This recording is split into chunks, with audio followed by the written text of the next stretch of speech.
named after me.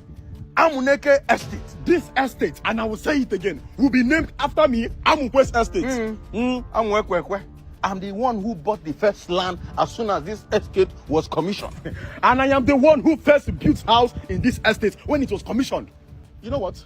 I don't have time to play politics with you. I think we should call someone who is independent to preside over this case. Call out the residents and we conduct an election. Whosoever wins, then this estate will be named after him.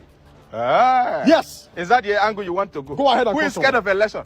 You are. Bring somebody who is independent to preside over it. That is Akam case. I'll call somebody. Call the person. Yeah? Hello, my chief priest, where you there? Please, can you come to that one new estate? Yes. Did I just hear my chief priest? What was it supposed to be? We are going to call someone independent. Your reverend father, he said you're supposed to call somebody. Who told you it's not? Oh, thank God. Who told you it's not independent? I came as soon as you called me. Yes, welcome. You know, it's very good when it comes to presiding over matters. Yes. So that's why I call somebody I know. You expect me to call who I don't know? He's independent. That's what matters. Okay. Please conduct election for us. I want you to conduct election. Whoever wins, his name will be used as the name of the estate. Wow. Simple. That's very good. Okay, you sign here. Beautiful. Sign. As long as you are independent, I don't care. Yes. He's independent. Very independent. I'm ready. Yes. Ever ready every day. What do they call chief priest in your place? Eyes of the gods. What is this? Eyes and neck. He decided to go with eyes and neck. Is it? This is eye neck of the gods. How is what? You first request. Brother, welcome. One name matter. Thanks for gracing this invitation. It's not a problem. So we'll go into the election straight. Did I just hear, brother? Would you have loved sister? Which one do you want? How do you expect this election to be fair without him looking at your face? Brother. Are you going to look my face? No, now. I'll look away and declare him the winner. What sort of joke is this? How can someone who is contesting appoint someone?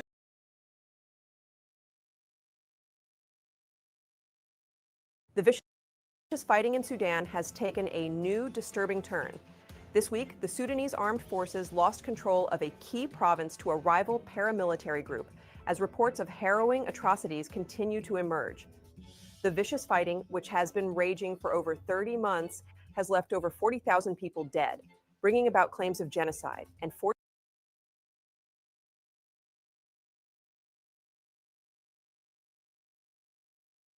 Yeah, thank you all for joining me today. Before I just wanted to stop that first because just to explain what I'm about to show. It's been an interesting week of news from Nigeria to what is going on around the world. And as a disclaimer, whatever conversation and all the conversations we're going to have today is meant to bring people together and meant to make sense of this world that we live in that seems to be becoming senseless every day, and to deal with our own issues within the African context and the Black community, and also to deal with general world issues. And it's always going to be with the mindset of trying to create bridges that create on this in terrible divisions that leads to negative outcomes. We want people to be able to get along and live in a fruitful world that we have the ability to create in this world today. Human beings have the ability to do so many good things, and that is what our conversation is heading towards. No matter it will get heated, we'll say some things, I will say some things you will not like, but keep in mind the spirit that we are coming with, because we are all trying to get better and the world demands that of us. And if we are going to do well in the future, we have to learn to speak to each other and find paths that are going to lead to progress for all of us. So that's why we're here. And so now, one of the terrible news for the week is that this rebel group in Sudan seems to have taken another town in Sudan. I don't understand. It's a shame. These forces they seem to be expanding. and they are doing horrible things that are hard to reverse. Because when you cleanse an area ethnically, it's hard to get it back, to give it back to the people you have cleansed out. And that's what is going on right now. And this is what I call, this is why I called out the strategic silence from Muslim leaders, Arab leaders, and Western leaders. Whether leaders, one understands them, those ones, our blood doesn't mean anything to them. But the reason why I call out Arab and Islamic leaders is because they often like to talk like religion comes first. Yet there are Muslims that are being slaughtered by other Muslims because they are not Arabs. Strategic silence. In Nigeria, in North Africa, in the Middle East, where our people go on Hajj every year, they are all silent because they know they are becoming more powerful. What do we know? How does that work for us? Because while what is happening in Sudan is tragic for us, but it's not tragic for the Arabs. They are expanding. So why is it that our own people don't open their eyes to see beyond religion, that what is going on here is different? So that is the issue we are seeing in Sudan right now. I'm going to play the video, and I'm going to play the one regarding the Tanzanian election. And I'm sure a lot of people know more about that, because I'm not sure I know too much about that. One thing I know is that if somebody gets 97% of the vote, I don't know. I don't know how that is possible. I don't know how that is possible. No matter how popular you are, you get that. In a democracy, you get 97% of the vote. I guess it's possible if you wipe out all your rivals, which this woman did. She made sure all her major rivals were not able to run. So that's another one I heard about. And there is the issue with Prince Andrew here that seems to be getting worse for him. There is also in Nigeria, the third Ribadu was that life was under threat. I don't know about that. All this drip feeding of information that is not clear. I don't know whether it's healthy. Maybe they are doing it because of national security. They don't want to talk about this publicly, but they seem to be dripping information out there. I don't know whether it's a healthy thing to do. For me, one of the big news for the week is Dangote refinery coming on stream and talking about increasing the that they're already on stream, by the way. I mean the announcement that they want to increase their capacity to 1.4 million. Is it barrel or liters? I'm a bit confused about that, actually. I need to get that right. So they want to increase it to from 630,000 to 1.4. That is more than double the capacity. And that also enraged me a little bit, because the Nigerian government used to have 20% stake in Dangote refinery. And this government went and reduced our stake to 7.8%.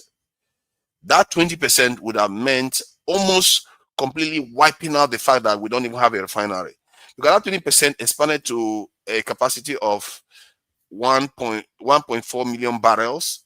If we take 20% from that, that is significant. That's almost 1.4 million divided by 5.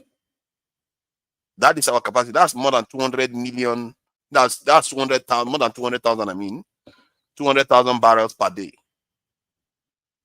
That's what Nigeria would have had. How many of our refineries can produce that? Individual refineries can produce that a day. That's what our Nigerian government went and gave up. Now we are reduced to a rump of 7.8. This is one of the grievances I have against this government, by the way. I don't know why Nigerians don't even get crossed about such things. Because they are selling your future that we should be having now, probably looking to enjoy more of. Now other people are going to enjoy it. Rich people are going to enjoy it that have the shares in Dangote refinery. All right, so that is that. And the other news that is on this thing, President reverses clemency list. I don't know about it. I hope some other person can tell me more about this clemency list one. That's a bit funny, actually, reversing it. I don't know why they will reverse something like that. All right, so let me play the videos, and these videos are a little bit disturbing, so let's just play them and hear what is going on in Sudan. So in Sudan, it's a very serious issue because it ties into what is going on in Nigeria. I think a lot of conversation need to be had within Nigerian communities, including the Muslim communities. All right, so let's play this. 13 million more displaced. The result is one of the worst humanitarian crises in the world. Here's everything you need to know. The conflict in Sudan is between two main forces, the Sudanese military and the Rapid Support Forces, or RSF. The RSF is a paramilitary group, an unofficial army, which operates outside a country's legitimate military, but oftentimes uses similar training, tactics, and equipment. This week, the RSF completed its 18-month siege of the provincial capital of El Fasher, the military's last stronghold in Sudan's Darfur region. Harrowing videos have since flooded social media purporting to show RSF troops killing and beating citizens attempting to flee El Fasher. According to the UN Sudan coordinator, it received credible reports of sexual violence towards women and young girls, as well as summary executions, which are extrajudicial killings that occur without a proper legal trial. Suspicions of executions further grew after chilling satellite images emerged, showing large patches of discolored ground around clustered objects. At an El Fasher hospital, over 400 people were reportedly killed. The governor of Darfur shared a video that purports to show RSF fighters roaming the hospital as bodies lay on the floor.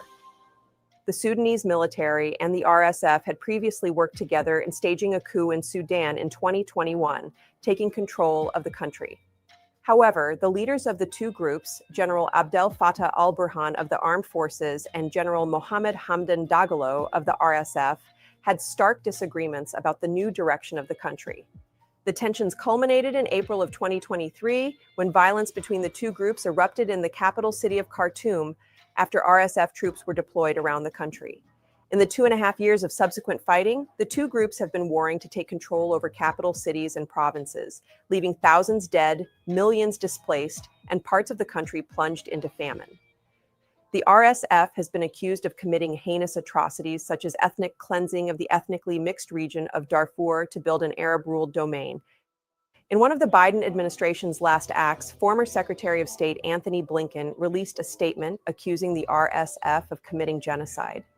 The RSF and allied militias have systematically murdered men and boys, even infants, on an ethnic basis, and deliberately targeted women and girls from certain ethnic groups for rape and other forms of brutal sexual violence.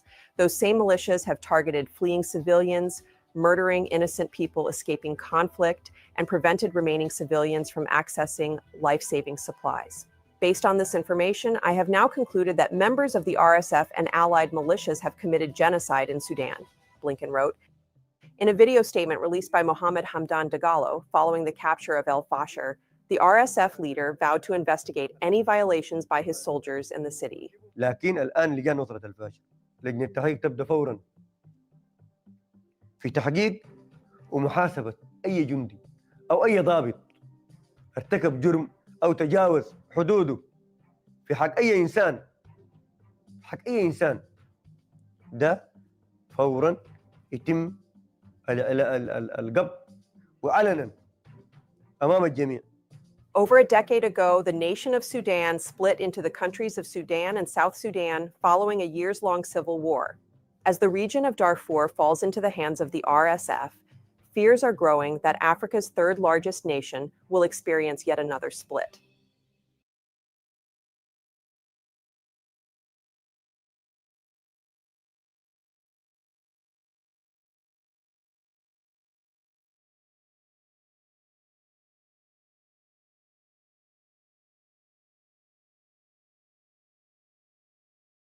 There's a bit of breaking news going on right now, and let me share that, which is a little bit infuriating right now. Let me see if I can pull that information out. I'm not seeing the video yet, but let's see if I can share this. Now, this is what we are facing here. But in a way, I don't know whether I should have problems with it. I should be happy that they want to do this. It's unfortunate a lot of people may lose their life. Some people might lose their life if they do even try it, because Trump has a habit of just going, blow one ship up, blow this one up, blow that one up, and then goes away. But what that would tell Nigerians is what they need to understand about the world that they live in. If Trump makes the mistake which I still think he won't. They will advise him against it. Don't do that. You're going to wake up something that you may not be able to put under this thing anymore. He's threatening to go guns blazing inside Nigeria. Now we'll test that my theory out if he does that. If he does that, I fear he's going to see things that he never thought he was going to see at all. He's going to see things he's not going to believe. All right, so this is what we are facing here in Nigeria now. He's threatening the Nigerian government.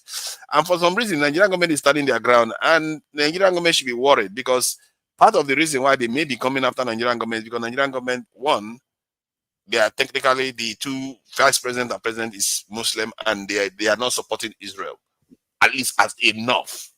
They are not very much against Israel, but they are not supporting Israel enough. So this is one of the reasons that is pissing this government off. And since then, they started picking on the Nigerian government, now amplifying the Christian issue in Nigeria, which is rubbish. It's not a case. If anything, in Sudan, they should be talking about. Did you see the images in Sudan? Whole areas have been burnt. And piles of people, technically, they are worried that those piles that are seen there are people. And this guy wants to come to Nigeria. He's welcome. Let him try. Let him try, I say. He's not going to do it. They're cowards. They're not going to do it. So let me see if there's another major headline that we need to cover, because this guy, we are going to deal with him later. Let's deal with his nonsense later. And worry about this. You see, this is part of the problem that they are in. Including Trump, they are all in trouble. Prince Andrew, let me play this video. Andrew Mountbatten Windsor, formerly Prince Andrew, to give evidence in the United States about his former friend, the late convicted paedophile Jeffrey Epstein. Well, victims of Epstein, as well as several members of Congress, have called for the former prince to speak to the authorities to tell them exactly what he knew and when. Well, Andrew, who's now been stripped of all royal titles, has always denied any personal wrongdoing. John Sudworth has the latest on that. Following his history-making announcement, photographers captured the first glimpse of King Charles driving on his Sandringham estate, while for now his younger brother remains here at Windsor's Royal Lodge, the home he's soon to lose, along with all his titles. But far from drawing a line in the US, it's led to renewed calls for Andrew to reveal all he knows about his friend and convicted paedophile, the late Jeffrey Epstein, and to make good on the palace claim that its sympathies lie with survivors of abuse. Words without action are really meaningless. So I would want to see some action on his part to back up what he said. He contends that he had no involvement.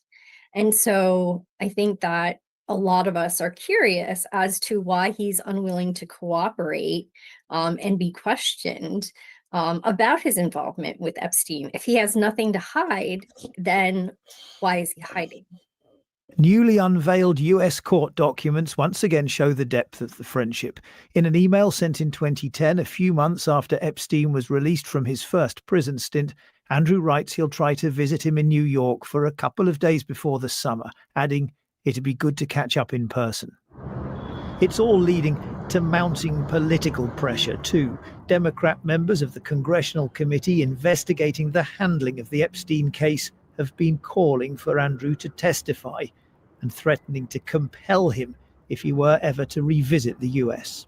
Come clean. Come before the US Congress. Voluntarily testify. Don't wait for a subpoena. Come and testify and tell us what you know. At the end of the day, we want to know exactly what happened, not just to give justice to the survivors, but to prevent this from ever happening again. Even as Andrew's royal status weakens, the scrutiny may yet intensify. John Sudworth, BBC News. Sarah Gristwood is an author and historian, and I spoke to her earlier and asked her when she thinks Andrew will make that move to Sandringham. It's looking like after Christmas, which is no doubt, simply it takes a long time to move out of a 30-bedroom mansion where you've lived for 20 years. But also, of course, Sandringham is where the royal family, king and all, have traditionally spent Christmas. And they're not going to want to be bumping into Prince Andrew at every step.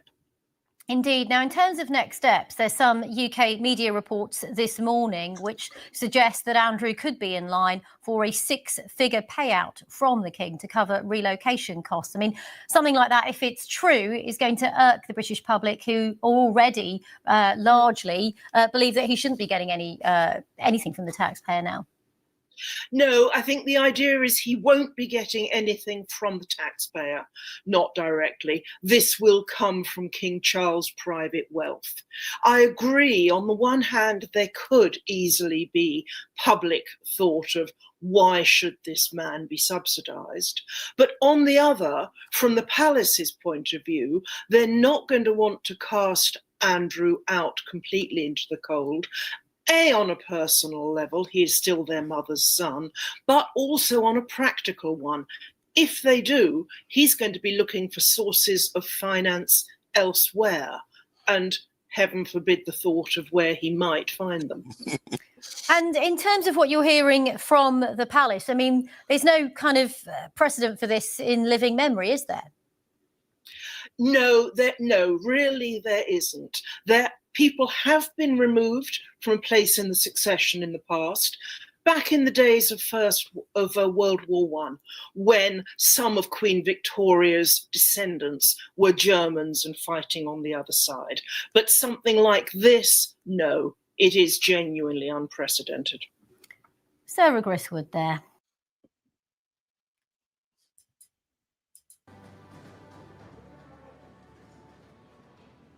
Hello. Now, let me use this one report. Nuhu Hassan has been declared the winner of the country's highly disputed election with over 97% of the vote, officials there say. However, the scale of the win will only amplify widespread concerns about the election's validity. Hassan's main two rivals had been barred from running, and the October 29th poll was marred by protests and violence. Some reports say hundreds have been killed, but there have been no confirmed numbers amid an internet blackout in the East African country. DW East Africa correspondent Sela Oneko is monitoring the situation in Tanzania from neighboring Kenya, and she joins us now. Sela, what's the situation in Tanzania now after this claimed victory for Hassan? Well, it's still quite early in the morning. So the situation, when we spoke to people on the ground, seemed to be quite tense. Many people have been told to stay indoors. But there have also been reported shots around Dar es Salaam. And many people are just they've seen the election results announced on national television, but many people are at home without internet and partly also without power in some areas, which is not usually the problem, but but since they aren't allowed to go out, people are basically sheltering indoors. And we don't know how the situation will develop. We assume that the opposition will reject the results because most of the main opposition party didn't take part, and they've already rejected results in Zanzibar, which is a semi-autonomous region that announced results earlier. And we also hear that in Zanzibar, which has a separate system, the Zanzibari president is already being sworn in today. So fair to say a sense of uncertainty there. Protests erupted on Let me see if there's another news. This one is on the Dangote refinery. Largest single trade refinery in the world with installed capacity of 650,000 barrels per day. The Dangote refinery and petrochemical products in Lagos is even about to get bigger and better, as revealed here by the president of the group. We're expanding the Dangote refinery. We're announcing it officially. We're expanding the Dangote refinery from our 650,000 barrels per day to 1.4 million barrels per day. Actually, we're even a bit late because we had to sign the agreement with the technology licensor, which we're actually expanding this. We've been doing that meeting since 8 o'clock. So upon completion of this will make it the largest refinery in the world ever. The refinery has carried out commercial operations since 2024, impacting Nigeria's energy sector and beyond, but not without challenges. The challenges notwithstanding, the $20 billion investment is scaling not just to become the largest refinery in the world, but also strengthening Nigeria's position as the hub in the quest to make the entire African continent energy independent. This expansion reflects our confidence in Nigeria's future, our belief in Africa's potential, and our commitment to building energy independence for our continent and the world. It is also about confidence in Nigeria, confidence in the leadership of Mr. President Bola Ahmed Tinubu. So, with the groundwork already laid through an earlier agreement signing with technical partners, Dangote Refinery will be expanding on the current facility already designed to accommodate such growth.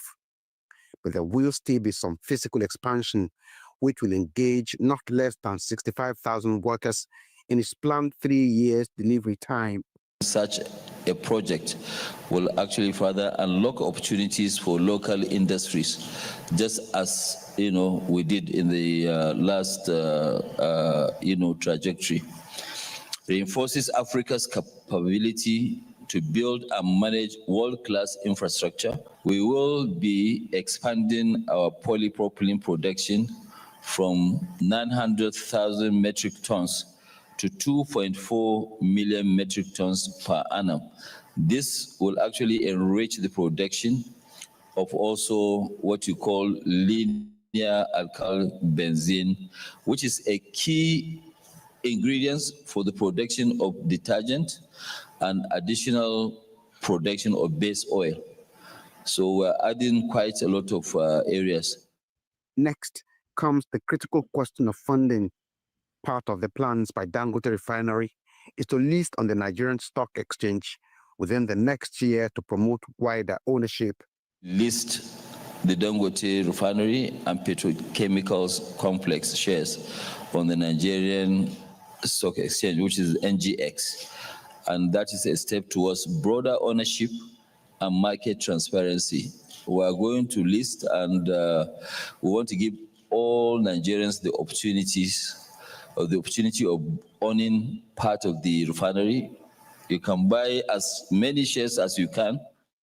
In the expansion plan, the refinery is to scale to 700,000 barrels per day by early next year, while working towards the ultimate target of 1.4 million. Our goal now is to ensure consistent in product flow at stable prices, eliminating the disruptions and exploitation that have actually become common during the ember months. The long-term goal is to build Africa's leading integrated energy and petrochemical hub. When Africa builds its own capacity, it builds its own destiny, according to Mr. Dangote, who also declared that festive seasons with fuel anxiety are long gone in Nigeria.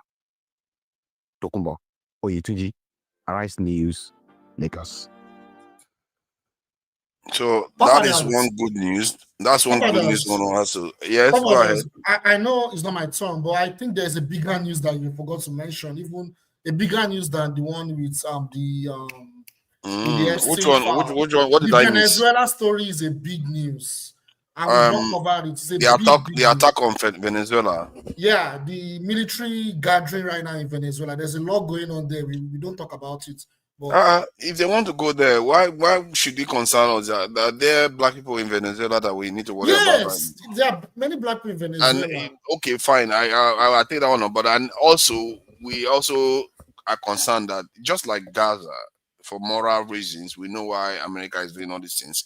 But we have bigger fishes to fry right now. They are threatening to attack our country too. Yeah, it's linked to it. It's linked. That's the point. It's linked to it. I apologize. Yes. I apologize. Yes. Can you remove this writing, please? I mean, I don't know why you like it. None of us can read it. We can't read it. It's not audible. It's not readable. So what's in front of you now? Only you put up. You're welcome. Yeah. GD also complains about that a lot. So they're also threatening to attack our country. Let me read some of the headlines. That's what was reported that Trump said. It says November 1st, U.S. President Donald Trump said on Saturday that he has asked the Defense Department to prepare for possible military action in Nigeria if the Nigerian government continues to allow the killing of Christians. The U.S. government will also immediately stop all aid and assistance to Nigeria, Trump said in a post on Truth Social.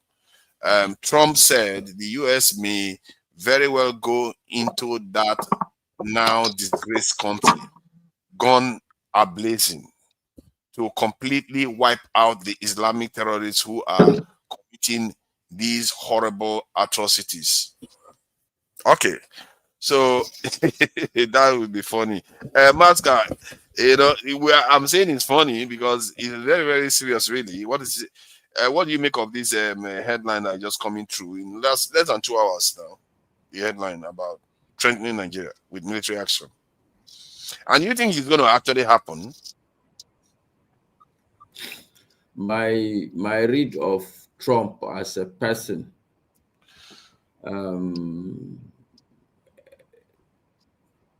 this is typical Trump. You will say stuff, but in the end, in his mind, he wants to push you to a position.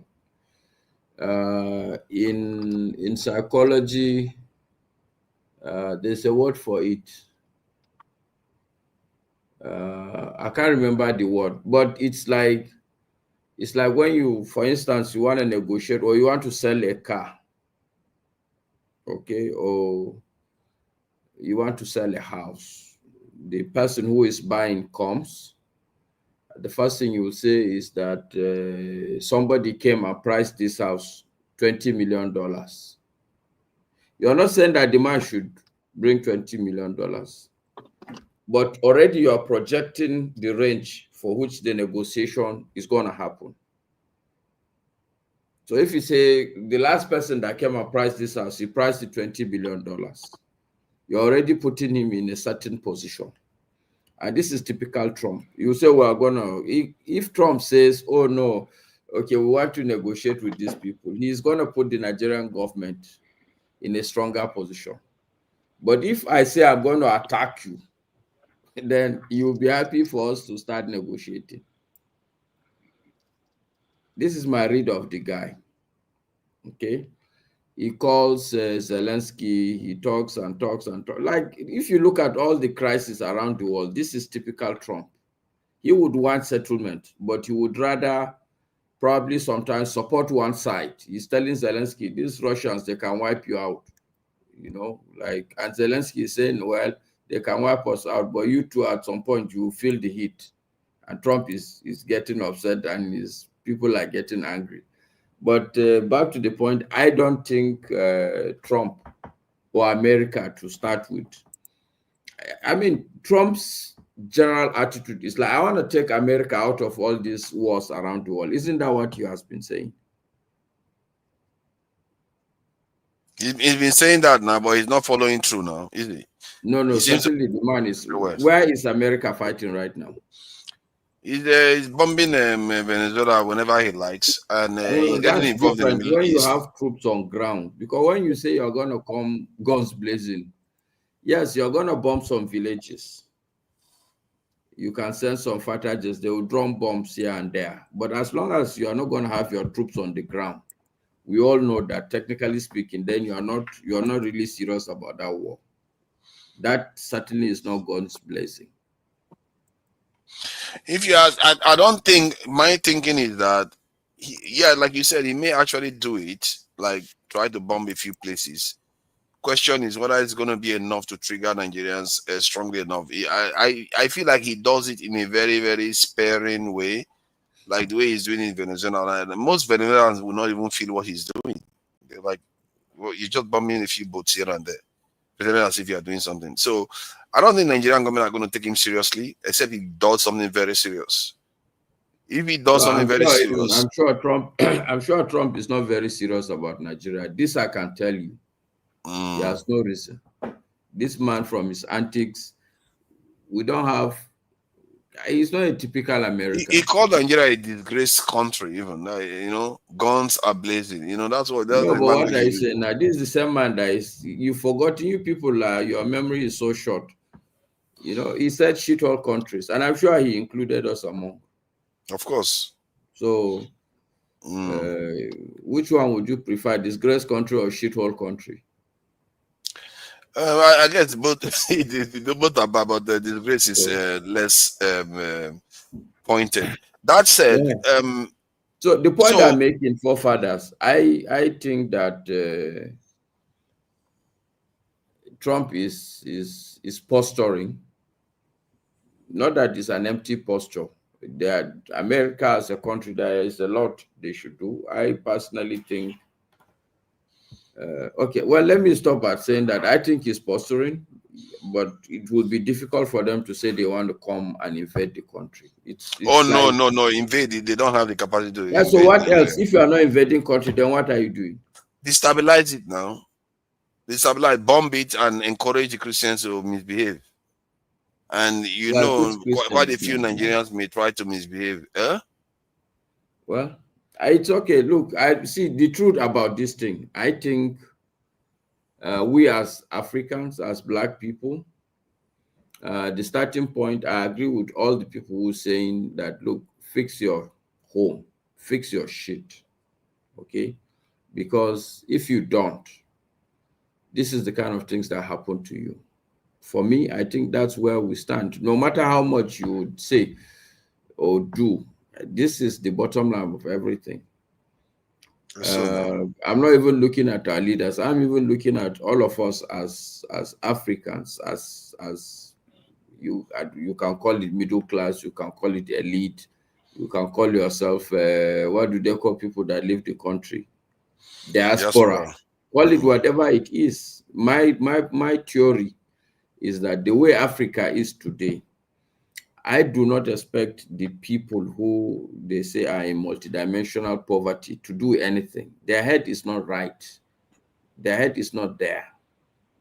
That push has to come from somewhere. And I expect people like me and you are the people to put our acts together, to ask ourselves, what should we do? And how do we go about it? Because even putting away some of this bad governance is part of fixing the home. So I don't expect anything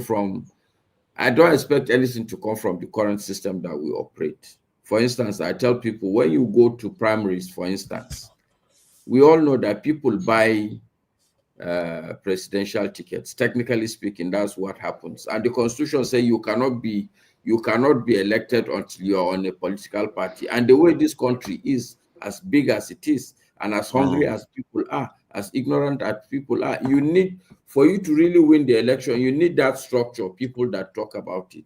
You need to have people in almost every election booth. So this system that currently as it is not going to put out a good candidate to even start with. Both parties. If today, I will tell you, if you put Tinubu, you put Atiku as the front runners, I don't think that is a good choice for the country. You know, so but anyway, can you say that the Nigerian, who do you hold most accountable for what is happening now? Because the accusation is based on an element of action that is happening within Nigeria. Not that they need any excuse to come into the country anyway. They will always find an excuse to cause distraction. Can you say that the handling of this insurgency that is going on in Nigeria has resulted in this situation we are facing right now? Where the Nigerian government... it's not the handling of the insurgency. I keep reminding people, this same America, at some point, they refused to sell us arms and ammunition for the same Boko Haram we're talking about. They will find ammunition from somewhere now. They barricaded China too. You've forgotten the issue where they saw some dollars inside some aeroplane when they wanted to go and buy arms and ammunition. Yeah, so what I'm saying is not about the handling. This thing has been mishandled, including America itself. It has supported the mishandling when you say, oh no, I'm not going to sell arms and ammunition to you. Let me hear this. I don't know what sorry, hold on. I don't know what this is. Donald Trump is not playing, no. Let me play this. Let me see what a Nigerian is saying online about this. Because sometimes Nigerians are some of the worst people. They are their own worst enemy. They will go online and start saying this guy, even from the way this guy is looking, you want us to sit down and listen to this guy? No, but because it's a sample of us now, so that we start understand what we are dealing with. Okay, let's listen to him. No, he has threatened military invasion of Nigeria. Where did this guy hear military invasion? If the buying of Christians does not stop. So he also said he's going to stop all aids to Nigeria if the government of Nigeria does not move fast to stop the buying of Christians across the country. This has moved from cruise to seriousness.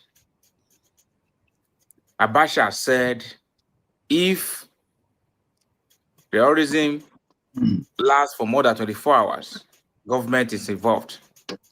I hope this will prompt the government of Nigeria to actually move fast and stop the banditry, the buying of people across generally, and all the kid gloves so they take the handle this Boko Haram and Co.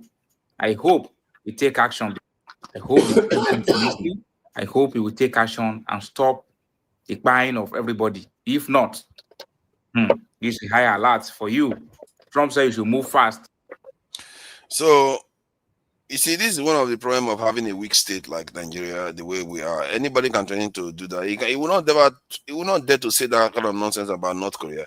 So the point, the problem now is, do you think, Masca, that the Nigerian government will try to take action to improve performance in a more significant way than they've not done before, or they will just find a way to placate Trump, which they'll find a way to placate Trump behind the scenes so that whatever Trump is asking for, they just give it to him. Whether he's asking for the truth of Nigerians, they give it to him as long as they are left alone. Well, what do you think? Do you think they're going to do something about the Nigerian security? It will be a combination of all the three. My conviction is that one of the major reasons why this insurgency or terrorism or insecurity is lasting this long is because we are a very corrupt nation. The bottom line of all this thing is corruption. Government has earmarked money for the security, but I'm sure most of these things will go somewhere. And as a rank and file, if you don't have enough ammunition to fight, how are you going to do it?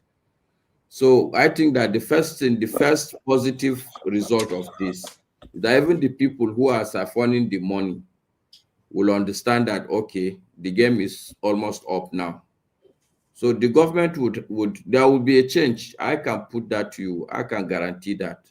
There will be some sort of, how do I put it now? You will see some traction. It's normal with us now. I remember during Goodluck Jonathan, just towards the election, before Buhari's election, there was improvement in Boko Haram. Imagine. You understand? The truth is that if we're all serious, we can do this thing now. I don't know. I said it here. One guy in Toronto asked me that how many people are this Boko Haram? That you understand that there are 200 million Nigerians, but how many people are Boko Haram? The essence of that question is like, okay, if 200 million of you, how many people are tormenting you like this? You get what I'm saying? The point is that truly, if government is serious about this issue, they can deal with it.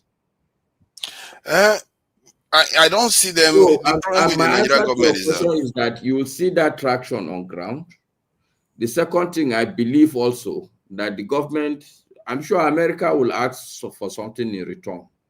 Whether it is we should take some people that they are going to, when you export somebody from the country, what do they call it? Deport.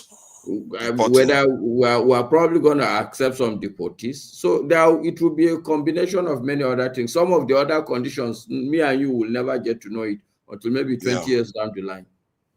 Imagine. Thank you for that. I think Tony Thank you for joining us, Tony. I really appreciate you. I think you have been coming in and out. I see. I saw you coming in and out. This is a serious matter in Nigeria right now. In my mind, the Nigerian government is not going to improve Nigerian security markedly. What is just going to happen? They're going to bargain. Instead of them to actually do the right thing by securing their own nation, they will not. This is not the event that is going to do that. Except Trump does something stupid like start attacking Nigeria in a really harsh way, that Nigerians, North and South, even if there are elements that will still support what Trump is doing, come together and say, you know what, we are not going to have this. Even if we have this problem, it doesn't mean you should be attacking us. They unite, and if Nigerians unite, I think they are not going to look back anymore. Our security posture will have to change. Then all the terrorists and all these bandits, they will have to find a way to another trade to find something else to do. But I don't know what you are thinking about this, but you know, I'm sure you must see it slightly differently. So what do you make of this threat? Because it sounds like Trump is about to do some of the things I suspected that he would probably do. This is one of the reasons why we supported Trump to come into office. He's going to open our eyes up. He's going to expose things that the Democrats are hiding from us. So what do you make of it? Good evening, forefathers, and good evening, everybody on the panel and those who are listening. You know, there's the Yoruba adage that says, Togri Obalanu, Alangba Olirayo Wonube. What it means, if I translate it literally, it means if there was no opening on the wall, the lizard would not find a place to hide in it. I think that's exactly the situation that we have here. I don't think this is a threat that Nigeria should just treat trivially. I think it's a serious issue. I think, like Maska said, there is a dereliction of duty by government in terms of dealing with insurgency, banditry, and all forms of insecurity that we have seen in the nation. I'm not sure we have the statistics of all those who have died. And it didn't start with Tinubu, so I'm not just blaming Tinubu. But I'm saying that in the fight against insurgency, Nigeria has treated its people, the leadership has treated the people very, very badly. So if someone from outside is coming to say, this thing has come to a head, we're not going to, people cry to them and they say, this thing has come to a head, and we are going to use our power, whichever way, to muzzle the government and compel them to do the right thing. I don't have anything against it. You know, even right now, just reading from some comments from some individual, for instance, like Murik. You see the president or whatever, what he's saying about this situation, you just shake your head and wonder whether we really are serious. People are being killed. There's bloodshed, intolerable.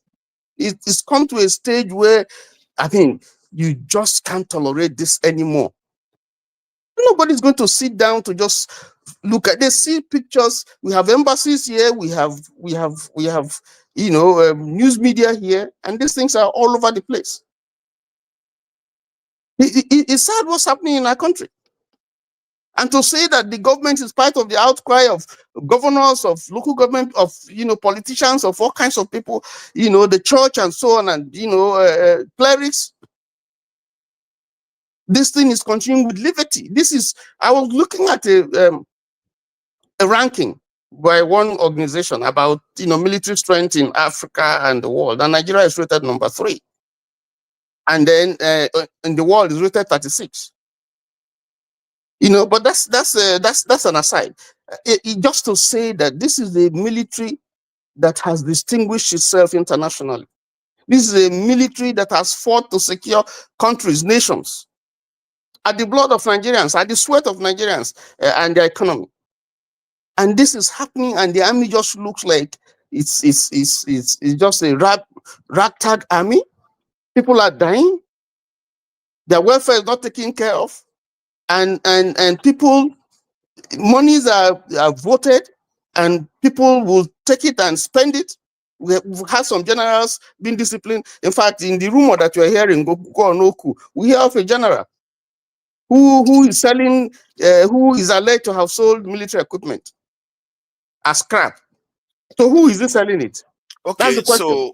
so if he's so concerned about, I guess one can say it's concerned only about Christian lives, because he doesn't seem to be concerned about the actual massacre going on and ethnic cleansing going on in Sudan right now, which amounts to far more people that have died in the past week, maybe even more than how many years in Boko Haram activities in Nigeria. My concern is that, don't you think that he's using Nigeria as just a fodder for, distracting from issues going on at home, like he's doing with Venezuela too? That would be a lie from the pits of hell.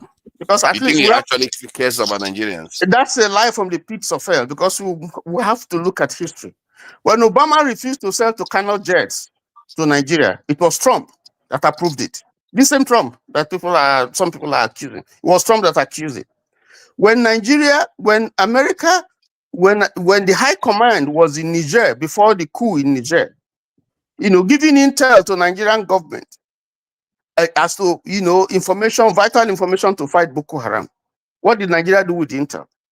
In fact, there is a narrative that some vital information that was given to the military about location and all that of Boko Haram and those insurgents, which would have enabled the army to descend on those locations and attack them. That information went to the insurgents, and they started relocating immediately. So you have to listen before you begin to accuse people. You have to look at yourself. The leadership has failed woefully, and they have to be responsible for it. I think that what they should be doing now is to try to see how they can engage America, because the condition is if. It's like if. How they can engage America, show them what they have done, the challenges that they have, and how together they can work to deal with this situation. But if we begin to grandstand and think that this is just a small, is a small thing, is trivial, Trump cannot do anything, I'm sorry. It's not about Trump. I think it's about our people. If you look at the situation now, there are a lot of things that are tied to this thing, because the thing is all over the world now. The news is all over the world. Okay, let's say he cares about Christians, but we know this is not necessarily about targeting Christians only. Listen, forefathers. It's also destabilizing the country. Forefathers, don't drag me into a Christian and Muslim. I don't want to go. You see. Yeah, but the way you're sounding as if he's justified because of the Christian. Because the reason why he's doing it is because of Christianity, not because of just insurgency. I have not mentioned Christian here, so I don't want you to drag me. Yeah, but the reason, but you can't divorce yourself for the reason why he wants to do it. What I am telling you, yes, because the Christian cried out. If the Muslims had cried out, I'm sure he will do the same thing. Hold on. Are the Muslims not crying out in Sudan? Forefathers, you are just spreading me thick and thing. We're talking about Nigeria and taking me to Sudan. But you said he cares about Muslims too. That if they cried out, he would listen to them. Hold on, Sudan is a different kettle of fish. If you want us to go to that, that's a different history. I'm knowledgeable enough about what's happening in Sudan. My concern now is that you are doing that thing Christians do when a foreign invader is threatening their country. They are beginning to think, okay, yeah, that's good for us. Forefathers, you don't put words into my mouth. I'm not saying that's good for us. I just said that if you don't put your house in order, you give the latitude for outsiders to come and tell you that your house is not, that your mouth. Were you not one of those people that were against me when I was talking about our defense posture? Were you not one of those people that were saying that we should worry about education and all the rest of it? When I was saying our defense posture is extremely weak, that led to this situation that we are in. Forefathers, what's your argument? You take me to Sudan, you take me to education, you take me to Christian. No, my argument is that the way you are going on now, you are going on like you have righteous indignation about the plight of the Christians in Nigeria. When you know full well, this is not a Christian war. You are This saying is a it. You are destabilization activity going on in Nigeria. You are the one that is talking about Christians. Yeah, I've not mentioned but Christian once in the you are thing that not I said. addressing it from the point of view that yeah, I hear Listen, you say. listen. Okay, go ahead, What explain I yourself. said, can you let me finish? What I All right, go said, ahead. what I talked about is insecurity. I never used the word Christian. What I talked about is insecurity. There's insecurity in the land. And it's such, I said that it's such that you just can't sweep under the carpet. That some people went to America to complain. You know, it would have been anybody that went to complain. So don't box me in and be talking about Christian and so on and so forth. If you want to talk about genocide, that's a different thing. We can talk about that. But we're talking about insecurity, which has prompted somebody to say, listen, this thing, you know, we have to do something. Anyway, I'm not going to the propriety of his action, whether he has the right to threaten, if you call it a threat, or if you see it as a threat. But the point that I'm making is that we have not kept our house in order. And the government must take the blame for what is happening. Now, if this action, what I said is, if what Trump is saying or doing is one that will jolt the government into action and make it to do the thing that it's not supposed to do, then it's good for us. There's a window that is open because the man says, if, you know, now you can say who. Can you paint a scenario that it will be good for us? Let me just give you one scenario. I take Benue, for instance. I use Benue as an example. I take Benue. You see, there's so much that is happening in our country. Impunity.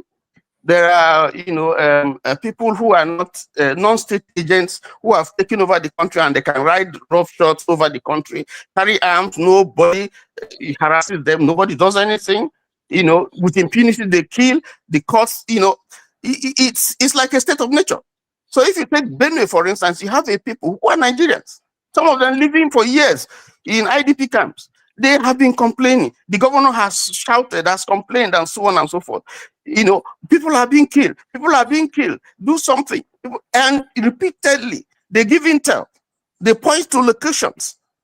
But these things have continued and continued and continued and continued. And even when the president went to Benue at some point, after Rome has intervened and so on and so forth, and he went after the Yewata killing, and he couldn't even get to Yewata. Why? Because there was flood. The road was flooded. And I felt very, very sad. Your people are being killed. You are the president, you are the commander-in-chief, voted in by the people to serve them.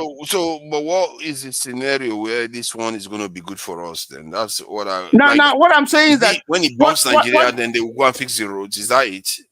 Listen, what the president told them in Benue before the governor was that this is just a crisis, and you know, ethnic crisis, crisis between communities and so on and so forth, which is not true. The tall thief who was there representing his people had to say that this is not this is genocide against my people. So in other words, it means that the information that was being given to the president based on what the president has said is not true, because immediately the president reacted and said, Chris, he called IG and so on and said, what's happening? You know, apparently he probably would have been giving some wrong information. But the point that I'm saying is that if you look at the way that the government has dealt with the crisis, you cannot say that, you know, its actions have been, you know, top notch. It has not been. And so my point is, if this is going to take the government to, you know, they have changed service chiefs and all that and all that. If it's going to take the government to now restructure, rejig its security architecture in a way that it will be more potent, and they know the names of some of these people. They know the names of some of the sponsors. The government has even said that there are people within the army who are black sheep, who are colluding. You know, retired generals have said it. You know, and so on and so forth. So we have the intel. America can help you with the intel. Dubai has, the Emirate of Dubai gave us a report. So we have all this information. The former defense chief of staff was saying that foreigners are involved. He literally basically was saying that he went to Al Jazeera, he went online and Nigerian channels. Sorry to interrupt. I read the release earlier. I actually read the release, the paragraph where they said there are special foreign interests in the Sahel Yeah. and West Africa. I said it clearly. Yeah, this is something that is well known, and the people that the so-called sponsors, if they start bringing their name out, it turns out that some of them are Americans, some of them are Middle East. What is going to happen? So Forefathers, what are you talking about? They give you intel that there are people who fly in, helicopters are flying in and coming out, and you know that are coming into your country, come and mine, to come and do all kinds of things, supply arms and so on. And so, what did you do with intel? You say foreigners are. What did you do with intel? No, the intel is something that they gave you. You are regurgitating what they told you now that they gave them the intel. But at the core of it, somebody can be working with you while behind the scenes they are working against you. You know that it's possible. Stop blaming foreigners for everything. Blame yourself for not taking action for the things that you know. Stop blaming foreigners. Come on. Okay, let's focus on ourselves for a moment. If that is the case, why is it that when I argue for a stronger security posture in Nigeria, you always demur? You always say, oh, well, that's not our core problem. This is not what we are supposed to do. So if the foreigners are not the problem, then we are the problem. Forefathers, you are bringing a different argument. You were talking about listen, because I remember a strong security posture for Nigeria. I remember the argument. And you blame us when foreigners attack us too. I remember the argument. You were saying that we should go and get nuclear power. We should go and get. That's what you're saying. And people are telling you that's what you said. No, that's not what I said. We should do. That's what you said. And people are telling you that that's not our primary need. We should recruit more into our security forces. Oh my God. Forefathers, let's not go into that argument because we've argued it all over and over and over again. You say that our primary need would be to invest to become a nuclear power, to arm the army and so on and so forth. And I was saying that that's not the primary need of the people. People are hungry. The economy is in shambles. The economy is in shambles and so on and so forth. And you're talking about threat. I say, which threat do we have other than food, starvation, unemployment, dilapidating infrastructure and so on and so forth, which we should address. I hear what you are saying about those things, but you also have to understand that if your nation is not secure, you are inviting these type of problems where people can decide that they can just come and help you solve your problem. They can come and bomb your people. And I can assure you, when the people come and bomb you, whenever the West come and bomb you, it never ends up well for that nation. How many nations have they come and bombed and it ended up well for them? But yet, you knowing these facts are open to them coming to bomb your country. You wonder why we got to where we got to. No. Father, you see again, that's again. Am I mistaken? Okay, if I'm mistaken, yes. I'm sorry. Yes. But clarify your position so I can understand. My position is very clear. How can I be approving America to come and bomb my country? You're putting words into my mouth. I never said that. I apologize if I did. But because your position appears to be that way. My position doesn't appear to be that. That's what you're thinking. That's what you're thinking. Hey, man of Presidency, stop it. Man of Presidency, stop it. I'm not gonna take your jibes today. I'm not in the mood for your jibes because I saw the other day you were not very, very polite. So leave it. So please go ahead. This in Tony, so that I can go to the next person. My argument is clear and simple. We have a problem in the country, and we must not sweep it under the carpet. We must stop blaming outsiders for our problem. We have a problem that we created ourselves. Solve it first. If you solve your problem, the outside, that's why I started with the Yoruba adage. There is an opening that you have allowed. It's like someone who goes to the fire to the farm to go and fetch a firewood, that infected firewood. There are consequences for that you are going to suffer. So what we have done, we have not done well with our resources. We have not done well with leadership. We have not done well with our people. We have not told them the truth. We have not done well with, and government exists to begin to correct those things. Is it caused by Tinubu? If Trump attacks Nigeria now, would you condemn the attack? Oh, fathers, why are you so fixated on Trump attacking? I'm asking you a question. No, why? It's a simple question. Would you condemn the attack? Are you praying for Trump to attack Nigeria? See, what if he attacks? Would you condemn it? Is a question. I'm not saying you should attack. That's a hypothetical question. Are you a politician now? Wow, are you a politician now? Why are you asking me that question? Okay, let's move it on now. Let's move it on. No, but Tony, I think the answer is straightforward, forefathers. It depends on the nature of the attack. If today they can pinpoint where all these bandits are, and we can see evidence that they are killing the bandits, why would I have a problem with that? We have a problem because when Ihejirika started it was the northern leader that said he should go. When mercenaries were employed by... Hold on. You asked me a question. Let me answer it. I didn't ask you any question. This is the problem that we are facing in Nigeria. Can we leave it? Let's get to the next Hold on. It's my turn to speak. I didn't interject when you're speaking. This is the problem. This is the cause. Excuse me. This is the cause of the problem that we have in Nigeria. Because when people came to address the situation, a certain group of people said no. And now we're paying for it. The whole country is now paying for it. I think we should stand up. Why do you say a certain group of people? You see, why is it a certain... It is Nigerians that's blocked it. I sit here every day saying our security posture is a problem, but we refuse. And this is one of the reasons why I also said I prefer Trump to be in office, because he will reveal all this nonsense that we keep doing. Maybe one day we will wake up. Forefathers, you know my point. Dangote, you just played something on Dangote refineries. I'll just say this and I'll end. Dangote has spent $20 billion on a refinery that if I had the money, I would not spend in Nigeria. He did it at a great risk to his business, but because he loves Nigeria. I don't like Dangote. I didn't buy his stock. It's not Dangote's money. But hold on. Whether it's not his money, he borrowed the money or whatever. He's the entrepreneur. It's his money. One Africa. Now, for him to put that kind of resource in, he would have put it outside Nigeria. I doff my heart for him. Now he is exporting jet oil to America.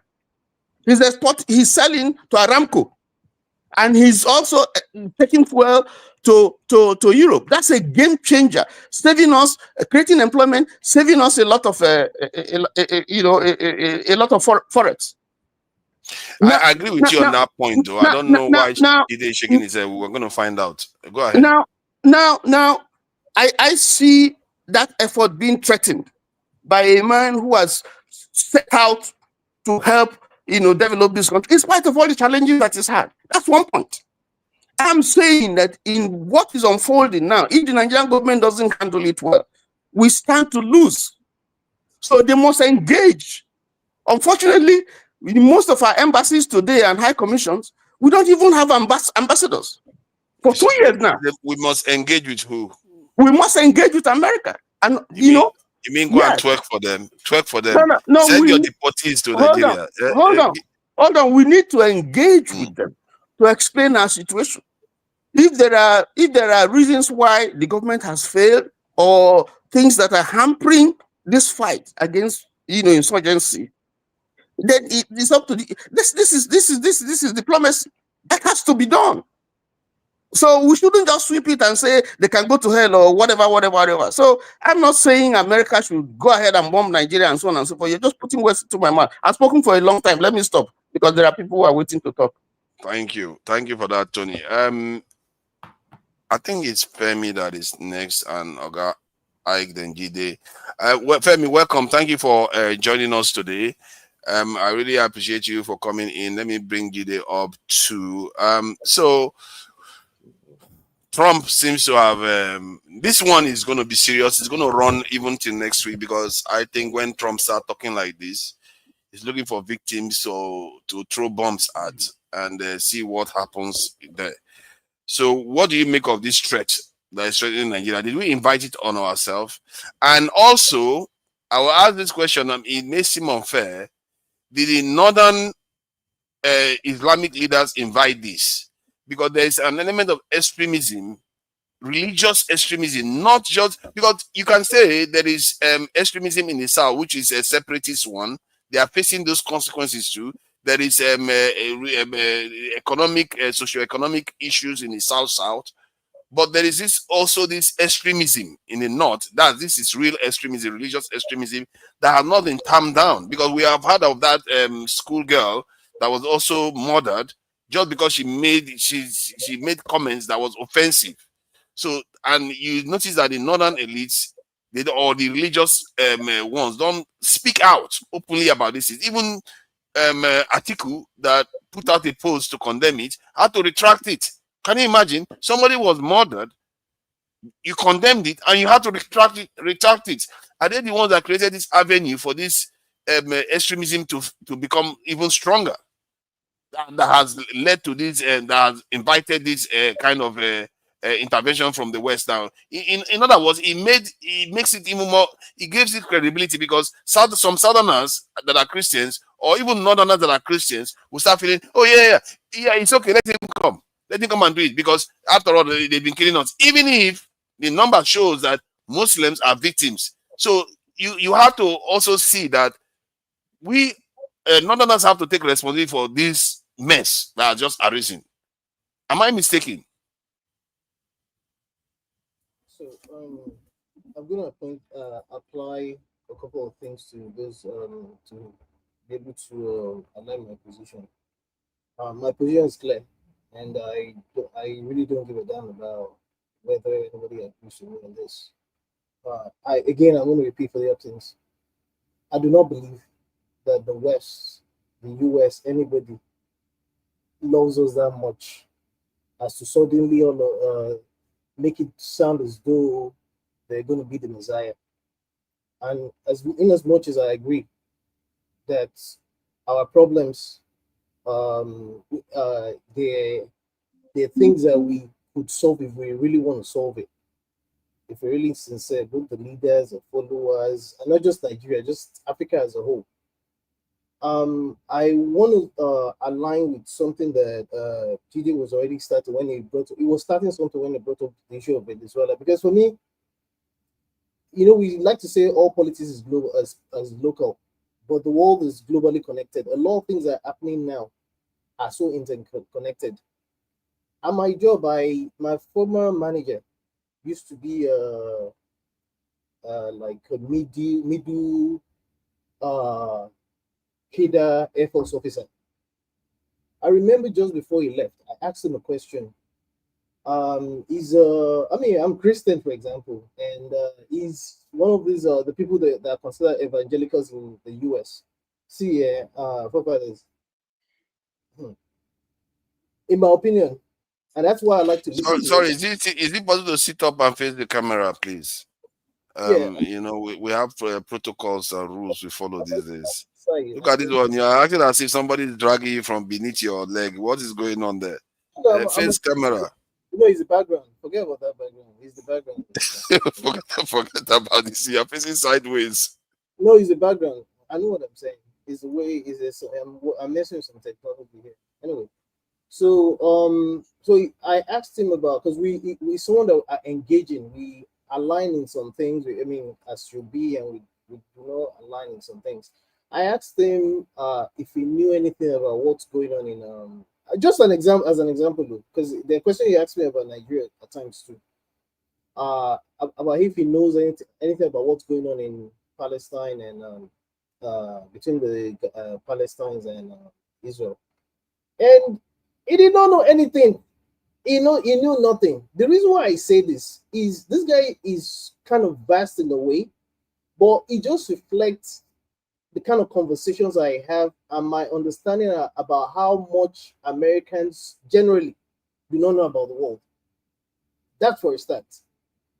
Then, in order to now tie it up with, again, the Venezuela situation, again, I like to listen. The kind of things I've been listening to, especially in recent months, it kind of makes a lot of things scary to me when I hear, and it's just about Trump, because Trump for me is just continues to unveil what has been going on about America. America, Trump likes to say the silent things loud. It's not like he just started today. Let's be clear, just that Trump, he don't know anything, forget.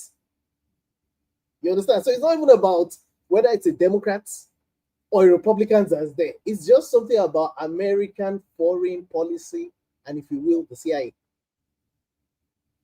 You understand? Now, that said, that's why I said forget about it, because a lot of what you see going on even during Obama's time and all that. There's a lot of things going on. Like my mother would say, I would tell her that we are the principalities and powers. There's some principalities and powers that are doing some things that are deeper than we know.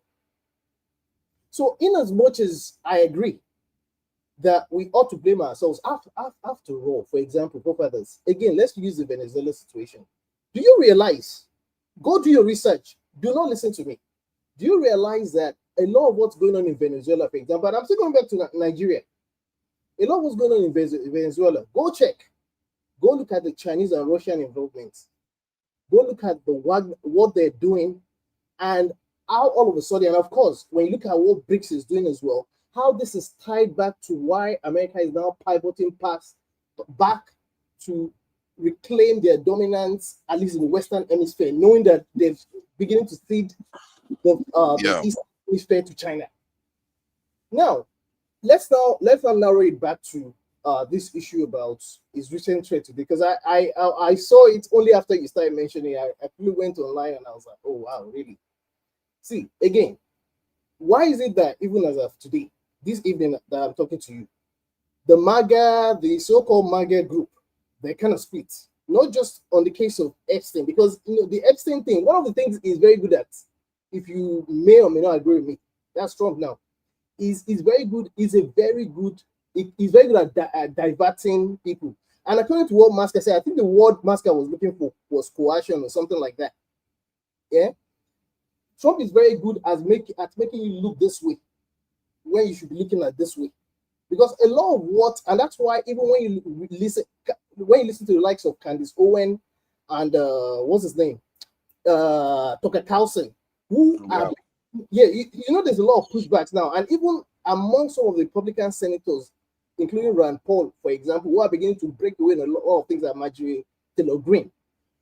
What they're beginning to question is, after all, when one of the reasons why he got back into power against all odds was because he said America first. But what is he trying to do now? Maybe President she also had, in addition, you do realize they've been trying so hard to stage a comeback in Afghanistan again. So if you now narrow it down so that I can end it here for now, or except you want a follow-up. If you now go back to our Nigeria, the reason why I tried to pull it from different corners is because, again, if anybody thinks America is trying to come and do something different that will make things better in Nigeria, you already said it from the onset. Where have you seen America go to and left a better place when it comes in terms of trying to go save them, in quotes? Me, I have not seen it. I have not seen. Kuwait, I've seen Kuwait. You see, Kuwait. That was Iraq they went to, not Kuwait. No, they actually went to Kuwait. Yeah, but the issue of Kuwait dates back to even what happened when we were supporting Iraq and Russia was supporting Iran. No, you said any. Have I seen any? No, the country they attacked. The country they attacked. Yeah, because Kuwait was not the country that was attacked. It was Iraq that was attacked.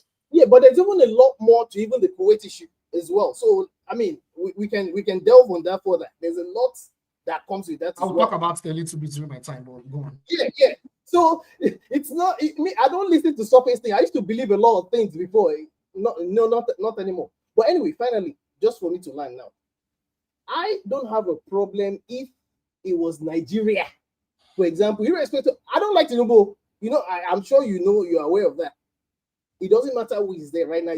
I'm even looking at it from the point of view of how we disagree on everything from inter-ethnic, intra-ethnic, inter-religious. And I'm just looking at it from the point of view of even what happened pre-colonialism, during the colonial rule and afterwards. Now, I don't have a problem with if Nigeria had some kind of understanding. Again, it doesn't matter if it was Tinubu, with certain aspects of what we may need and we had asked for. Because again, I don't know if you're aware that even the Russians subliminally they're actually helping out Nigeria. Maybe not to the level with which we need it when it comes to military trainings. And so I don't know if you're aware as well. I'm not. Yeah, that's why I said I'm not sure you're aware. But ultimately, again, if you look at it, look, what has been happening recently, lithium mining has increased in Nigeria when it comes to the Chinese as well. And they've made a lot of inroads, not just in Nigeria, but generally in Africa. In fact, if you look at what continues to go on in the DR Congo area, does it make any difference? Doesn't that tell you all you need to know? Has there been a day of peace in what's it called? In Congo DR? And by the way, where were these same Western countries when the genocide was going on in between the Hutus and Tutsis? Where were they? See, there's a lot to unpack. Let me just end here. There's two. Yeah, I really wish I can. I'd like to have follow-ups, but the queue is lengthening and the backstage is also there. So let me go to the next person. I know it is our illustrious son from the United Kingdom, and we have to respect because he makes a lot of effort to be here with us. Jagon, give him the accordance so that he can have his say, and it's his turn, by the way. He went backstage and came back again, so I left him backstage because others kept jumping in before him. So Jagon, Jide, please, I know you are there too, and Oga Ike is also there, but he's not on his chair right now. So Jagon, what do you make of this threat that Trump has threatened Nigeria with? Guns blazing, guns are blazing, that's the term. And do you think this might actually trigger Nigerian government to do better and the Nigerian people too to understand? So start seeing, because right now the way we are seeing it is, oh, they're coming to save us. Some people are saying they're coming to save us. So what do you make of it?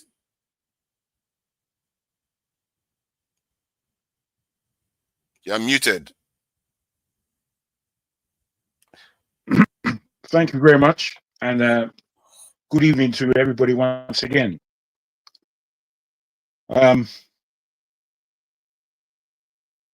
I've always wondered why Nigeria has not as yet been attacked, if you like, by America or the Western hegemony. And I figured that it's because basically Nigeria is a country that seems to be following the Western edict of non-development. So we've been left alone to our own devices a lot. Now in Nigeria, as many people have underlined, there are many economic roads more than oil, especially in the time that we're in, that Nigeria is still a player, a major player in terms of minerals and mineral resources. The Sahel and West Africa as a whole is probably one of the most strategic places in the world for the West. And now we have more interest from the Western world, especially America. The elections, that the way they have gone over the last couple of years, has gone in the way more of the Westerners than of ourselves in Nigeria. So to me, it has become obvious that Nigeria is playing more of a Western game, or more of a game that advantages the West, than what is going on in the Sahel at present. To my reckoning, the Sahel has taken over Nigeria's responsibility. The three major countries, they've taken over that responsibility. And Nigerians, as usual, have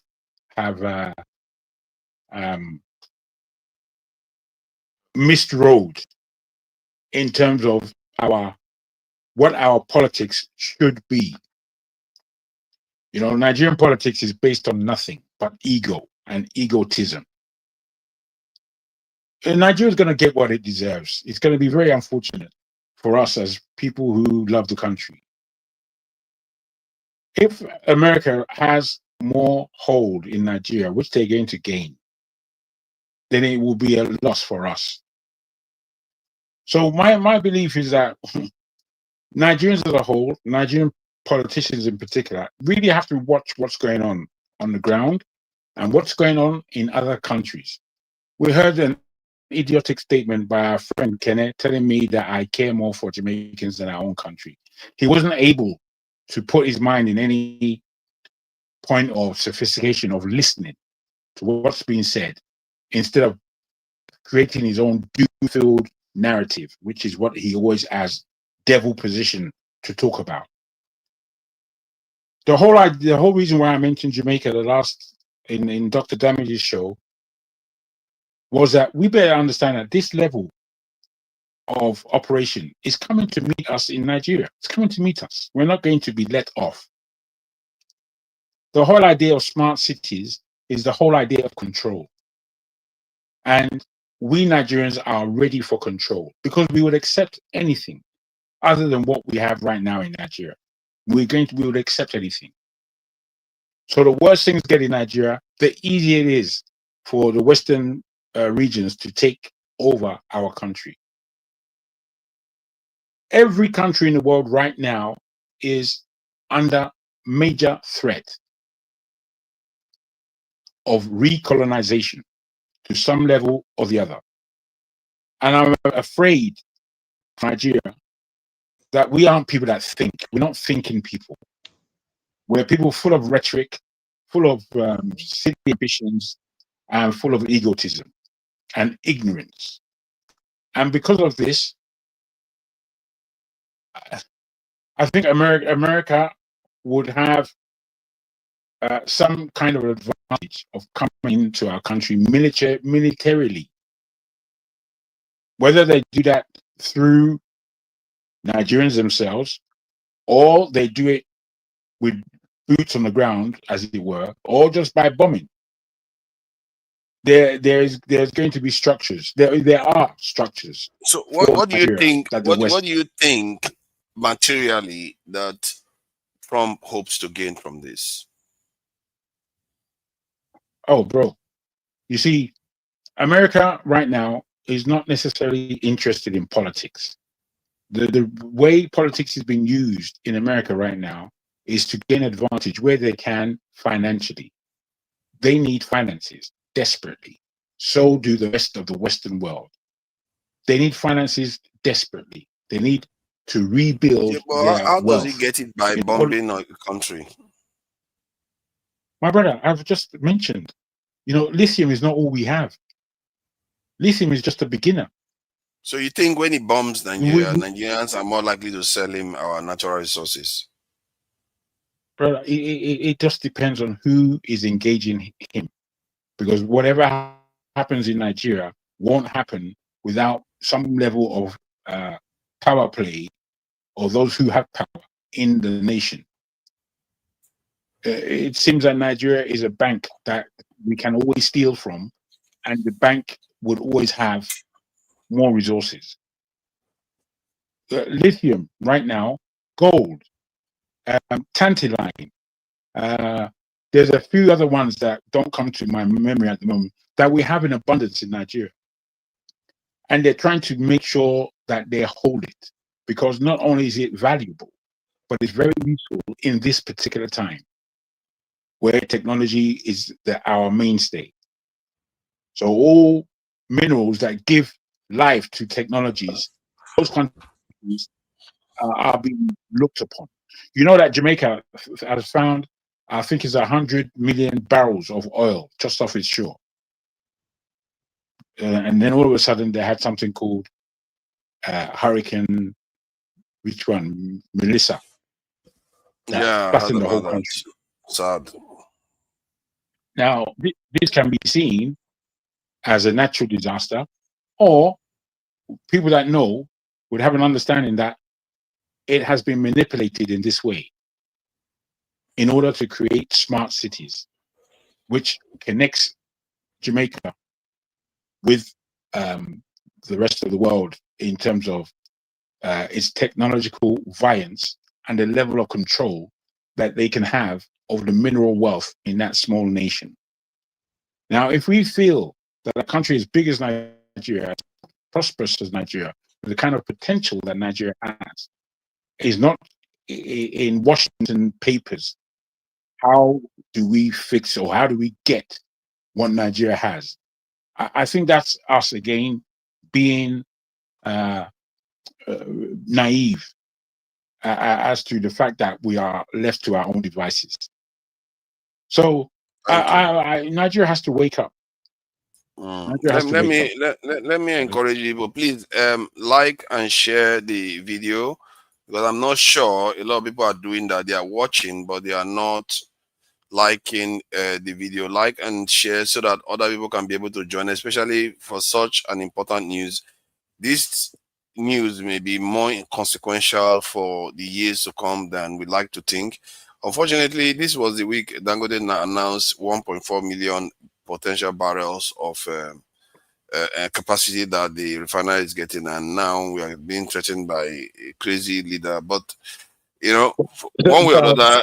Forefathers, please, do you mind just pushing back a little bit on this Jamaican hurricane issue? Because, you know, we're a very responsible platform. You know, this is a natural event. You know, I'm just trying to find out how you can artificially make a hurricane, you know. Can you give us some evidence or some, you know, because I it's think not it's a fair fair to point. people Well, I don't think he he made a clear assertion as evidence based. He just saying that it's possible. Based on, in my mind, while he was saying that, I was He thinking said about it twice. He said it twice, not once. He that said it there is no twice. evidence to it now. He's not going to produce any evidence to it. No. Okay, no problem. No problem at all. It's not a bad question. It's not a bad question. Forefathers. No, I understand that, but I have to move on to other people. Wait. It's very small. It's very small. I have to move on to other people so that other people. There are a lot of people that are trying to still come in. The backstage is already full. HAARP. Look for that word in Google. It will tell you everything you're asking for. Thank you. Yes, there's weather manipulation that is actually going on. You know, we used to have a. Why are you speaking further? Why are you speaking? You didn't want to speak. Now you are speaking further than what I spoke. Don't start now. Don't do that. Very, your way of being. You need to allow me nice. to moderate. You need to allow me to moderate. You need to allow me to moderate. There is. I'm trying to back up your point. I'm trying to. Yes, that's your point. I'm trying to back up your point in a calm way instead of it leading to an argument. But I could just take you out, and then we move on to some other person. I don't know why you have to be arguing about this. So there is the science out there. We used to have our own shamans, you know, that used to rain, people that can call the rain. It didn't work out, but now we have the harp that he mentioned. So even when they are trying to lend some credence to his argument, he's still arguing with me on top of it. Jide, please, what do you make of this threat to Nigeria? And after you, Oga Ike, and I think it is Neg. Neg has been around for a while. He's been going in and coming out. Where is he? I can't see Neg again. He's falling off again. Oh my God, he's backstage. How did you end up backstage now? Why are you putting me? I don't want to call me. Who did I know? Oh, yeah, I will call you. Yes, I'll call you. I'm trying to arrange it properly because you're not arranging it well. You've pushed me behind. Yes, there's Neg. There's Neg. I know Neg has been around for a long time. He's backstage. Neg, I will reserve your turn after Oga Ike. You're going to speak. No, Neg was here before you. I'm sorry. He was here before you. Okay. Then after Neg, you speak. So, can you put me backstage so you can bring someone since there are so many people there? Thank you for that. Thank you. Nice one. You know, Oga Tony is a very gentleman. You know, even if we have our disagreements, he's a very gentleman. Thank you, Jide. What do you make of the threat to Nigeria? I can't even believe I'm saying it. This is one of the first time I've ever had a nation threaten Nigeria directly, president for that matter. What do you make of it? Yeah, thank you so much, Forefathers, for having me. Good to see everyone. Greetings to my fellow panelists and for everyone listening on the comment section. I greet everyone. I have a lot to say, but I'm going to try and compress it so that every other person can respond and speak.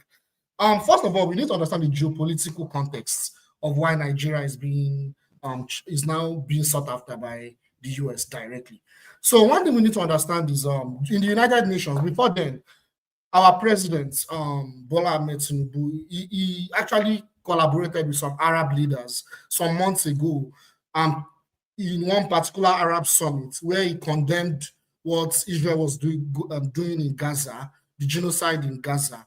And yeah, him and his vice president have been advocating and condemning what has been going on by the Palestinians and by the Israelis in the war in Gaza over the genocide in Gaza. So they've been condemning the IDF and stuff. So, and the United Nations, we saw what happened in the United Nations some months ago, where Colombia and Nigeria and some other and many other countries officially condemned the US and Israel with the genocide in Gaza. You know, Colombia even directly said that they should send in troops. If there's a United Nations troops or something that can be organized to go and fight the IDF or whoever is causing the genocide. So Nigeria and Colombia is facing a threat now too from the Americans. Yes, it's all connected. The same time. So that's interesting. Gustavo Petro, then you have the vice president of Nigeria too. He said the same thing. You know, he condemned what was going on in Gaza. You know, the genocide in Gaza. He condemned it. And these are one of the disturbing aspects is that some of these nations were actually allies of America. Like Colombia was friendly to America. Nigeria is not exactly hostile to America. What kind of this one? Right. I will explain further that part as I'm explaining, right? Yeah, you're right. You're absolutely right. So that's number one. So they are already against the policy interest of the US in a way. That's number one, even though they are a close ally of the US, Nigeria. The second thing we need to understand is Nigeria is a major partner of BRICS Plus. And we can see that in recent years, BRICS Plus members, they've been attacked through orange revolutions, protests. We've seen what went on in Indonesia, in some other countries, right? I don't want to digress, but a lot of the BRICS Plus members are now being targeted. Nigeria is a member of BRICS Plus, right?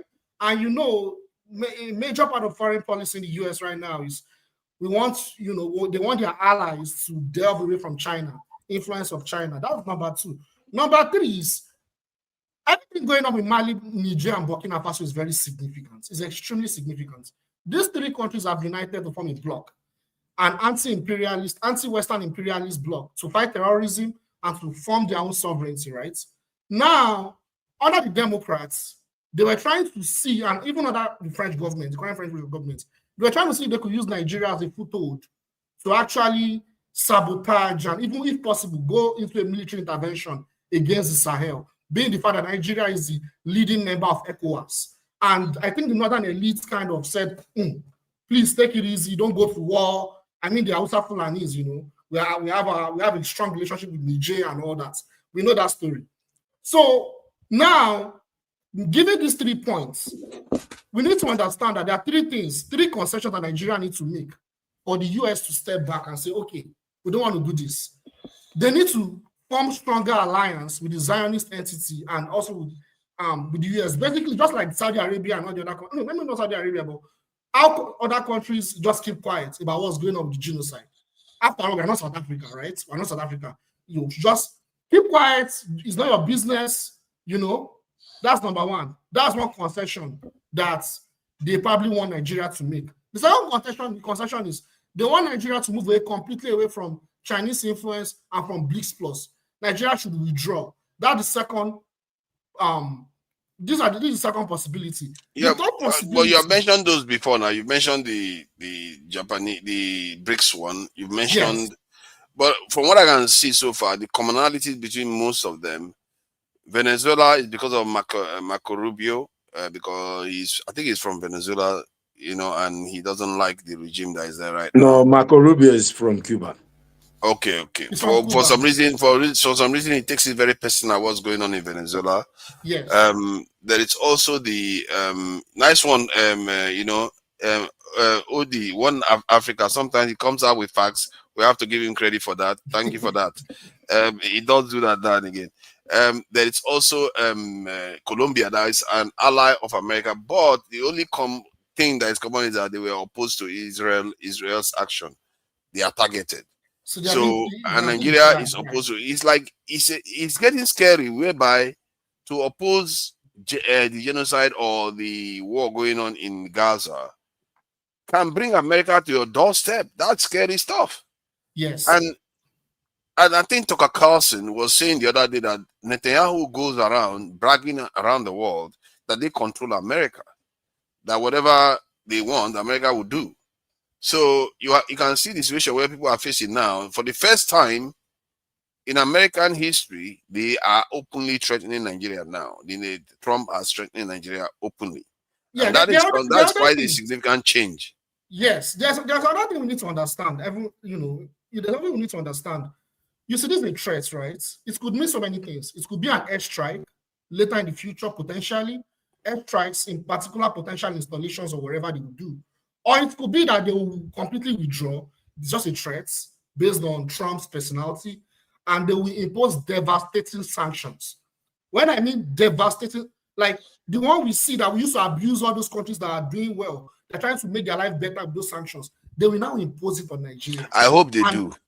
And those sanctions will be so devastating. No, how devastating can it be? If they do that, they are going to drive Nigeria towards the east faster, and BRICS is going to get stronger with faster. This government, yeah, you have a point. But with this government, I'm not sure. That's the problem. That's exactly where I'm going. With this current government, I'm not sure. No, if they are going to put devastating sanction, what is this government going to do? Be houseboy and stay under the devastating sanction? They have to move, otherwise Nigerians will suffer and die. I think they may still want to try to be diplomatic, just like they've done just today, like with the. Then the devastating sanction is not going to last. It's going to go away. That's my thing. I'm not because to put sanction, it takes a while to impose it, and then to remove it also takes even longer. So I don't see America putting sanction on Nigeria. If they do, Nigerians within Nigeria is. I like to think, even if we have a way of thinking a little bit backward, but we'll say, okay, so what? There is China. Everything, almost everything we use right now is from China anyway. I would love that. I would actually love that. But the point is, like I said, the people that we have in power, this current leadership, they are so irresponsible that I think they will still find a way to want to become diplomatic, trying to negotiate a way away from it. I know they are collaborators now. Interest. They'll be thinking about their flats. Their flats in New York and all another the thing places. they can also do is they can set some other proxies. They can. I don't know if they can use. I don't want to mention any group here, but they've been doing it already. They've been doing it already. But they could either further entrench and empower their proxies more, because we're talking about Intel. You understand? They're talking about Intel. So they will actually go into even the major cities and use their proxy to destabilize our major cities. I'm not talking about not even Benue State now. I'm talking about like Lagos. I'm talking about the major places that I'm talking about. They actually use proxies to destabilize those places. So those are the potential things they can do. You see, this thing going on in Nigeria is not unique. It has gone on historically all over the world. Iraq is one example. You see, Saddam Hussein is a puppet of the United States, right? He was a puppet. He was used to fight Iran, right? After that war that devastated Iraq economy. Jide, because of the number of people waiting, let's try to keep it brief so that we can. Right, I'm not going to take too long. I'm going somewhere. The point I'm making is, even their puppets, they can turn on their puppets if their puppets still do not adhere to their foreign policy's interests. It has gone on in Iraq. It has gone on in Panama. The same story in Panama. I cannot go into the story. We can go and check it out with Noriega. We know Noriega very well. It's not like Tinubu, but it was a military head of state. It was a drug trafficker too. It was a CIA asset. Noriega of Panama. You guys can go and check it. That's number two. Number three is, you see, we need to understand that because of time, the West, I've talked about this before in this show, for those that listen, they create a problem to try to make an excuse and a narrative to come and further entrench their domination. I repeat, they create a problem and make a narrative out of it and further come and try to make a case to come and solve the problem to further entrench their domination. This is how Nigeria was created. You mean like the Gaza ceasefire? No.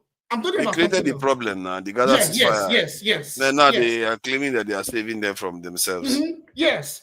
That's how Nigeria was created. The slave trade, they orchestrated it.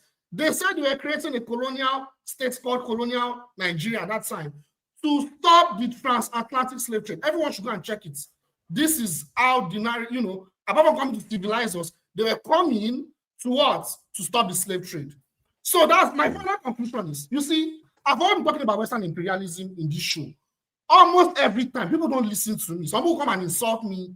Now we are seeing this right in our face.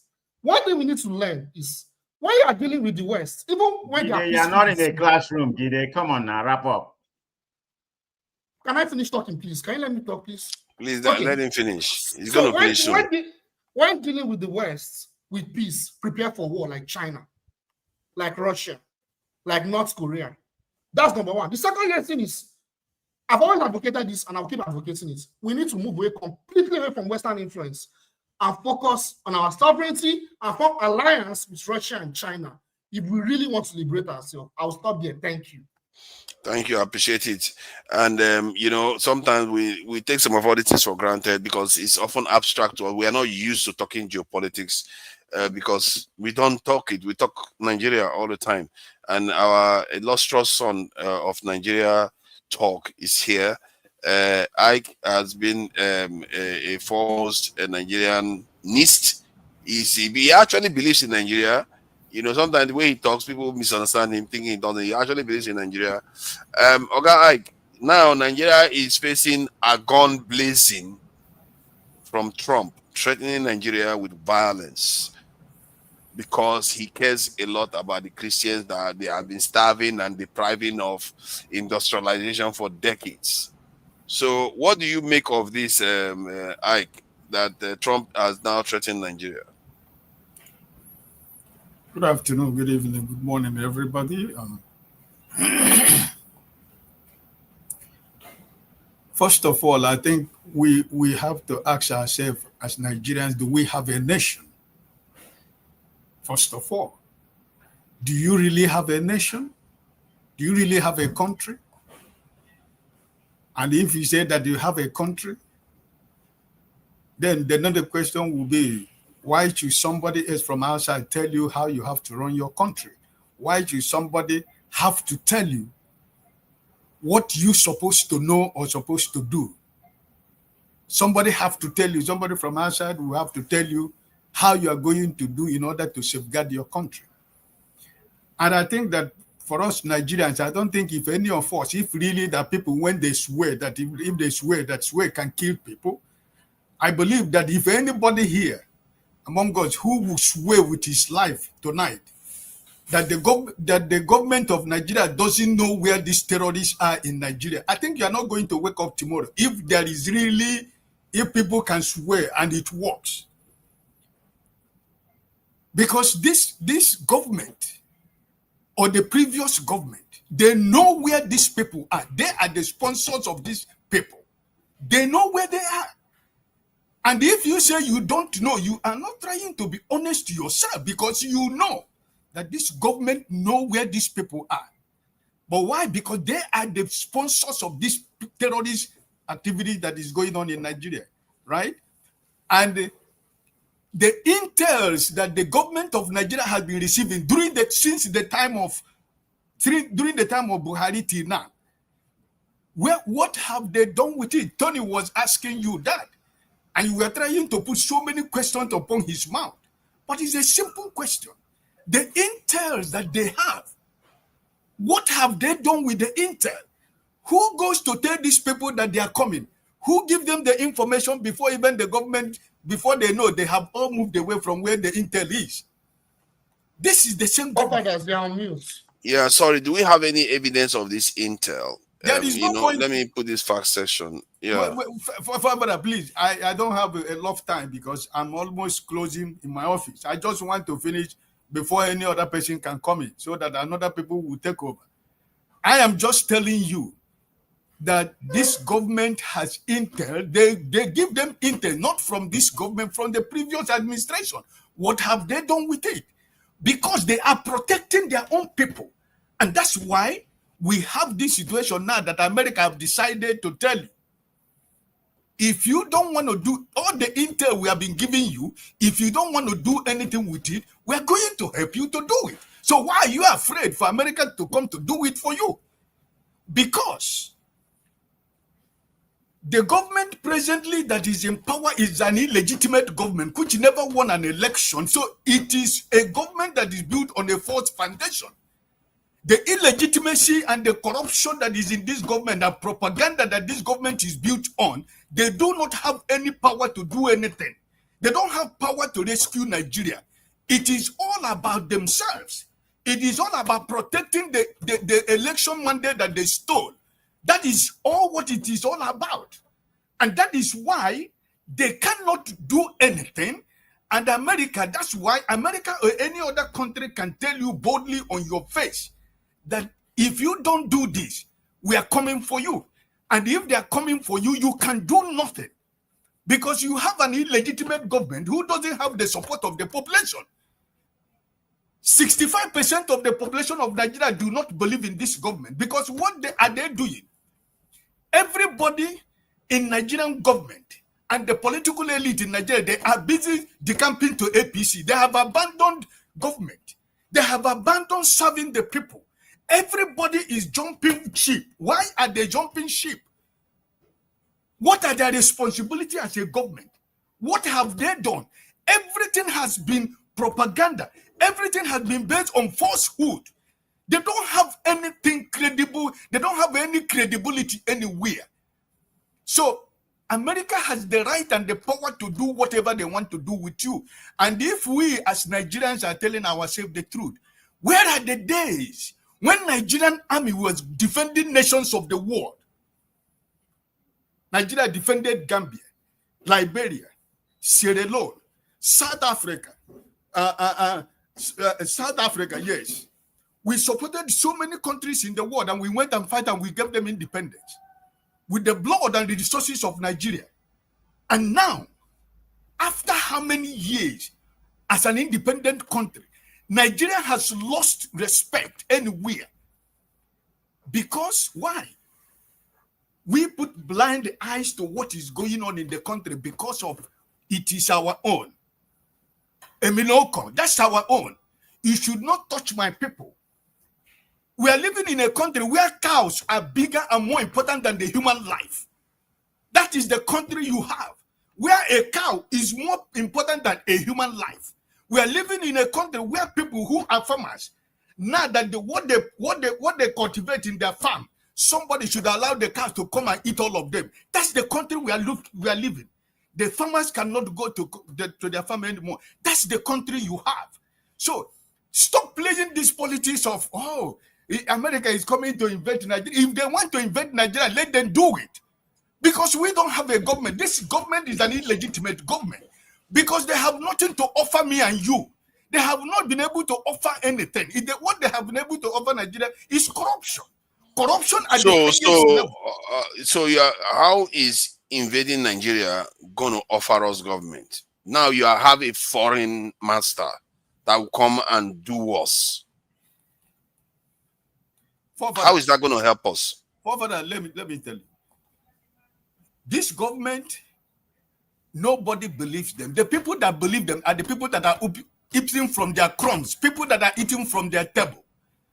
The same people told this government, they have been telling us that there was a coup. They first said there was no coup. I am one of the people last week or 2 weeks ago, I told you that there is no coup in Nigeria. All these things that they are saying, even up to today, they are telling you they are arresting people. The government has not confirmed to you that there was a coup. So, is it not enough for you to know that these people know what they are doing?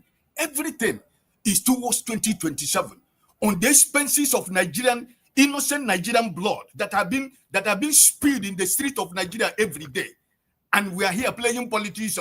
Is it Christian genocide? Is it a Muslim genocide?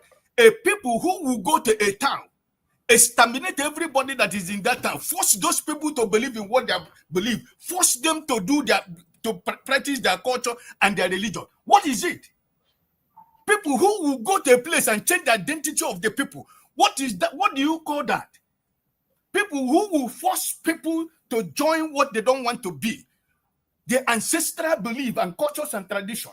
People will move from there, go there, take over that place, force them to do what they do. What is it called? So then why does America not say, okay, because of this, we are going to give you the weapons, to go and deal with this thing, and we're going to ensure that you are actually dealing with this thing. Why do you trust the idea that these are people that have colonized us? They have, if you know what they did to, you must know what they did to Black Americans. These are the same people. What have you used the weapon that you have? What have you used the weapon to do? When I keep telling us, let me say this. When I keep saying that the weapon, I've been saying it repeatedly. What we have is not enough. Have you tried to defend 1,000 people yourself? Now, Nigeria population is increasing. I think we're about 230 to 50 million now. 230 to 50 million. So, have you tried to defend 1,000 people by yourself? If you have you stood in front of 200 people, that's what one Nigerian soldier has to do. That is too much. Let me tell you. If the Nigerian soldiers will live where they're supposed to go and defend Nigeria, and instead they go to the street to kill innocent Nigerians, I don't care. Listen to me. I do not care about this government. It is. Listen, revolution. I don't know the kind of revolution that will going to happen in this Nigeria. They are afraid of Q. As long it's not about caring for the government. The government are like Oyibo people too. They are not different from them. That's the thing. Listen, as long as this government remains, there will always continue to be rumors of Q. Because why? They do not have the legitimacy of Nigerians. Even the so-called military data. Let me tell you, somebody, Tony, before he left here, he did say something. The last killing in Benue State. When your president went to Benue State, he did not go to the place because of flood. Was he supposed to wear Babariga to Benue State? Is he not the commander-in-chief of Nigerian Armed Forces? Was he not supposed to dress in a military uniform, in a war uniform as a president of a country? But he went there with Babariga. And the governor of Benue State, they hired the students that have not been going to school for so many years. They hired them, give them flag of APC. They are welcoming your president. Listen, why are we just deceiving ourselves? Your president who went to Benue State, did he reach to the place where there was killing? Because of flood. He cannot put his leg in the flood. Does he have to? Yeah, but it's not the president that is going to be bombed now. It's the people. It's our country that is being bombed. It's not about the government. I too have a big issue with the government. But we should separate the government. What we are doing is dangerous. You can't make the government the country. Which is it? Because Hamas right now, Hamas is not Gaza. Is it not the people that are government? Yeah, but Hamas right now is not Gaza, but Gaza has been destroyed. Sorry, I don't want to take my argument to the issue of Palestine, and I'm talking about. No, I'm just saying because you are focusing on the government, and we are all in agreement with you on that. We don't like our government, but you also have to recognize the danger of a foreign government coming to bomb your country that has a history of any country they bomb never doing well. Libya is part of our problem now because they bombed Libya. The president was murdered, and then the weapons and the extremism flowed into the Sahel even more. We are dealing with that problem now. Yes, and now they want to do it to Nigeria too. Father, let me tell you, it is you, as a Nigerian, you put yourself in the public. You wash your dirty linen in the public for the people to know that you have a problem in your house. If Nigerian government are taking responsibilities, if Nigerian government are doing what they are supposed to do, me and you here, everybody that is here will say, America wouldn't even want to talk about warning Nigeria. They have never said they are going to invade Nigeria in the first place. So I don't know where that topic came from. I don't know where that statement came from. He threatened Nigeria. Let me show you. I know. Listen, those threats is that those threat is for you. If you know that threat is real, what are you supposed to do? He said he has asked his military officials to. You do the right thing. There is something. I have a breaking news. This is very important. It's a bad news, but I will say it. It's a breaking news. Give us some breaking news. Let it not be conspiracy theory. Please don't interrupt now. It's excerpts. The department, the leader of the Department of Defense Minister has officially approved intervention in Nigeria. Okay. Well, that's for everyone to listen. Okay, let me finish before the breaking news. Your breaking He news. approved Listen, it on Twitter. let me tell you, whether you have breaking news or you have fucking news, I don't care. I am only speaking as a Nigerian. I am only telling you the pain that I have as a Nigerian. That because your state, your country has failed as a state, because it's a failed state, because it is a state where nothing works. It is a state where few people are controlling even the air that you breathe in Nigeria.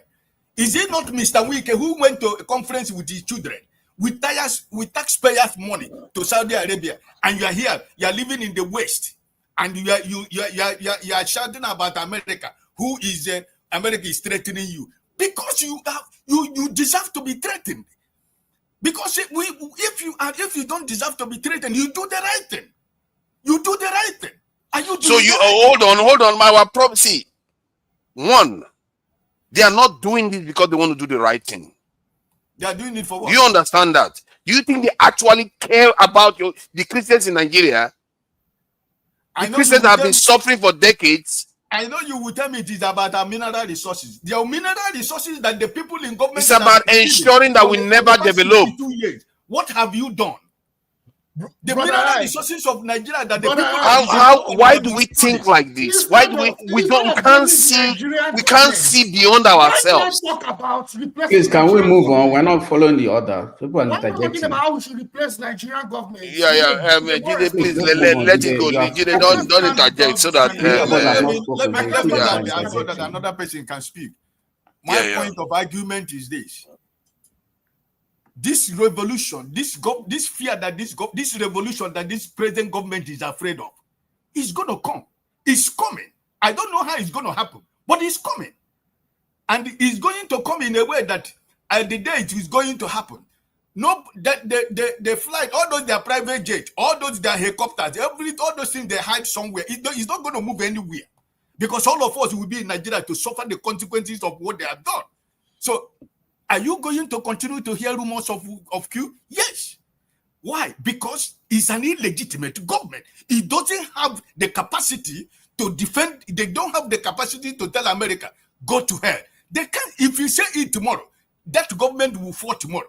He doesn't have the nerves. He doesn't have the ball because he was not elected by the people. He doesn't have the support of the population of Nigeria. So who is he? What is he going to tell America? America have embassy in Nigeria. It's not that they are hearing from somebody. They have embassies in Nigeria. They have so many areas that they get information about what is happening in our government. So it's not news. So my brother and sister, it doesn't matter who and what is happening. Consider your country that we are living in a failed country. And as long as this present government are not ready to say, I have heard you, I have heard your cry, I now know that we have made a mistake, but can you give us the opportunity to remedy what we have done?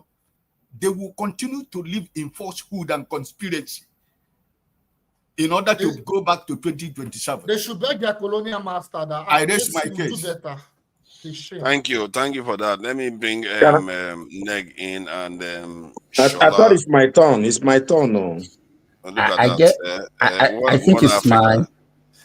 What Africa? It's not your turn yet. Too. I think I've arranged it as close as possible to the sequence that it has to be. No, but I think let's try to me. keep it shorter so that people can be able to talk. Then I can open it up for. So people keep interjecting. Those who have spoken keep interjecting. That's not fair.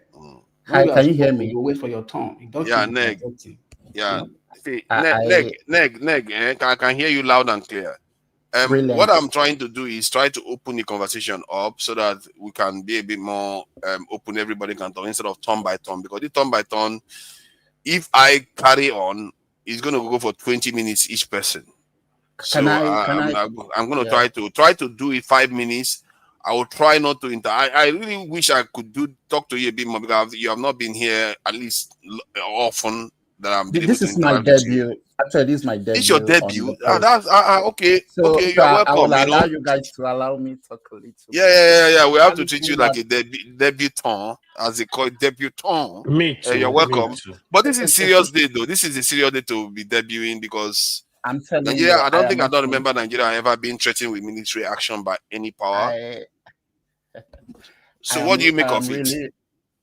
I am really burdened by what is happening, and I apologize to the other guys that really want to talk.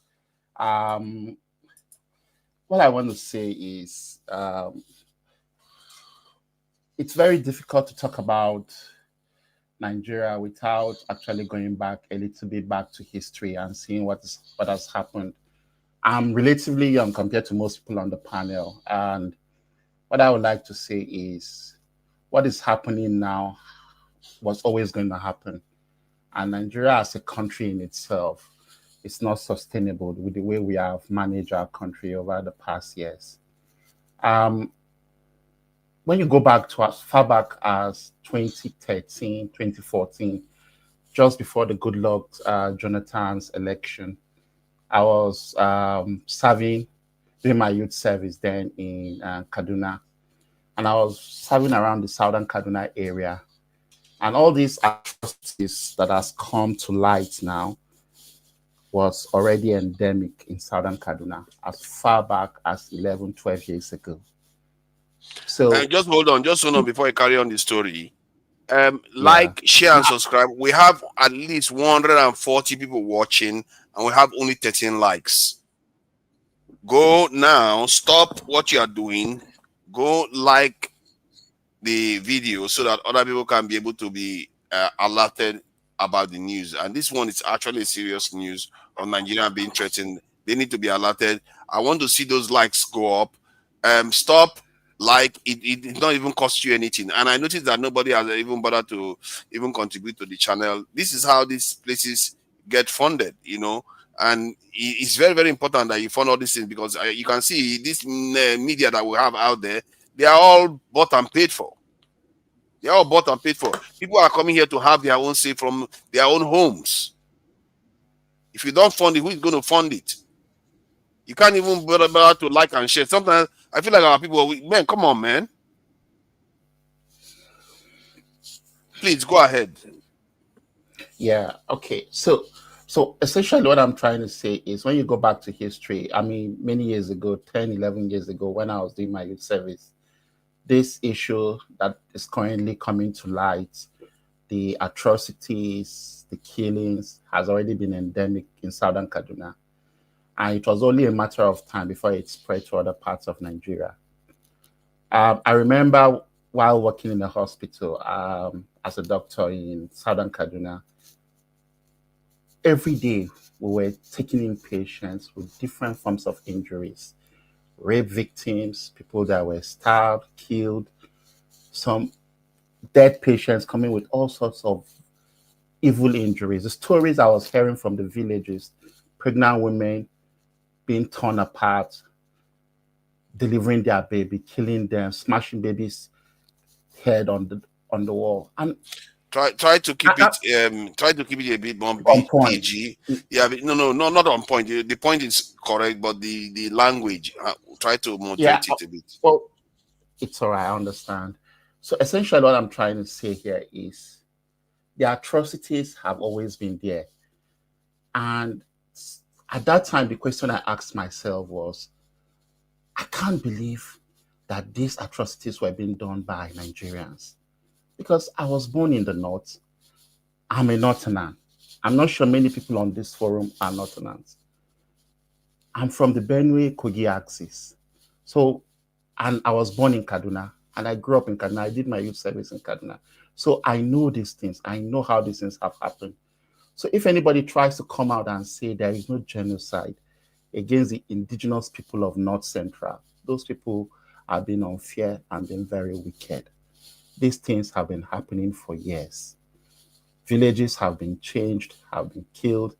The generic fabric of a village has been changed in many places in North Central and even in other parts of the North. So this is not new. But how do we solve this problem? Because it's all about solutions. We know that many people in government have come out to say that the sponsors of terrorism in Nigeria are in the government. It seems that everybody seems to avoid talking about this. Kawu Baraje, one of the former APC chieftains, PDP chieftain, came out and said that these people were imported from outside the country in preparation for the 2015 election. While I was doing my youth service there, a few of these Fulani terrorists, I'm sorry to use a particular ethnic group, some of them were caught and they were asked, why are you here? They said they were promised a job. They were brought in here and they were told that they were here to kill in case of an election. And this thing I'm telling you is not made up. And if it's made up, God is my witness. I'm telling you guys this thing this evening. This is as far back as 2014. Kawu Baraje came out in 2019. The military intelligence officer, what was his name? Kule, what's his name? That has now resigned from the military, came out and said this thing.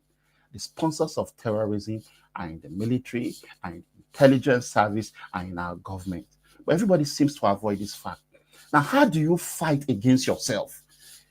My personal opinion is that our government, as consisted today, does not have the moral integrity or the desire to fight terrorism. But let me ask you this question. That is my opinion. When somebody says something, what is the economic reason to sponsor terrorism when you're already part of the elites? So, this is my own, this is where I understand this thing has happened. These people were brought in 2013, 2014 in preparation for the 2015 elections. And I'm pretty sure this was in conjunction with certain groups in the country, certain groups that represent a certain ethnic group that are involved in a particular way of life and business that has affected the farmers. These people were brought for a particular purpose. Now, in the expectation that Jonathan was not going to seek power, I'm not a fan of Jonathan. He was a weak president, so I'm not here to defend him. But it was in anticipation that he was not going to seek power. Now, when Jonathan ceded power, the plan was to take these people back. But you've brought them in. These are people that all they did was to fight in Libya, was to fight in the Sahel. All they've done is to commit terrorism. So it was difficult to get them back, to send them back to where they came from. It's a problem that started very benign, but has become malignant, and our government is incapable. Did you say what year was this? This happened in 2013, 2014, 15. I think that was around the period that Gaddafi, just before Gaddafi was defeated. So that is around just after Gaddafi. Yes. Just after Gaddafi. So it showed you that the events may not necessarily be tied to our leadership. It's about what happened, because Gaddafi fell, if I'm not mistaken, 2011. So during that period, we became destabilized, more destabilized. So let me land my point. After what we've heard and what we know was that after Buhari lost the 2011 election, they sat, those people that constituted what APC has become, and this is my assumption, and what we heard from the news was that they sat and said, how can we wrestle back power? Dati, the running mate for Obi, has said this. Many people have said this. The only way they could do this was to create instability. And some of them went to Gaddafi and said, how do we solve this? Gaddafi said, okay, I'm going to help you with a few of my machineries. Because Gaddafi had most of those people, those machineries in Libya. He was using them as part of his military. He said, I'm going to release some of those men to you. I've heard this thing many times in the news. I'm sure this is not new to many of you people. And he helped them, but this was always going to happen. And unfortunately, it has happened. How do we resolve this issue? People talk about a lot of geopolitics. I'm not saying that there is no component to geopolitics. America is a transactional government. This, especially the current American government. But you cannot deny the fact that these things are happening. Anybody that comes out and said, oh, that Christians and Muslims are killed proportionately, it does not have a religious connotation to it. What I want to say is that those people have not lived in the North or do not understand the dynamics of the North as much as some of us that have lived there do. Hold on. Are you asserting that more Christians have been killed in the north as a result of these terrorist activities and banditry, that more Christians have been targeted than Muslims? No. What I'm trying to tell you is that the problem in the north is multifaceted, and it's important for us to understand the multifaceted nature of the problems in the north. We have Boko Haram and ISWAP in the northeast. They are jihadists. We have the problem in the northwest and the problem in the north central. The problem in the northwest and north central are tied together, even though they are a little bit different. Let me explain. The problem in the north central is a movement to acquire land to ethnically cleanse people of the north central. It's as simple as that. Whoever tries to change that fact is just wasting his time and is being economical with the truth. People in Plateau, people in Benue, people in Nasarawa, people in Kogi State, people in Kwara, people in Niger, there are people that are after their land. The climate change that has sent a lot of people from Sahel is one of the push factors that is causing this instability. In addition, there are people that are sponsoring it. I don't want to say this, and there are some things I cannot say online, but my feeling is that there are people that are responsible for a particular group of people that carry out a particular business, the way they live their life. Those people are part of the sponsors, as far as I'm concerned. And that is what has happened. So, but what has happened in Northwest is linked to it, but those people are also part of the machineries that are there to do illegal mining. That is contributing also to that problem. Exactly. So, but my original question, Okay. unfortunately, no, we don't have time for interjection, but No, I have a question for him. later on. It's because Let me quickly ask him what question. I have a question. No question. Sorry. I wanted to ask, like, is there, No. Let's not do that. Let No, Shola is waiting. Don't do like that. this, Don't I answer. really need to have my turn. Don't answer. Exactly. No Shola is question. waiting. We need to move to the next. No question. do you No know question. if there's like any Can foreign- you stop asking questions? I know. I will open it up. You guys can have your conversations, but let the ones that haven't spoken have their say first. Then No, Forefather, there is a can serious open it question up. I need to ask him, please. No question is more serious than other people's As question. long as it's me, you will do that now. You're going to do that now. But he didn't answer my question about the elite already, because I think when we start saying our leaders are doing all these things, we don't reach the normal conclusion we are supposed to reach by saying, okay, these were already rich. Why do they need to do this to steal money again? There's something more going on. So I feel the problem in the Northwest is tied to illegal mining.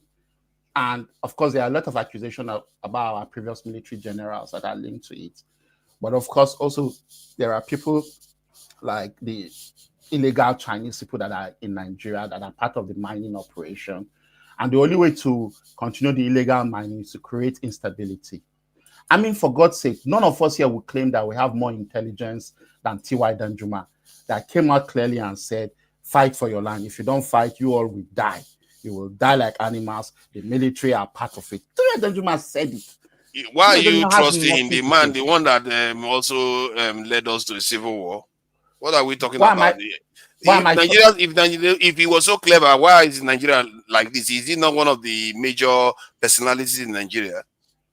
We shouldn't be taking all this too seriously, because if they were so good, why is our country like this? Why are we facing threat today? They are supposed to have done.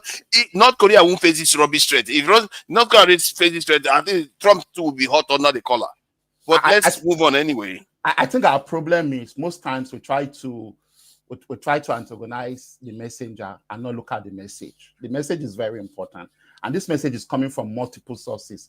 T.Y. Danjuma said it. Kawu Baraje said it. That he said. And we are not antagonizing him. His prescription is anarchy.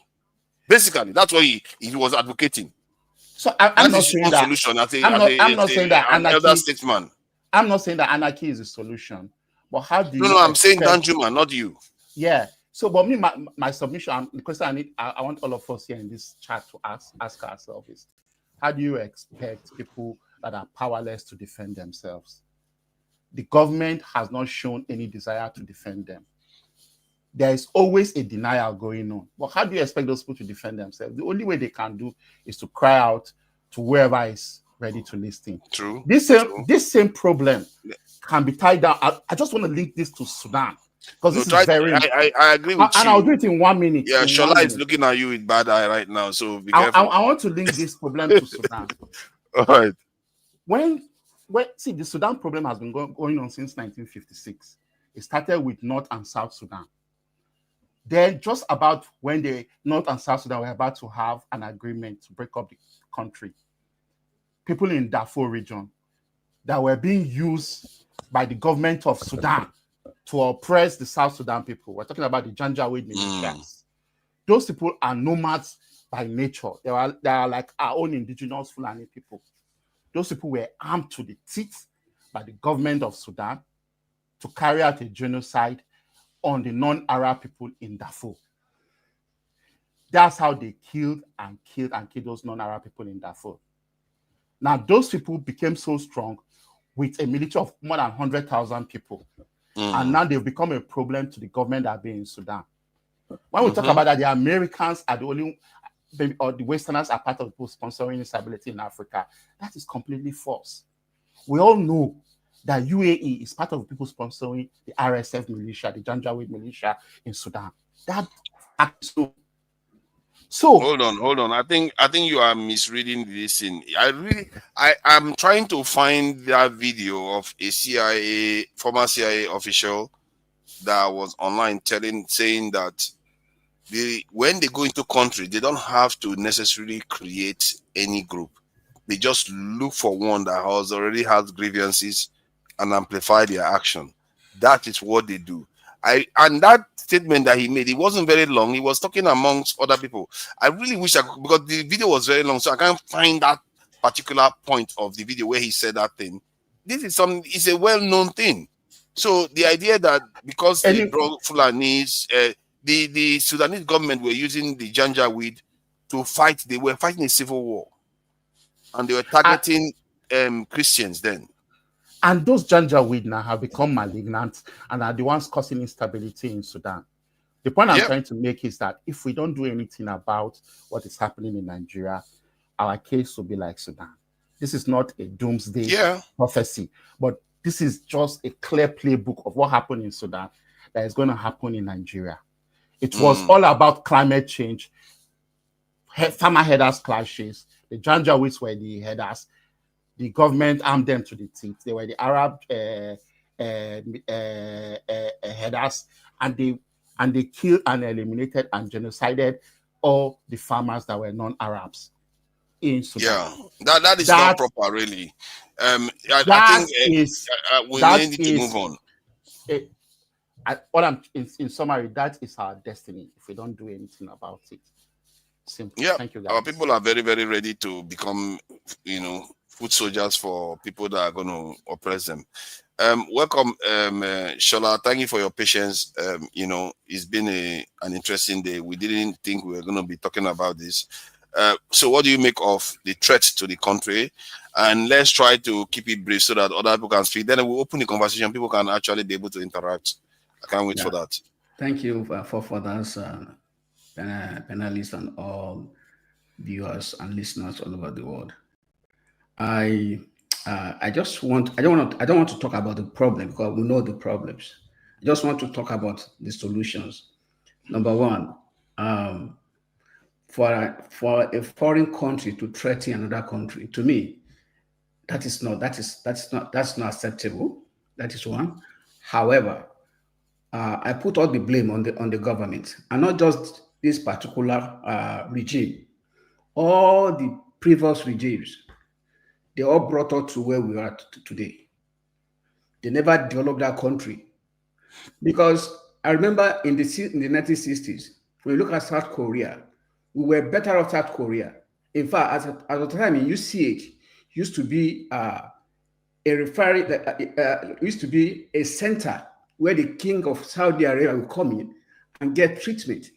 In those days, back in the 60s. What is UCH today? UCH has gone to, in fact, you cannot even refer anybody to UCH. What am I saying is that for the past year, since 1960, Nigeria has just gone down the drain. So I put all the blame on the government. Because if you don't put the blame on the government, if the government has developed our country to the point that we are strong, economically strong, and even militarily strong, I don't think US or any external government will want to threaten us. Because, for example, US will not threaten Russia. US will not threaten South Korea. They won't threaten them because these guys are or China. They are superpowers on their own. But along the line, we have failed. The government failed us. That said, then we ourselves, we the people, we are divided. We are not united. And that's why Tony said one thing in Yoruba. They said, if there is no wall, if there's no crack in the wall, the lizard will not come in. We are divided. Among us, yes, some of us here want military, want US to take over, to come and invade us. I don't think that is proper for all of us to begin to show a kind of acceptance for an external aggressor to threaten us to the point that he will come and invade us, even if you want to. That's not the way they do things. People have joint exercise. They can do joint exercise to calm or to quell anything going on in the country. But you don't have that. I mean, that is a slap on our faces. Are you saying that some people have collaborator energy? It's possible. It's possible. You can't really say now. We are divided. We are not one. We are not one. You know, it's sad, isn't it? After our history, we still haven't learned. The problem we have is not even this government alone. It's the cumulative effect of what has over the years. But it to be not. I mean, I don't know how to put it, that for some of us to think that for Trump to threaten us to say we invade us, for me to have spoken to the defense, Minister of Defense or whatever they call that defense the word. They changed it to defense ministry, Department of War now instead of Department of Defense. I mean, let me tell you one thing. I am a father. I have children, right? If my child has a problem in the school, for example, and they call me that maybe my child did something wrong in the school, I'm not going to start beating my child up, showing a kind of disagreement regarding my child in the school. I will defend my child. Right? When I come home, I will scold and correct my child. I won't do it outside. That's how a parent behave. You don't come out and say, hey, let them come, let them do that. I may not like this regime. We have a problem. We are divided. We're not united. This is the time for us to say, no, what? Let me tell you one thing. All the nations are going down. Everybody is going down. We are going faster, right? The US of today. But China seems to be rising, though. China seems to be and Russia, they seem to be the only one rising so far. Everybody is going down. UK is going down. US is going down. But we are not going faster. That refinery is expanding. What are you going on? Chinese people told US that if you shoot whatever a nuke, you won't shoot the second one. Nobody has ever told US like that before in their life. So nobody should feel that one person is superpower. No. And I want to close by saying one thing. I think we are wasting our money in buying all those missiles. We should go and develop our local missiles. I'm a Yoruba man. Yeah. Let's go invest on our local missiles and let's see if the threat will happen. Let's go develop our local. We have. Tony is looking at you now. Let's develop our local. It's so cheap. Those things have names. Call their names. They won't land. You say you have a bomb. Which bomb? I will direct that bomb to go to where it's coming from. You see that, Tony? You see yourself. Tony, develop I hope you see yourself now, Tony. Our local security apparatus. Let's develop it. Let's go back. Those are not witches. They're not wizards. They are God has given all those. These are natural endowments. Let's develop it and defend ourselves. That's so cheap. You don't need it. You don't need to go and buy one AK-47 or buy one flying rocket. You don't need it. It's just a spoken word. So that's what I want to say. Please let us be united. We are divided. We have problems, but let's be united. We should not applaud any external aggressor to come and threaten us. That is not good. That's awful. If they do that to Nigeria, we are done. And we are allowed that to happen. We are done. You know, and I think Nigeria is so important that hopefully it's not going to happen. What happened?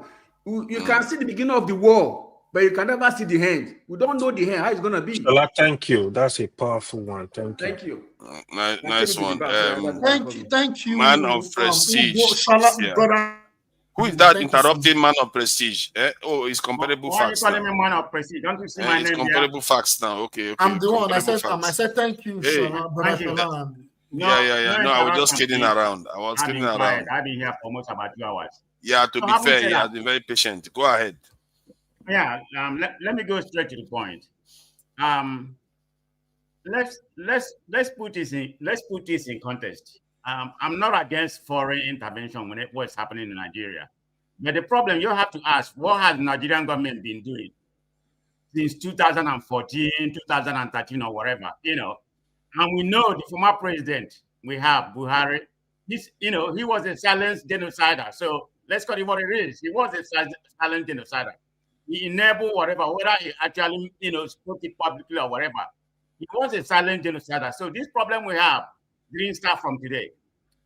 Negido came here and gave you some empirical facts. And tell you what's actually happening in the northern Nigeria. Everybody think that he's just making things up. Yeah, I think I said this about 2 weeks ago. What's actually happening right now? The Nigerian government are letting the foreign country, particularly USA or the Western country, define what's actually going on in Nigeria.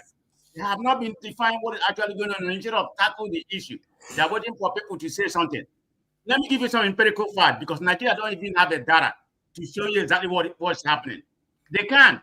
We have to go with the academic NGO data or the religious, the international freedom data, because you can't forefather anybody here. Can you tell me how many Muslims and how many Christians killed?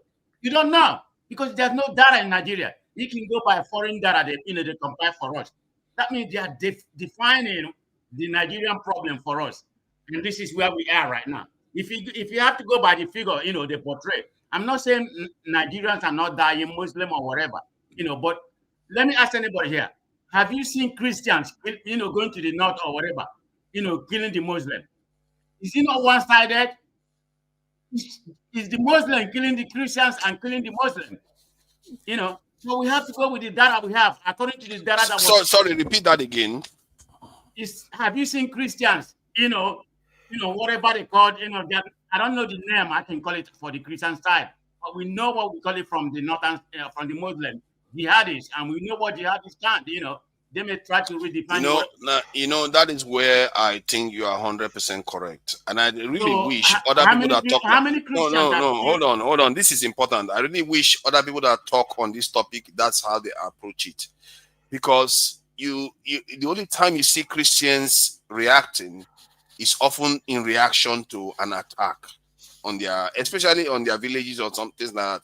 But these Islamists that claim they are Muslims anyway, the radicals, they are often the ones that do most of the attacking, including on Muslims and on Christians. But often Christians frame it in the sense that, Muslims are genociding them. But the way you put it now, I think is the best way to put it. That Christians are not the one attacking, is the people that claim to be Muslims that are the one doing most of the attacks. And that is where there is work to be done on the Islamic community to say, okay, what is going on? Why is it that people are the ones doing most of all these killings? And because they are also killing their own people. So please go ahead. I just thought I should highlight that point because it's important, because that is going to come up over and over again. It's not a conjecture. That's a fact. The other ones, the figure or other kind of thing, may be an estimate of conjecture. That one of the Muslim killing Christian is a fact. You can't argue that one. Okay, it's not a conjecture, like I said. Like I said, we are letting the foreign people define it. If I have to go with the data they are giving us, the fact are there. See, let me give you this data. From 2019 and then from 2008 to 2023, the data out there said about 16,000 Christians has been killed compared to 6,000 Muslims. I'm going with the foreign data estimate. I'm not saying this is me. And if you have to go way back, they're putting like 52 to 34 Christian Muslim. And who is perpetuating all this atrocity? Is the jihadis. I'm not going to call it Muslim because my best friend here is a Muslim. I'm talking about jihadis, Muslim. They are the one perpetuating all this atrocity. That's what it is. And we're here blaming. I'm not saying that Trump should come and invade us or something like that. But you have to look on the other side, on the flip side. if this is going to make us wake up and start doing something. But as of today, they are still denying. One of the APC person came out and said there have never been a genocide on Nigeria. Look at that nonsense statement. There was genocide against the Igbo. That one is documented. How are you going to make that categorical statement? He said there was never a genocide ever. Not now, not ever. That means there's nothing like Biafran war. If we have to go with that narrative, it doesn't even make sense. You are contradicting yourself. So let's call it with what it is. There's a targeted genocide in Northern Kaduna, in the central north. It's happening. I don't have the fact to back up I'm just going with the fact there was, that is that they compiled by the NGO and international religious people. That's what we have. If Nigeria has their own data, of course we know how Nigeria is, is. They don't have any data, to back up what they are claiming. This is the problem we are having. We are not making the effort. So we, like I said, we have to let the foreign people define us now before we started, want to tackle what's actually going on in Nigeria. It's going to be a lot of implication. Okay, Trump just said this is going to send the he has authorized the Department of War, and that's what it's called right now, to get ready for any possible strike. I read that one, and possible sanction. In my own opinion, I think it's a threat, trying to compare Nigerian government for any particular reform. You cannot. But do you support him attacking Nigeria? No. I know you're a military guy. The USA is not going to attack. They're not going to attack Nigeria, but they're not going to attack because of the logistic purpose. It's about 6,000 to 5,000 miles away from the eastern coast of US to Nigeria. The plane or whatever, it's not possible to do that. They have places in Djibouti. They have to have a base. They have it in Djibouti here now. They have to have a base, but in African country like Ghana. Imagine if they had it in Niger, like they had it barely 4 years ago. But they don't have it anymore. It's 30 minutes in Abuja. They don't have it anymore. I know people are saying maybe I'm contradicting myself. But for Trump to declare war, you have to. Hold on. Are we now going to thank? Hold on. Sorry, I'm interrupting you. Are we now going to thank the Nigerian regime for kicking Americans out of that place? Because are we now going to thank the Nigerian regime for kicking Americans out of their country? Otherwise, Trump will be less than an hour away from Abuja right now. That's okay. That's a statement. That's a good statement. They are trying to, they are trying to protect their sovereign independence. They have aircraft carriers. They don't need. There's nothing wrong. You have to protect, but don't come here and telling me that Trump is doing the wrong thing or whatever. You let Trump define yourself, and now you are trying foul. When you have been on air, you have not been able to solve your country. Dating back to the silent genocide that we have, and we keep on calling, may he show rest in peace or whatever that may be. Buhari was a silent genocider. He started this mess. I know he had started, but he amplified it. And Tinubu, of course, Tinubu is not going to do anything. Why do we say that Buhari is the only one that amplified it? Personally, no. I could accuse Jonathan for exacerbating the situation at the time. No. But there are many people that you have to blame. You can blame for this. There's about 276 years that was kidnapped at that time. Out of that, about 98% of them are Christians. I heard they were mostly Christians. So it's mostly they were mostly Christians. So about 270 something. But they've kidnapped others that were Muslims, though. Let's not. No. It's about 90 something. Go and fact check. It's about 90. You mean all the people that have been kidnapped? Hold on. Are you saying all the kidnapping of students? No. I said the Chibok girls. Okay, Chibok. Oh no, Chibok is true. It's true. You're right. Yes. I'm saying that they've kidnapped others too. No, they have. Believe me, I'm not here making an excuse, but it's more Muslim or it's more Christians. There may be, but I'm just going with the data because Nigerian government can't even give me a data to disprove this one that was compiled by the international people, the NGO and religious people. They can't give me a figure, so I can counter them. That is the problem with Nigeria. We don't have any data. As of right now, all Tinubu is doing is about the next election. Believe me, they don't care. It's about the next election. They're not talking about it. They're making unnecessary schools. But yeah, thank you. Sorry, let me just. I want to point a fact KJ hasn't to said anything, and comparable fact. No, it's my turn. Come on, man. OD is going to get cross, and KJ is not going to like it. No, but I've been here. No, KJ, I was here before. Let me talk now. Come on. Yeah. Thank you. Comparable facts. I really appreciate the way you spoke about it. Yeah.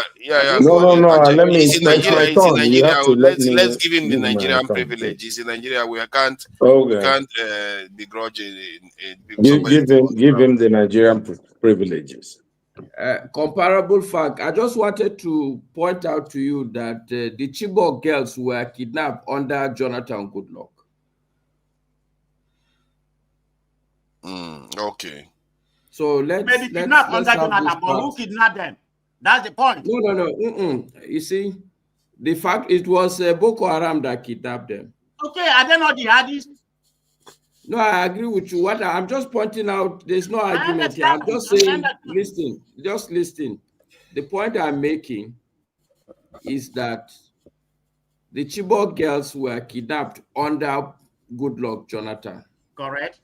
So I just want to point that fact. That's all. It's not a big deal. I just say that Buhari was a silent genocider. We know it. Where did he genocide? I've just made the point. It's not an argument.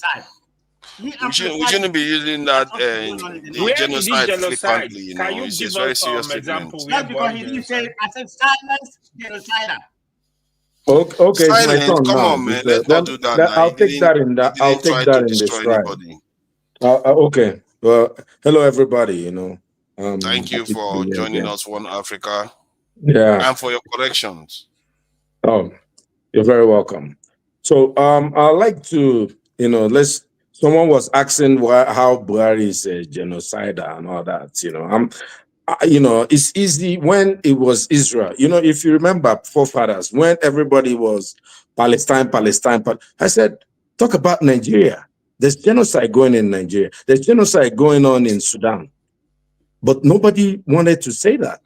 Oh, now the Americans are talking about it. Now we're having, finally, we've been forced to have that discussion. Good morning, my neighbors. So someone was asking, there's a guy, a former Naval Commodore, his name is Kunle Olaiwun. You go and Google his name. He came to Nigeria. He's the Nigerian Secret Service guy. And he talked about how Buhari and his team started this. There was this doctor, a young doctor that came in here and gave us his speech of what's going on in the Middle Belt. That's like a first-hand report. He talked about his patients that were brought to him, who gave him like the stories of what happened. I think that guy should come more often and counter some of this. We have this pastor here who keeps number one. There's no genocide in my village. But this is another. At least we'll have another alternative, view, to counter what he's been saying. I'm going to ask a question. What is Nigeria's number one problem for fathers? Wow. And anybody can answer that. You know what? Thank you very much. I don't know why it's so hard. It's like asking 2 + 2 and you're taking 10 minutes to answer that. I can't because you have to contextualize before I can answer. No contest. Nigerians, see, if we solve the insecurity in Nigeria, we'll make improvements economy-wise. Everybody understands that the problem in the Sahel and really from Sudan and all that has been important in Nigeria. And let's say we didn't have this problem when Obasanjo was in power. This problem started after Obasanjo, then the Jonathan era, when this guy's important. You can play this video, find that guy's video. The guy, even on channels, he said that if after he says this, that they may take him in, but he doesn't care. He will say the truth.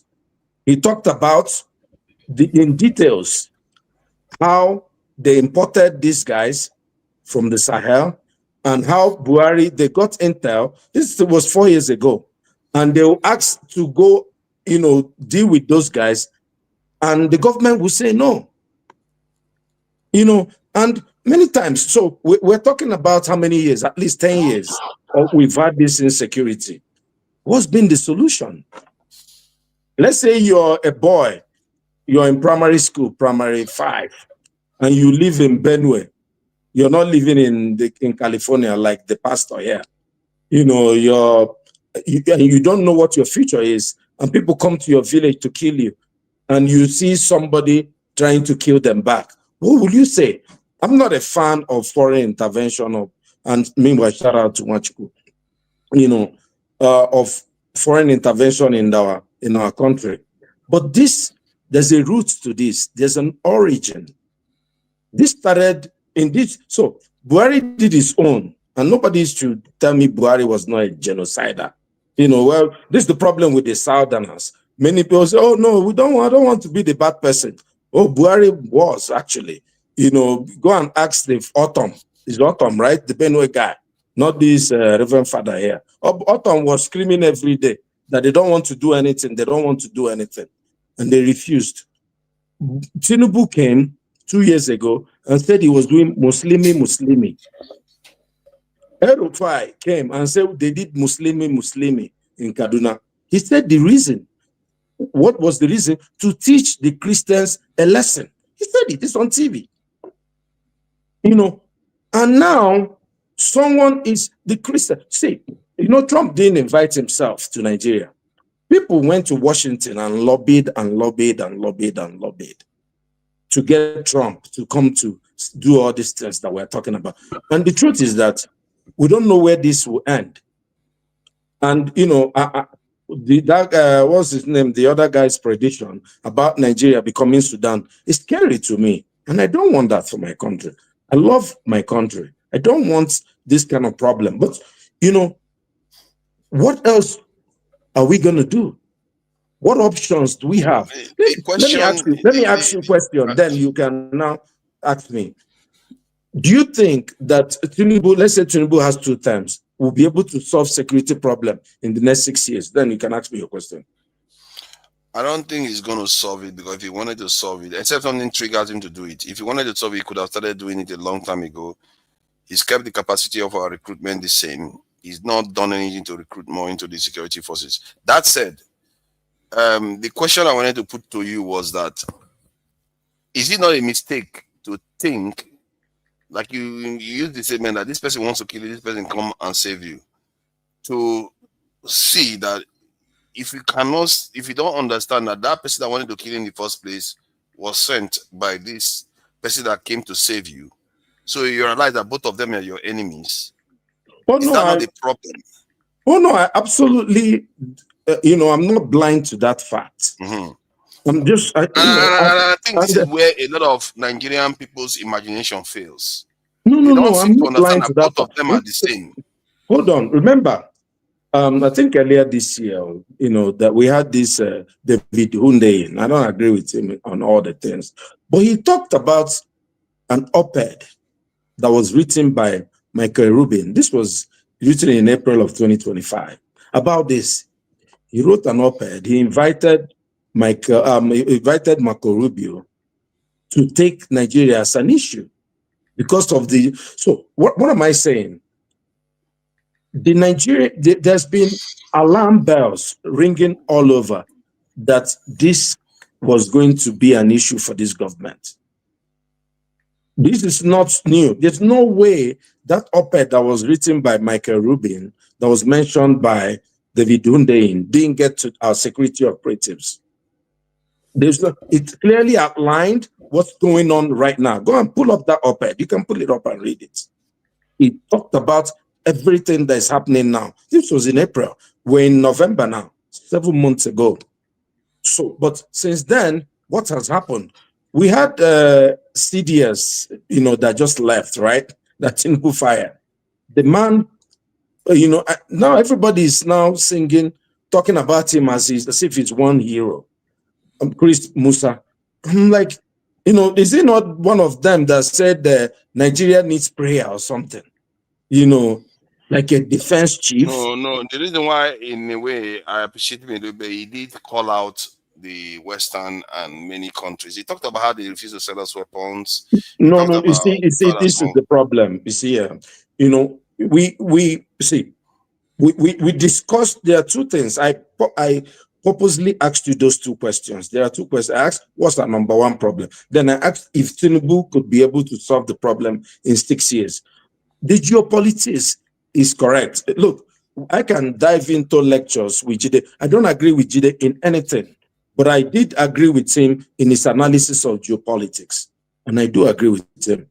He's geopolitical, but the problem is that he gets lost in that classroom, division about you take this, I take this, right? If you want to go into the geopolitics of what we're having, what's going on in Nigeria is not so far away from Russia's interest in the Sahel. And the idea that US cannot stand by and let Russia take Nigeria also. Remember, see, something happened recently, and we discussed it last week. They said there was a coup, or was there a coup? Guess what?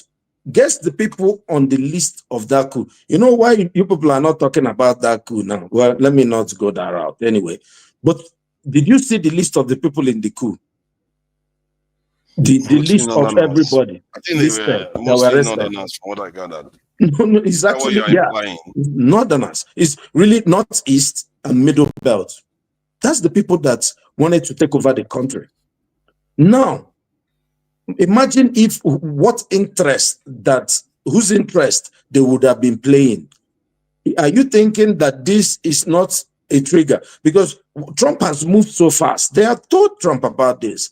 But Trump coming in this evening saying that he's sending Hexet to, and Hexet, it's not like the other, Secretary of Defense we've had in the past, right? He's just an unorthodox guy, right? He's someone that will give Trump anything he wants, So we're really in no man's land right now. But what I'm saying is, if you look at where we have come, we can't just say, oh, it's just geopolitics. Russia take this, America take this, France take this. The problem is that we have a security problem in Nigeria. We've had it for more than 10 years. We have a president who came playing on his predecessor came based on the security issue. That's how he came in. And remember, Jonathan had to suspend. I don't like Jonathan. Like that, the other guy spoke my mind because, he was a weak president. He had to suspend the election to go and clear some places in the Northeast, then return to the election that he lost. Remember, so I can tell you, have run in the first place. Buhari came on the premise of controlling security. Tinubu, the same thing. Buhari now finished the economy, then Tinubu had to add the two. So these people, but he came and saying Muslimi. These people are playing on the insecurity. It's like people say, oh, they're coming to take our resources.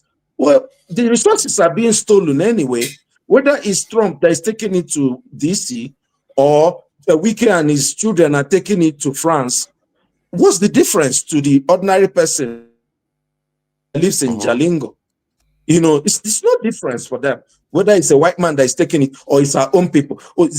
Slavery by our own people or by the white man, which one is better? Who knows? Maybe we should try the other side. At least we've been trying this one and it's getting worse. And from what you told me, in 6 years, there's no hope that this problem will be solved because Tinubu's focus is only to win election in 2 years.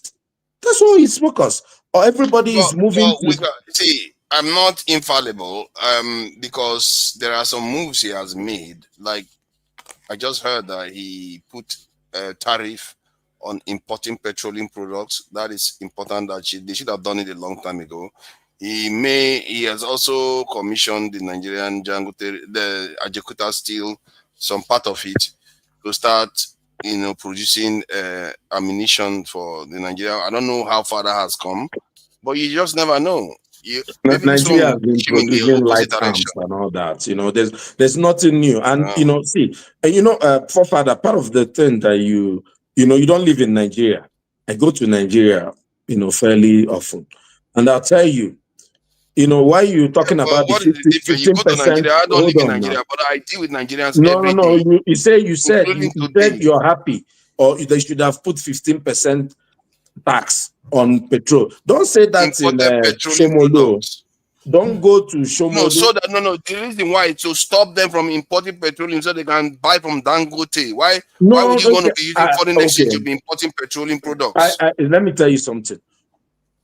Let me ask you, if I can bring petrol from Brazil and sell for 500, what's the problem? Let Dangote compete with me. The problem is that we need you ask gotta protect local companies now. No. We don't want let's leave that. Let me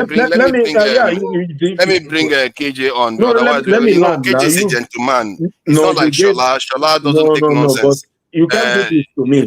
You gave forefathers. I've been waiting here, and you gave these guys. Maybe I'm not saying the things that you agree with. You gotta give me my own time. You were going back and forth with all these guys. What is it, Masca? The problem is, I don't want to really get into it with you because the problem is that you only see my people say when they are carrying somebody's person on the coffin, people look at it as another thing. That's the problem with people like you. It's not your problem. It's you on top. So don't worry, what goes around comes around. All I said but I'm saying what you don't agree with. You have to allow me say. Some other people agree with it in the comment section. You want to one Nigeria, you are claiming one Africa. Let other people speak. The problem is that I don't say the things you want. I've not said anything to divide Nigeria. I did not even say Trump. I'm saying just for the record, just for the record, so that all these enemies of progress, Nigeria is busy attacking. You are busy attacking each other here. A more stringent position. Okay. Let's allow. It's only fair. Let's allow Oti to finish. Things that is palatable. Let's allow Oti to finish. Yeah, I don't have to say things you like. I don't have to agree with you. You disagree with everybody all the time. And when people say things ignore them. You try to distract. You try to distract. Which does Nigeria have a problem of security? Let me play this to calm these people down. You guys don't want to calm down.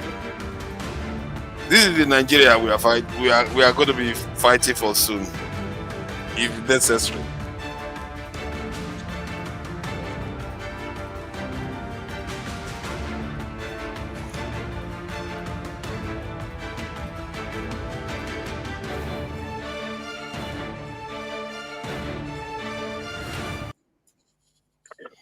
So I'm gonna say something here, and then maybe.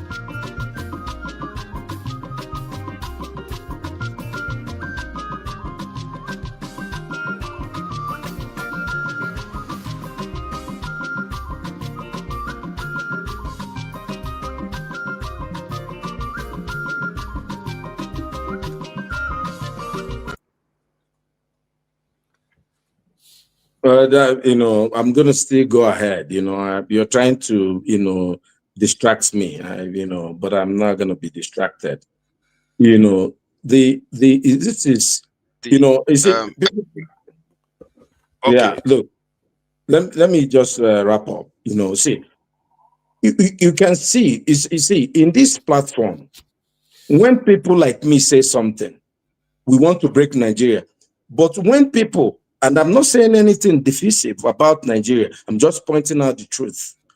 When you see, whenever you want to say Christian genocide, and somebody mentioned there is the Muslims killing everybody.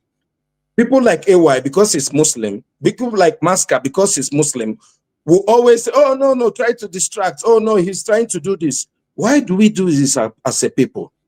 You know, if we want to be one people, because we can never have unity with this behavior. Because when is injury to one should be injury to all. Everybody should feel sad about what's going on with everybody. It's not about speaking sweet words. It's about empathy. It's about feeling for the people who are being massacred, who are being, you know. But you even went ahead of me. Let KJ. He's finishing now. He's trying to finish so that KJ can speak. If you think you don't like Odi now, watch KJ. KJ is going to hit harder than you. But no. Well, you see, you're making a joke. Wait for KJ. If you think you don't like Odi now, you don't have to agree. You know, we've been saying there was a genocide in Nigeria for a long time. God. Whether it's Christian genocide, but somebody who is from the Middle Belt. Are you a woman? You are going back again. You go. Let us people speak. Oh no, that's below the belt. No, that's below the belt. Now that's below the belt. Don't call it. You're just there in the comment section attacking me. You see, you were conquered man. I beg, Odi. Some of us are using money for this internet. Yeah, but why is it that other people have been talking? You did not stop them. Can you hold your breath? Because no, I'm saying things that you don't like. And that's have your say. I will continue to say things that you don't like. Let him also say it. But you won't let me say anything. You are just stopping me. Well, anyway, I want to wrap up. Hold on. I want to make a comment. 1 minute to fully round up. 1 minute, nothing more. No second more. I'm going to digress. 1 minute. Completely. I'm going to digress completely. 1 minute. You're going to digress for 1 minute. There's a guy that he came here. And what he was, is obviously a Sowore supporter. He came and insulted everybody. I was very disappointed. People were clapping for him because he insulted Kene. I don't agree with Kene on many issues. But, nobody challenged him on the things he said. He mentioned that if there were 3 of him in Nigeria, he would topple the government. Can you just mute that guy? What is going on? Because whenever he distracts me, I get more time. I don't have to be your friend. I just have to be a fellow Nigerian. And if you don't like the things I say, you can just create your own country and go away. What's the problem? What's this problem? Let me just say what I'm. Can we let him finish now? You are making it go. You are making him go longer. Left the country. Master, if you keep interrupting, he will keep going on longer. Let him just comment and go. How's your life doing with your Buhari and all the people that you have there? Can you just finish, please? What I'm saying, that guy came here. He said, I told you last week, these Sowore supporters, they are militants. They just believe that everybody is my way or the highway. He just came here and said, well, if you people don't say this, you insulted Sowore, then you're stupid, you're this, you're that. And nobody challenged him. I wish you could come back on the platform because we need to, we can't just let people say, oh, because he's young, then he can say anything. No, because you're young, if you say things, then we have to ask you questions. Then you have to bring empirical facts to what you're saying. You can't just say, and Sowore still remains a controversial figure in Nigeria. He's still playing games in the Nigerian field. Go and look at what Sahara reporters wrote about Nicki Minaj. Nicki Minaj is the biggest person that has spread this issue of genocide. She has about how many million followers? You know what Sahara reporters wrote? That Nigerians are attacking Nicki Minaj for saying there's genocide in Nigeria. Your time is up. Thank you. If you go to X, your time is up. What is this now? They gave you extra time on top of extra time. You're still talking. Your time is up now. Let's bring KJ in, please. Let's bring KJ in. Yeah, I know, but what Odi was saying was very important, actually. So what I said, let it be important. No more. You've had your turn. Let's allow you to speak. Let's respect Well, KJ. KJ is one of the most. you're gagging It's me. one of the Thank mission. you. Look at that. I'm gagging you now. You'll be talking for 30 minutes. Forefather, I don't know why you don't want him to complete it. Yeah, no, he's been talking now, and you have to have your say too now. No, but other I've people let him. talk for a very, very long time. Many You things spoke have for a been long said. time too. Why do you want me to KJ, can I have comment? small of your time? Small. Please do. Thank you. Okay, you So, just spend some time from If KJ. That you're KJ, you are taking going my to talk time for shorter again. period. You're still Okay, I'm interrupting. just letting him know. Please go See, ahead. this Nicki Minaj went to X and posted, supporting the Nigerian Christians. Sowore's paper went and misconstrued. When you talk about channels and all these people, big media, he is confusing Nigerians. He is diverting. What he said was not true, and went into all the people who reacted to Nicki Minaj X post. Most of them were supportive, but Sowore is an agent. Whether you like it or not, it's not for the good of Nigeria. And I rest my case. Thank you. Okay, thank you so much. Thank you. I've listened to everybody. Forefather, where exactly do you want me to come in now? Because a lot have been said. Yes, it's only fair. Yes, regarding the threat to Nigeria, I guess we are now where we have to start asking, which Nigerians, how would Nigerians react to this, and is it right for Nigerians to react in a kind of positive way to a foreign power, a power that we know has a very, very horrible history with black people coming to attack Nigeria? I was laughing Nigeria should earlier be happy for when the other speaker was saying that Nigeria should, we should, develop our own weapons, and we should use, Ogun to deal with the thing. History does repeat itself. When Obasanjo was in government many years ago, he said Africans should use Africanism. That's when the word Africanism came in to deal with apartheid in South Africa. Despite all his connection and Africanism, that didn't work.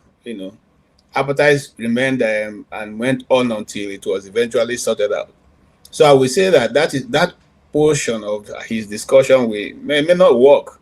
And then you see, the thing is this, when you say countries cannot threaten, no, America has the strength to threaten anybody he wants, anybody on earth. So let's not over simplify things. Okay, America has the might, the power. In fact, none of us know what America have. We're only assuming that we know what some of the things they have. Nobody. Are you trying to justify that they are Thanos now? They have a right to threaten us. It's one thing to be able to, or should they threaten us? Are you happy that they are threatening Nigeria? That's where I want to come. That's where I want to come in from, forefather. Listen to me. You have a neighbor. Every day your neighbor is beating his wife. I'm beating her until the day you are hearing, I will kill you today. I will kill you today. What are you going to do, forefather? Are you going to wait to be told that the woman is being carried out of the house? Or you're going to go to that house and break the door and rescue her from being killed? Okay. See, these are the questions we ask ourselves. Listen. But that premise, I've said it before, is always wrong. The premise is the man that is giving the neighbor the advice to beat his wife is the one that's coming to rescue. The West is the same as the people that are attacking us. Don't you see? The Arab world, hold on, who are their best friends? Qatar, Dubai, Saudi Arabia, name it. One of the things why I don't, sometimes I feel like I shouldn't be talking. Why do you always like to see things halfway all the time? Hold on. We provided every available resources, or provided the wherewithal to be able to do this. Give me 1 minute. Just give me one comment. Let me open it. No problem. That's good. Okay. Since we in Nigeria, we're supposed to speak first, right? Yeah. I'm sorry, you came at a time when I want to open it up. I don't want to be making it so that it takes ages for other people to be able to speak. Let me open it up now. So yeah, you guys good. can have your okay. It's back. Oh. Okay. Okay, Let KJ finish. Let KJ finish. You know KJ is my guy. Let him finish. This is what I would say. This is what I would say, forefather. I followed this story. I've done a lot of this story, but let me go back a bit. The late Central Bank Governor Obadea, who had died. If you go back to his interview, he was the first person who talked about this. He gave, so when you could come and open it, why do you lock it?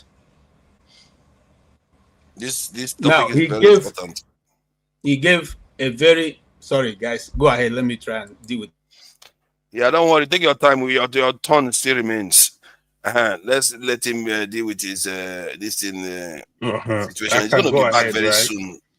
Yeah, you can speak. You can speak. Yeah, that's fine. Before I forget, right? You made mention of that Dangote refinery. Yeah. Federal government is adding tariff of 50% to foreign to imported petroleum. Yeah, I think 15%. Yes. I was actually surprised. Somebody like Ode that claimed to know a lot. You don't understand. In nature, you have to protect your indigenous company. That's how it's done everywhere, all over the world. Well, it's not an indigenous company. Dangote refinery is not indigenous. It's not indigenous. Hold on. Okay, no, we are going to deal with that point. No, we're going to deal with that point later. Let's deal with the idea of protecting I told you I started agreeing with Jide. Can you believe it? I mean, is it We're okay going to when find am I out. going to No, speak? maybe he has an argument for it. I don't know. Hold on, guys. I do have a lot of arguments. Wait now. Anyhow, you are gonna call it Dangote company is still a local company that is employing Nigeria. That is what I mean in this aspect, right? A company. Well, that's what indigenous means. I know. I got so Dangote refinery is a Nigerian Which refinery. one? What is this you speak guys the should let truth me eating speak. now? You've been eating for 4 hours now. I speak the truth. So, I don't know. Oh, so you know 4 hours. That's why I didn't bring you on stage. You were busy chewing backstage. Go ahead. So because you are not allowed to bring somebody that is eating backstage. Let me start. He's chewing gum. Look at that. Eh? Who chews? Okay. My 10 minutes is still entertaining. So since you interjected me. So Dangote refinery is in Nigeria. My point here is this is a company in Nigeria that employ Nigerians, right? You're right. You don't have to define it. Right? You have to protect these companies. That's why yesterday we were talking about Alan Oyema hairpiece. See, there is no discussion. You have to protect these companies, right? So the President Tinubu did the right thing. Then on the issue of the genocide, the so-called genocide in Nigeria. Listen, it's not so-called. I'm sorry. Hold on. I think it's disrespectful for you to say it's so-called. Don't say that. You guys, you not learn how to interject people. You hold on. I never interjected you. We'll go scatter this place. So may not give me my time. so now listen. I love how I don't know his name, the doctor guy, the guy that interjected me now. I love how he actually explained what is happening in the different region. This is how we are supposed to break it down. When you say Christian genocide, to be honest, there is killing in Nigeria going on, both from the Christian side, from the Muslim side. People are being killed. We have insecurity issues. But if you want to classify it, right, you can classify it the way the doctor guy classified it. Okay, in the Northeast, we have Boko Haram slaughtering people. In the Northwest, we have banditry from gold mining and other stuff going on. North Central, we have issues. Southeast, we have the IPO, BSN, and unknown government slaughtering people over there. The region that are relatively peaceful in Nigeria is the Southwest, relatively. The South, apart from the militancy, at least that has actually reduced greatly. This is just the truth. So if you want to look at, the Northern, you could say they are a bit. If you watch the region too, the north and the southeast, there is high level of religious intolerance.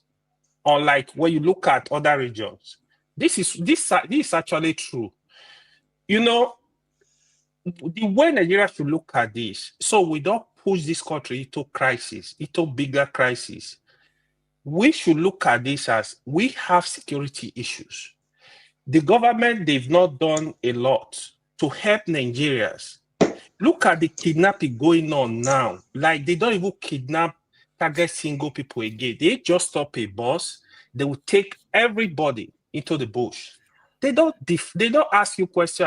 Are you Christian? Are you Muslim? Are you Igbo? Are you Hausa? Are you Kanuri? They are not interested in asking you questions. So yeah, but you made a comment just now about the southeast and the north being religiously intolerant. Oh, there is an element of truth to that. Oh yeah. However, but it's mostly in the north. The attacks are happening because of that religious intolerance. That is where the conversation needs to what's the element of truth that there's a religious intolerance in the no because the Southeastern no hold on, I made it clear because Southeasterners don't appreciate this other religions as let's say Muslims, but it doesn't mean they attack them. They don't attack them. They don't just like simple hatred. You know, there's no my point is that we're gonna all go to that place. Don't be defensive. This is nothing to be defensive about. Sorry. Hold on. The Southeast. There's a problem going on in the northern Nigeria now. Calm down. Let's make our point. See, the Southeast is mostly Christian. It's not like the Yorubas where you have half Muslim, half Christian. No, the Southeast is almost unanimously Christian, and hence they tend to be less open to these Muslims. But however, they are not attacking Muslims because they are Muslims.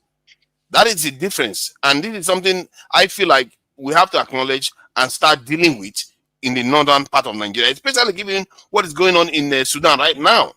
How can we be seeing all this and we just have this, what I begin to call strategic silence? It's called intellectual dishonesty. That's what he said. It's called. If you want. Yo, let me know when it's my turn, man. I've been waiting all this hours. I apologize. It'll be your turn soon.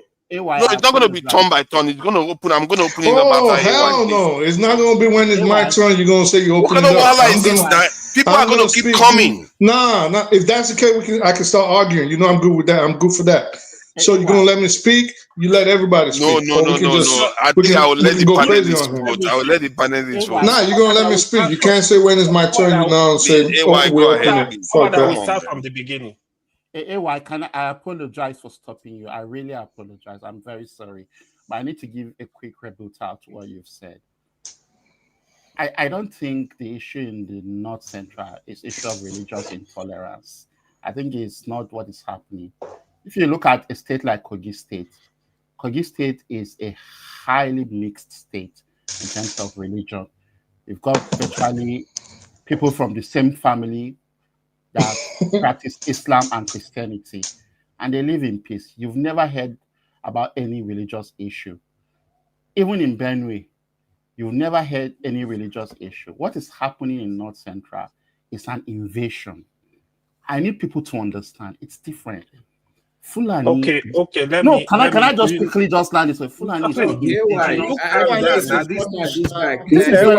guy. That guy has some information. You're just talking based on Muslim bias. That's it. This is not an invasion. It's not an invasion. I'm sorry to say. I was correct until the conclusion. I don't think it's an invasion. Father will give you more time. I want to tell you. No. I think when the conversation is open, then you can have your say. Then it's going to be open later on. I'm sorry. It's okay. Go on. Just hold on. You see, I will still repeat. It is religious intolerance in these two regions. You see, in the Southwest, for example, you have almost 50-50 Muslim Christian. You're never going to hear religious issue. As a matter of fact, when you go to some of the states in the Southwest, for example, like in Oshu State, both the governor and the deputy, they are Christian in a Muslim-dominated state. You will not hear noise. So we need to What's going on in Kwara? What's going on in Kwara? you see this fake one Africa. Can you just hold on?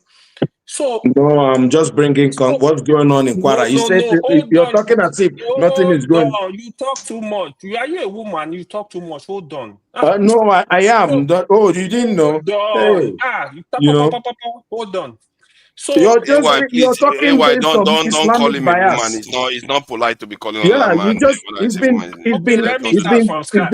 go to the comment section. He's been berating me on the comment section. He's here. It's okay. Odi, just now one for you. You just the drag. You let people talk now. Huh? Okay. You go and face your phone. Look at that one. They've come to take over too. Okay, let's open the panel up now. No. I have to speak. You can't do that. You can't do that. You can't do that. Let you can't do that. Speak now. Nah, you can't be playing those silly games, bro. You first you keep me bad, bring me on, take me out. No, it's my turn. You say someone got silly. Fuck that. Speak. Let him speak. You can't play those childish games, bro. They voted for you to speak now. Okay. No, let him ass, man. Fuck out. Don't do that, man. I said I want to open it on. Games, bro. You were chewing backstage. What am I supposed to do? You could have said something. If that was really the reason, you could have said something. Okay, I could have said something. It's okay. Let me just conclude. Let me just conclude. I don't want these guys to disturb me. You see, the summary of the whole thing is any foreign country invading our country is not an option. They could help in form of assistance, in form of intelligence, in form of however they want to help to get rid of terrorists across Nigeria, to get rid of insecurity across Nigeria. That would be great. And if in Nigeria supporting a foreign government to come out, you said they have the right to come and invade Nigeria, that is foolishness of the highest order. Now, we're talking about terrorists here. Go back and look at the history, how these militants were able to get weapons, get into Nigeria. Because you went to destroy Libya, the same government that went to destroy Libya. That was the source of this part of the problem we are having in Nigeria, in the whole of Sahel. Look at what just happened in Syria. Now, the Syria president, they call the so-called terrorists. They are now inviting him to White House with red carpet. Listen, we have the issue as people in Nigeria. Let's not allow foreign bodies to come and make our case worse. Somebody was talking about Sudan. What happened? What's going on in Sudan? Sudan, this was how they started. They divided the country. What happened afterwards? The South, they started war. The North, they started, that is still killing millions of people till today. And so I was listening to somebody on Narai recently. He said, the only thing that is holding Nigeria, to be honest, he said the Northerners, they are the people holding Nigeria. Kind of like, if you divide Nigeria today, the South cannot stay together. We know it, but we will pretend. The moment you divide Nigeria into two today, trust me, in the next 6 months, the South will break out again. It's going to happen. So it's going to be better. It's going to be better for us. Hold on. It's going to be better for us to stay together. Look for a way to work this problem out, to solve this problem. This is our problem. The North is holding Nigeria together. Short, keep quiet. Let the government of the day sit up. I actually like the idea. Let the American government, the way they are giving them pressure, they will know that, okay, since you've not been doing this, you have to sit up to provide security for Nigeria, and so that at least they are gonna. This is not the first time they are putting out on that list. As a matter of fact, China are on that list, Russia are on that list. So it's not even like something we be on that list. I don't care about their list. I care about they want to start bombing Nigeria. That's the one I have an issue with. Yeah, nobody except you hate your country. That's why you allow foreign body to come above your country. Just like, because your family, you are having internal issue, you allow external body to come and be killing your brothers. No, it's not. You're not going to allow that to happen. Except it's just hate. From what I'm What hearing, if your people brother is say, killing you? for example, hold on, nobody is killing you. Like what One Africa was saying, right? You see that it's not about the country, it's about the government. You hate the president because of that. You want the country to go down. No, you can't do that. Tinubu is not the owner of Nigeria. We are the owner of Nigeria. We have to protect our country. Tinubu will come and go. Nigeria will remain. Thank you. Forefathers, you didn't challenge him about saying that the North is holding Nigeria. You just let him just because write it. that statement is That's not his opinion. Nigeria. That's his Nigeria is opinion. an opinion. It's not a Something is fact. wrong with this guy. This guy, It's not a what's your fact. problem? Eh? Why are you saying something is wrong with him? Can we guys just leave OJ Honestly, alone I'm today? surprised. That's the second time you're saying Because he doesn't like because you guys should take it easy on him because no, I feel like you it's are an going after Islamic him. agenda, Hold even on. here. Exactly, because it's only Muslims that are attacking him. That's not Yeah, right. That doesn't of seem course right. now because I'm speaking for Christians. I Yeah, don't want. We don't want bullying here. There's no then bullying the allowed. Muslims here attacking me. Let It's the people same thing speak. they're doing in Let people Nigeria. speak. That's the same thing they're doing in Nigeria. It's not about Why are you behaving like a baby? Listen, Let's bring. Don't worry, I'm like not this scared of again. you. You're small time for me. Small. Leave that. Okay. Let's get on. Let's move on to Espiritu. So, what do you make of this Trump attack? From everything you've heard so far, I probably don't need to prompt you, but I think the issue of Nigerians accepting foreign attacks in their country. What do you think? Should we react to this? Because if that happens, you're going to see a debate where some people will be welcoming it, and others will be saying, "What is wrong with you? Why are you welcoming foreigners attacking your country?" So how are we supposed to deal with this type of situation whereby how do the people that support it see that America is also not our friend in reality? How do you think they can get them to see that? All right. First, let me give thanks to God for letting forefathers at least bring me on after kicking me out. Wow. Then, second, shout out to my supporters on the panel. A special shout out to Tony and everybody in the panel that actually president, like America's president in Nigeria, to bring me on. So, thank you. So you are the one munching backstage. But yeah. Oh yeah, no, you actually did. I enjoyed what you were saying. Everything I was listening to you earlier, you did really, really good. You did really, really good. You, Jagun, Femi, everybody's been speaking well. Odie, everybody's been speaking well, and I know everybody's coming from a genuine point of view. It's just we're seeing things differently.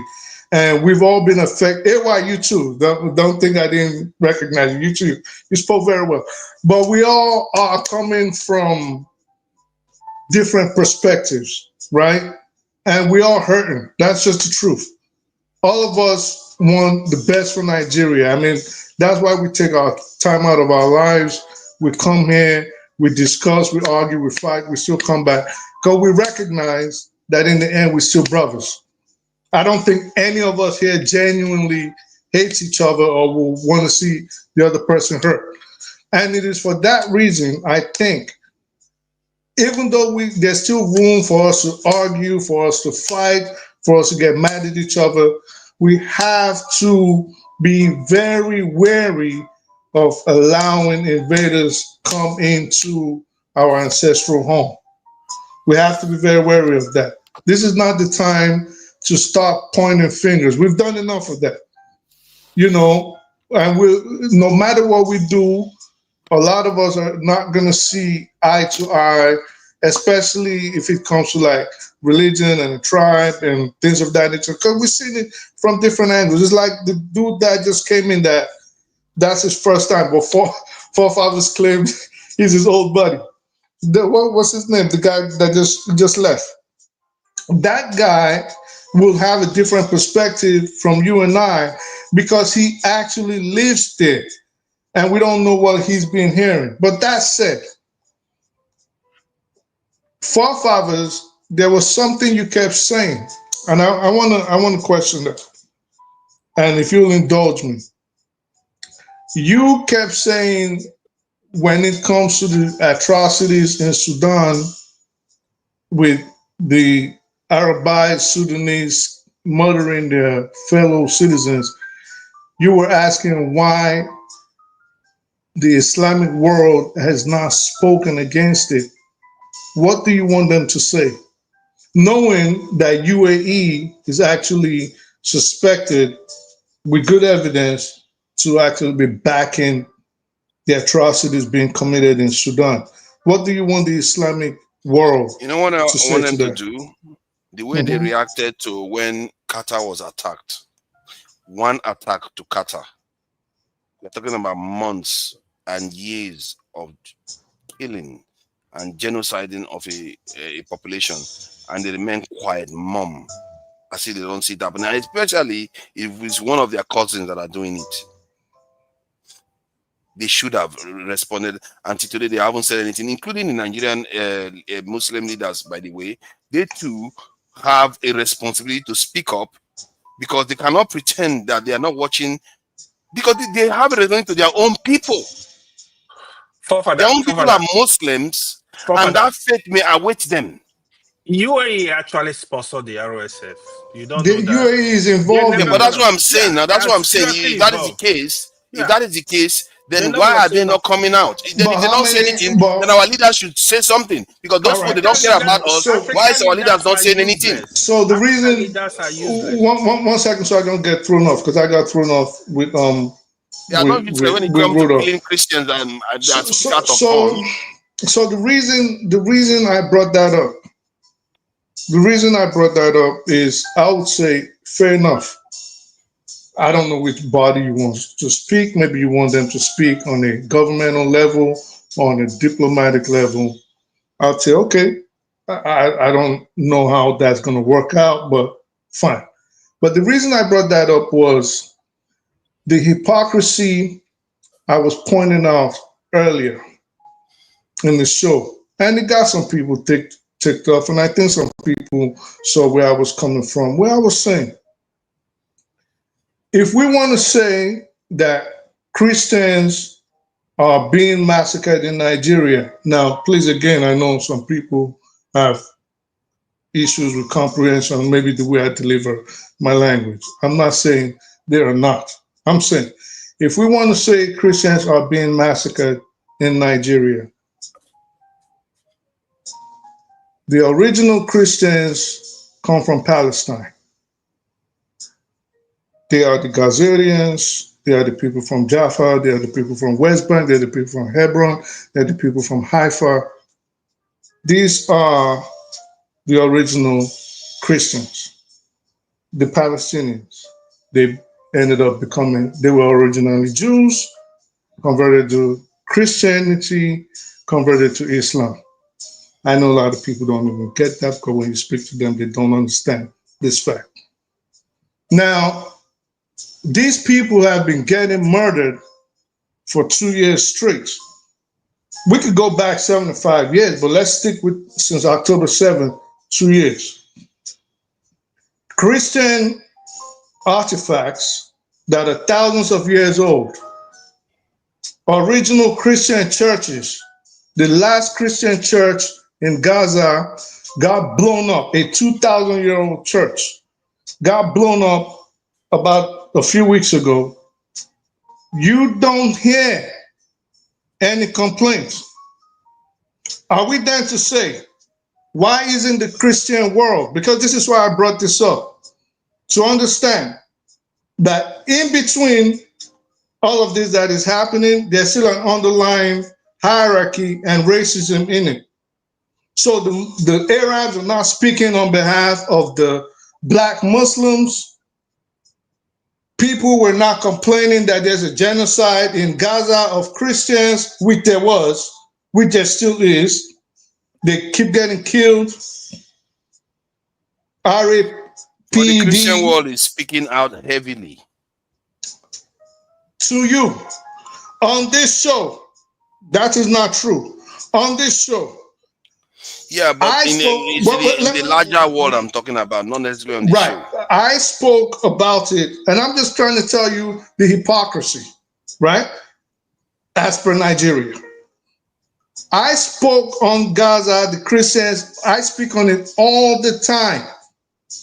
Up until a few hours ago, I kept getting shouted on. People insulting me. This is what I'm saying. No one life is more important than the other. I will use the same quote again that I used earlier. In the Quran, it says, if you murder someone, an innocent person, not a combatant of war, it is as if you have murdered the whole of humanity.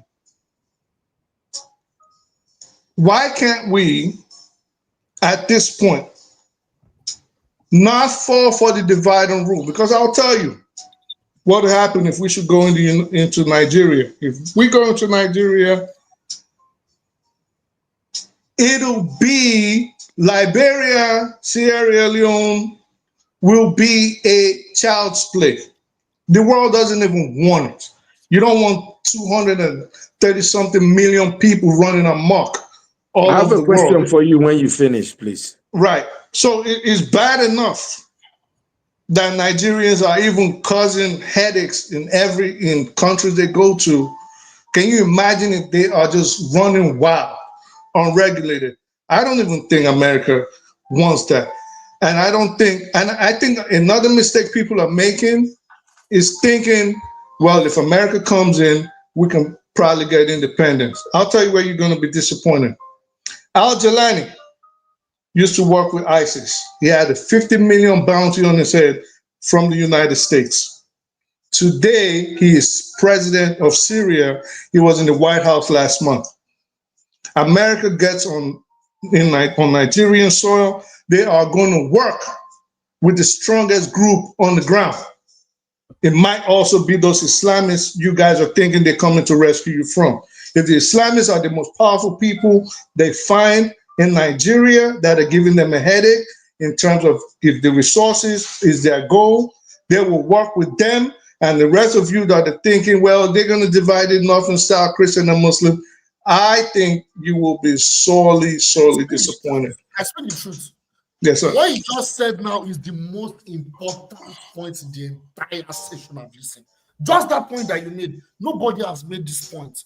But I this said point it before now. is the the way he said it, it makes Yeah, the way you said it, it's true. It's so like this is the best. No. Thank you so much. So look, I have a question. I've got a They question will for still you. deny it now. No. The guy made sense. You know what he said? No, see, America coming to Nigeria is not good for anybody. But I got a question because fair is fair. When Nigeria invited Egyptians to bomb parts of Nigeria in 1967 and Russians and the British, was it okay? Why would I think it's okay? Like, what kind of question is that? The question, People you got don't have to get upset. Igbos I'm just got asking a killed. No, question. I'm not upset. I'm just Someone talking said, ask it passionately. in the comment. It's not a, No, you I'm don't not have to be upset. I'm not upset. upset. I'm just saying that I think that's an infantile question. It's not, because Oh my millions. God, we shouldn't Hold be on, speaking like that now. It's not fair. Millions of people got killed. Do you think I bet you if we start counting, including myself, we know people that suffered from the Nigerian Civil War. Tony is dead. You hear Tony talk about it, you won't know it happened decades ago. When Tony speaks about it, he speaks with pain. Millions of children, hold on, millions of children got starved to death. Why would I think that's okay? No, it's not. I didn't know how you're gonna go about it. What I'm saying is, what do you mean? You've talked to me for almost a year. I'm trying to make sure that people also know. Someone said that in comment section. It's good to know that this has happened before. You gotta ignore people like that. Ignore them. Those ones don't have sense. But ignore nonsense I'm like just that. saying, look, this has happened before in Nigeria. It's not entirely new that Nigeria has invited foreigners to invade the country. But go ahead. No, that's it. That's it. I mean, thank you for that, and I really appreciate the civility that was expressed Papa, that lady is here, and everybody's praising this. Look Can I just say before we go on? He only love lady that put on wig. So don't mind him. Don't mind him. Jack, we wanted to say something. Yeah, just to a man speaks. As I call it. He spoke well, and he spoke with volume. You know, normally he speaks, and I have to really listen to him. But today, I don't know the volume. Yeah, your audio is cracking a bit. Already. Yeah, it's cracking a bit. Thank you.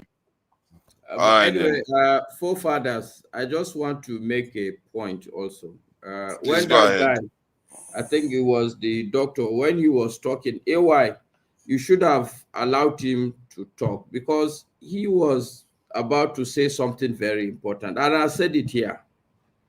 The only truly religious crisis or killing that you have in the north is Boko Haram. Every other killing you see is not religious based. You can't tell me that in the whole country it's only Fulani that are Muslims. And the Christians that they want to really fight are Benue Christians. It doesn't make sense. There is a deeper, before you talk about something, I keep saying, before you talk about it, you need to sit down and understand what you're dealing with. The issues are deeper. I've said, unfortunately, KJ has gone also, and this guy has also gone. But the truth is that I sent to KJ a full detailed report about the plateau crisis, how this thing started. It has nothing to do with religion. Absolutely nothing. These are people who, the same set of people that are killing people in Benue State have killed scores of people in Zamfara. So what is at the core of the Benue one then? No, I think people, now if I speak, people would not believe it. So the truth about it is we should go and do the research.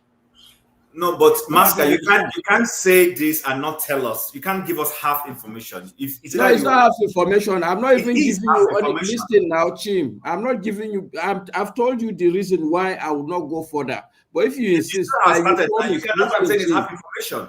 You can't. This is like trying to gaslight a group of people. You say it's not this. So what is it? Okay. So if listen now, Chim.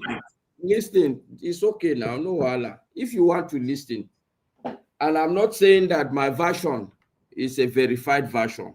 I did not go and sit and interview anybody. I didn't do any research.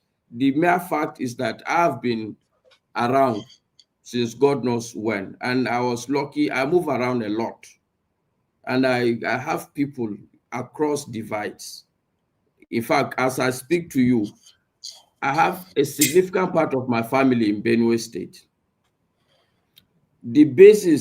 The starting point of this crisis, especially in Plateau State, in Kaduna State, the starting point is that there are settler people who left the core part of the north, especially during colonialism, especially in Plateau State, where there was tin mining. People moved from all over. They formed settlements in Plateau State.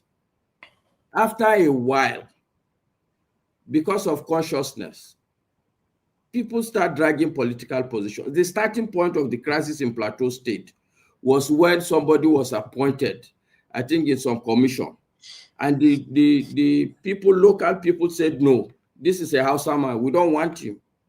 This is how all these things started. Half of these times is simply because of these clashes. Of course, today as we speak in Benue State, what normally happens is all these Fulani people that come, and I'm not going to say that, okay, look, this is the reason why they're attacking people. But what I can tell you is that they are not religious people. The Fulani man that is in the forest is not the most religious person. He is not going to leave his place and go and attack other people just because they are Christians. And the evidence I'm putting in front of everybody is that these same people kill scores of Muslims in Zamfara State. The records are there. Anybody who wants to go and check, you will check whether it's the same type of Fulani people or not, or it's a different type. I think at the core of it is the problem is that, listen, forefathers, the problem is because, yes, I'm a Muslim. So when I speak, people would now quickly corroborate it. But the truth is that as a Muslim, I'm not happy. As a true Muslim, you cannot be happy that any single person is killed, not just people, even if it's animals that are killed without reason. But the thing, why I'm saying this is because when you don't understand the problem you're dealing with, obviously you're only going to complicate your issues.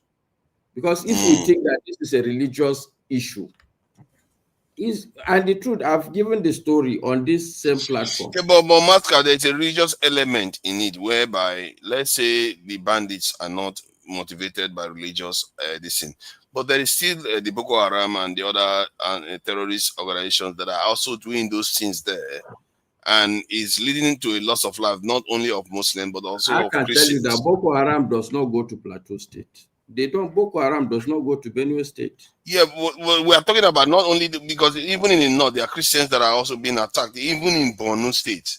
So the point where the people are making is that if these people are doing those things, I'm saying. No, see, listen to me. This is why for me, it's not about. I'm not here to defend anybody.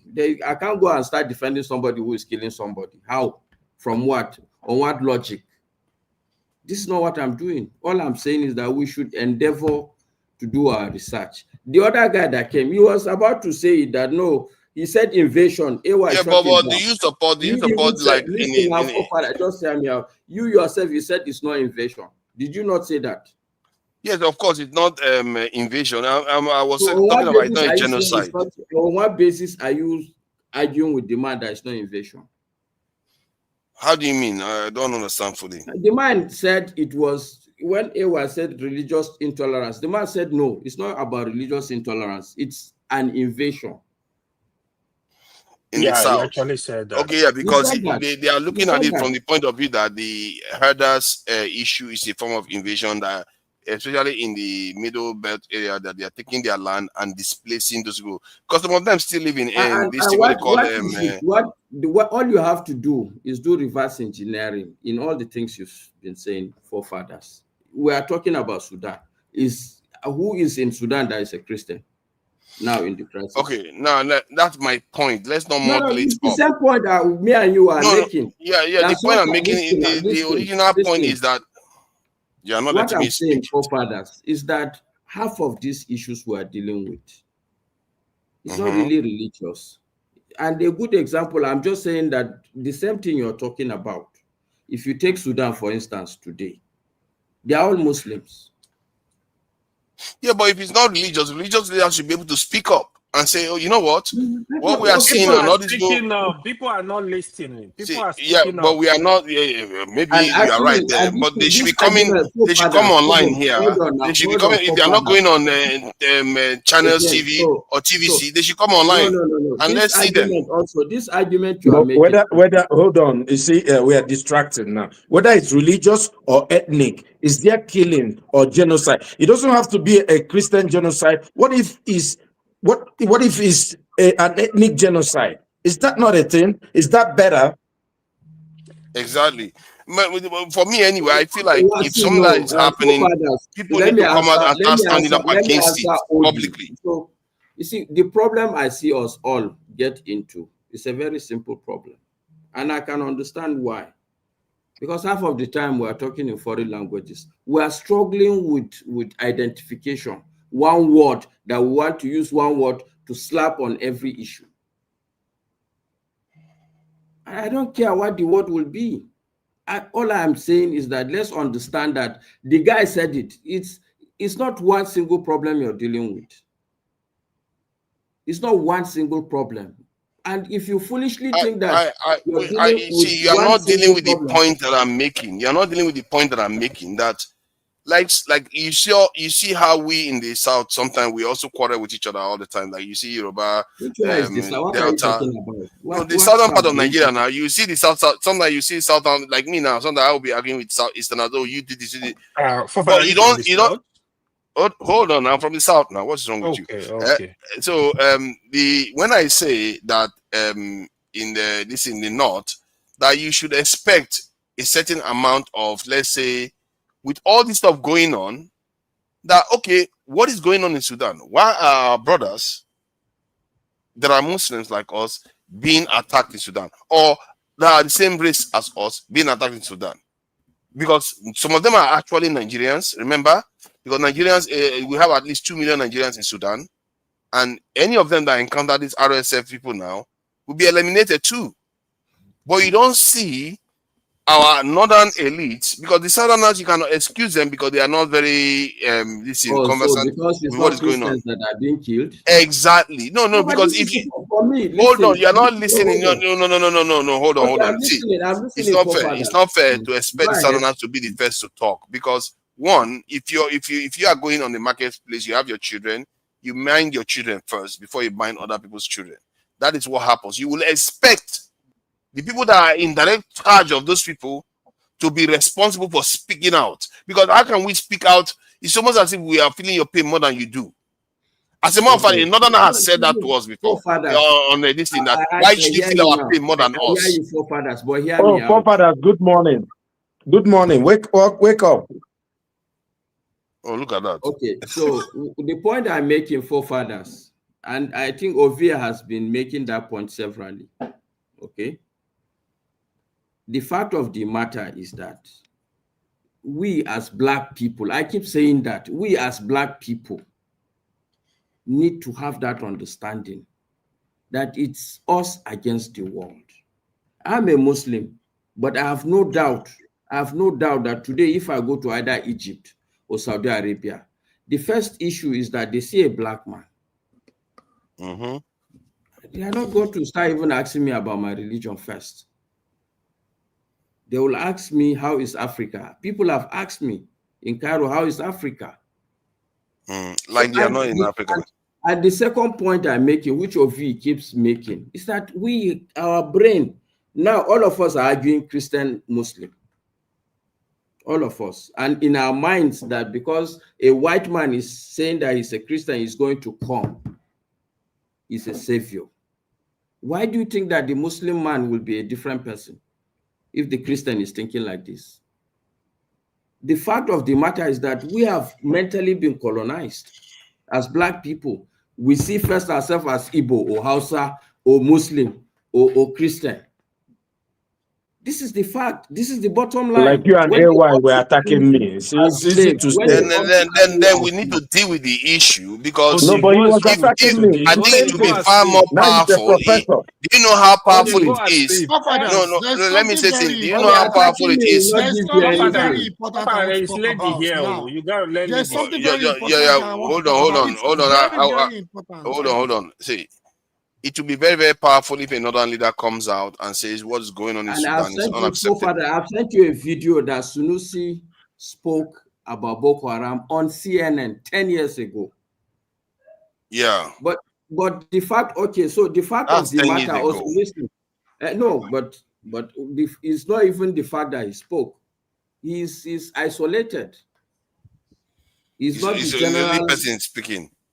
Yes, this is. I'm saying that for us to sit down and start looking for who to blame is that we don't even understand. No, I'm not trying to blame. Actually, I'm just trying to, because I feel like if it's coming from me, I'm sure a lot of people, they shut up. What do you know? You are not even a Muslim and all the rest. But if it comes from a Muslim leader and that says something, they will say, yeah, you know, maybe you are right. After all, we are belonging to the same club. Why should they be treating our own brothers like that? You see what I mean? We really need to start. I'm sorry. Oh, hold on, man. This is serious. This is the issue in Sudan is very, very serious. Hold on. You are going to speak, okay? You're going to speak. I'm not stopping you from speaking, but I need to address this point because I really feel like that stuff is happening now. It's gotten worse just this week. They're taking a whole town and they're genociding people there again. And none of our people are doing anything. They are coming south. And I expect our leaders to be recognizing these things now if we are going to be pushing back at all. Because when I say they are coming south, I'm not saying they are coming south in a flippant way. They've already taken North Africa. They are moving south. This movement is happening. It's not made up. And until we start recognizing it and responding to it, it's just going to get worse and worse and worse. So, forefathers, But let's let the lady talk now. The Prophet, I solution, thought that was the policy. Yeah. the solution There's a is lady that She here. has not. If she objects to our talking, she will the raise her solution hand is and No, she she takes wants to over. talk now. we need Let to her find Because look at talk. that. solution. And I'm Yeah, saying she it. doesn't want to use her female The privilege. solution to this is that we, the people, we are divided. Since we are divided, I'm telling you, we can't have a solution until we are united and present a common front. The black people are divided. Now, let me talk tribal, about ethnic. Shola is so correct. No, the next person to talk should be the Let's young bring the lady. lady in. Let's bring the no, lady in. Come on, I'm not going to take too long. If it's not an announcement, It's not Jude, an announcement, but it's very important. It's not going to take too long. This thing is very important. 1 minute. Okay, 1 minute. Yes. So the thing is, this situation that with the U.S. military invasion, one thing we need to understand is to put things in context. They made it clear they are trying to create a divisive narrative that is Christian genocide. Now they've tried to carry out military intervention in Venezuela. They are still propping up, a potential invasion or regime change or chaos in Venezuela. But you know what the Venezuelan leader did? He gathered the citizens and gave them rifles to defend the fatherland. Now, the same thing in Iran. This, Israel have already said that they will invade Iran. But you can see that after that first war, the 12-day war, the people of Iran have decided to unite to support the supreme leader and the government there. But it is different in Nigeria because we have an incompetent leadership that does not have any dignity. And we have, and like someone here said it too, that we are conquered mentally and we're mentally damaged. And we are divided. That is why it's so difficult for us to rally against this common enemy. But I'll start, that's what I actually wanted to say. Thank you. This this is our current president. Sorry, He really twerked for the West, though. Didn't do him any good. Can I chip in something? Sorry. I'm sorry, you are a misogynist. You don't like women. A woman wants to speak now. You want to speak. Look at that. After that, I can go ahead. I'm not. The only time, don't worry, we are just joking. I like your heart too. I don't know whether it's for the Bolsheviks, but it's all right. It's all pretty. You look good in it. Welcome and thank you more, please. I appreciate you for coming. Don't mind me. I could have easily called you, but I was thinking maybe you are going to use your privilege to speak. But please Next go time, ahead. What do you make of? Your father will call you faster. Oh, look at that. Don't You see wait. that? It is attitude. That's why.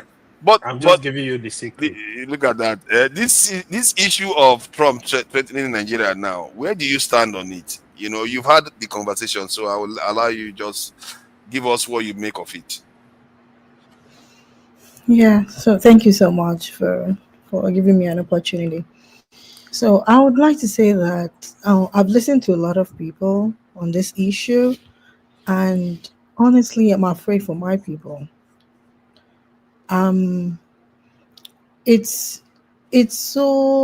It's a sad thing what is going on in our country. We know we have insecurity problem. It's a serious problem for us. We know that. Having said that, we also should, I think, like, history does repeat itself, especially when we don't learn from it.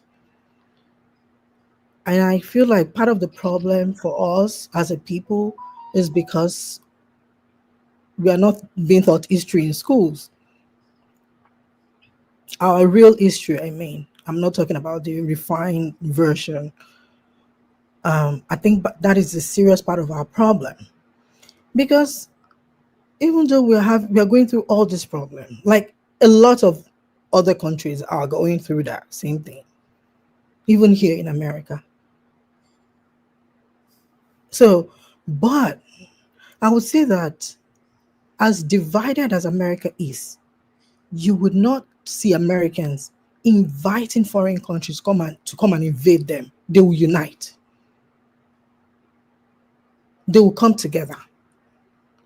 But we as a people, I feel like we always, maybe it's part of our culture, I don't know, maybe it's part of us as a people, because we are intellectually lazy. Maybe it's part of us that we like to outsource our problems. Let's take, for instance, even from our homes, when a child is like, very strong-willed and all that, the parents will ship that child and take him or her to the uncle or to the aunt or whoever is willing to take in the child to train the child for them. Which is what take us to every other part of,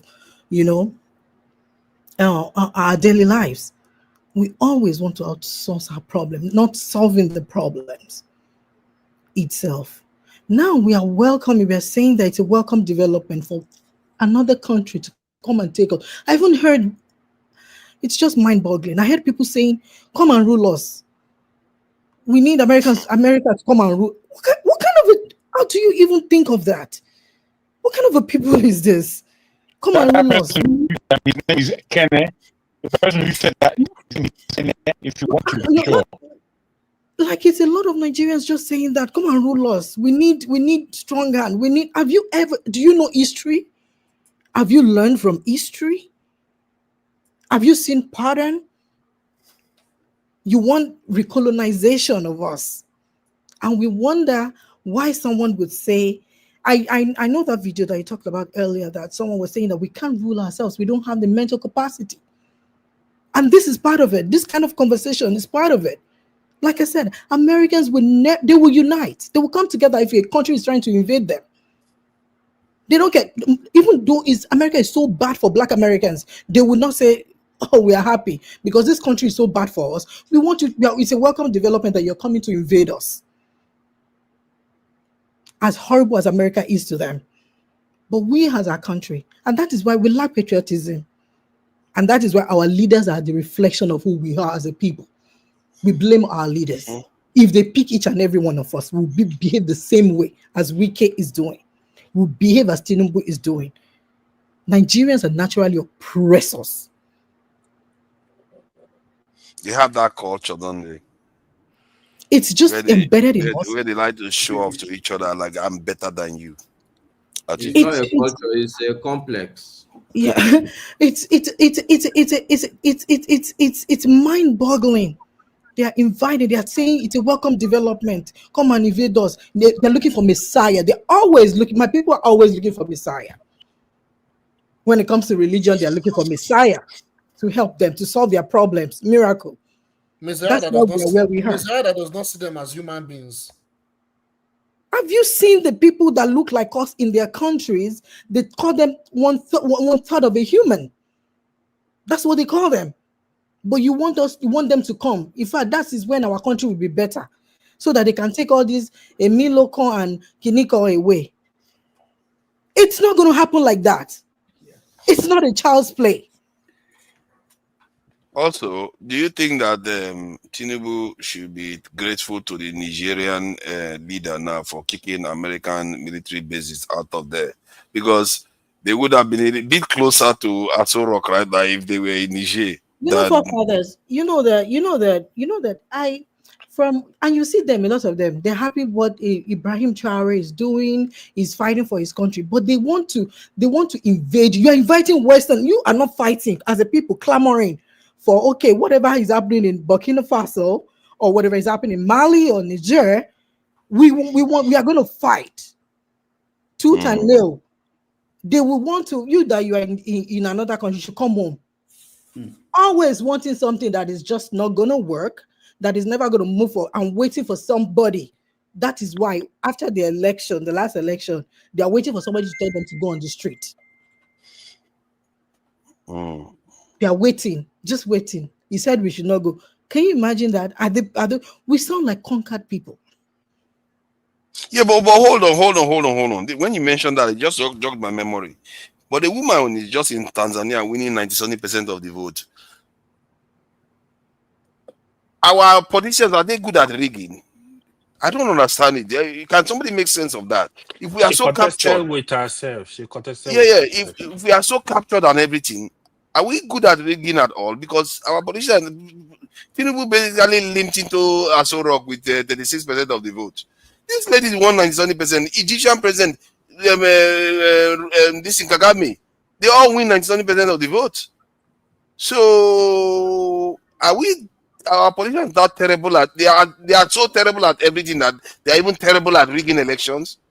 No, but forefathers, as bad as Nigeria is, we still have some advantages. The problems that we have is still some advantage. That is some things that are happening in, say, like, what do you call this place, Cameroon. It's going to be difficult. Because, for instance, I give you a classic example. Now, a certain part of the country is already taking position. They are not going to have Tinubu again.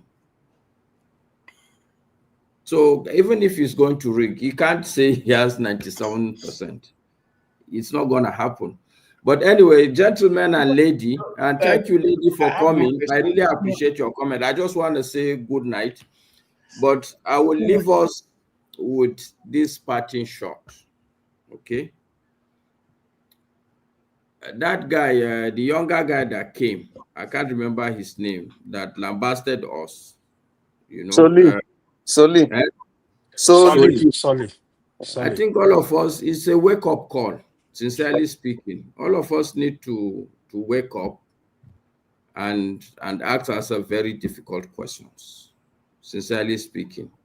You know, we come here, the whole time we keep arguing.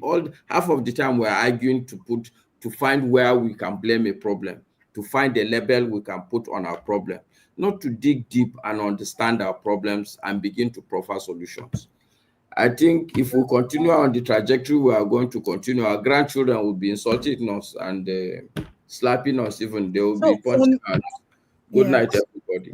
So Thank you for coming in, Masca. I appreciate it. Why do we limit our problems to Christianity and Muslims? Like, what is going on? We have insecurity problem. We do not have, because some of us have both religions in our family. Quite a lot of us, actually. We cannot say that we have Muslim problems. We cannot. Why are we limiting it to that? Some people are coming with, and you wonder how they were able to colonize us.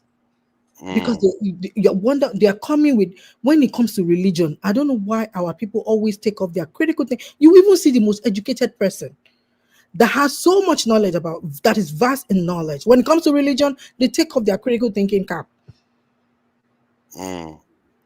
And they just, you know, they are calling, saying that Christian, specifically saying Christian. And then what happens to the Muslims too? What happens to people with other religion, other faith that are being murdered? Why are we limiting it? Why are we limiting it? We know our concern. We know what our problem is. We know what is going on. But don't forget that a lot of other countries are facing the same thing. Even here, they're facing the same thing in a different way. We all have our problems. They have gun violence problem here. They are not solving it. So, but when we are saying, when you hear people are saying that they should come and invade us, some of us have family there too. They can come. It's not going to be a better thing for anybody, because the history has shown us that it's not going to be a good outcome for us. It has never been for anyone. And this is a different, we are actually, you know, people here, they tell us that you left your home country. You ran away from that problem. You didn't solve your problem. We ran away and we came here. That's why, and do you know that Trump would be, if Trump attacked Nigeria militarily, that would be one of the largest countries America has attacked in recent times in terms of population.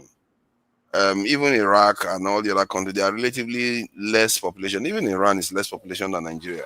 So America will be stepping into a potentially explosive situation. But we also should know that, you know, that from history, okay, let's take Iran for instance.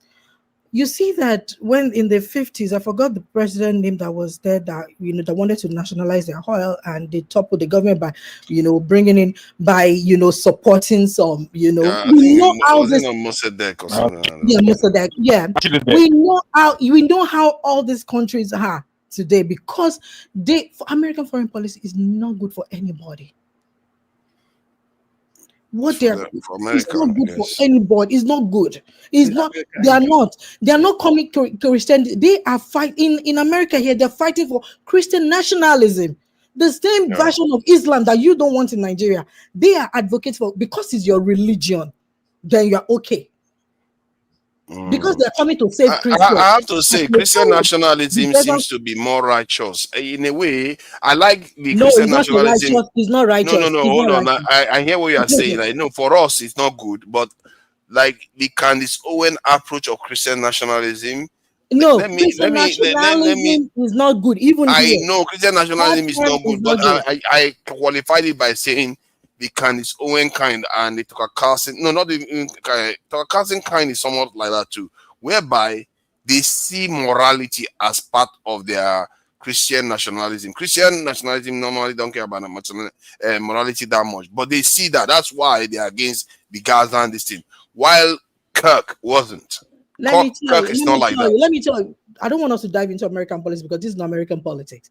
Because when we start saying that Candace Owen, there's white Christian national, they are advocates for white Christian nationalism. White Christian. Yeah, but she's not white now. She is. Candace Owen, did you see them? I don't want us to go. Did you see? Sorry, you're too far again.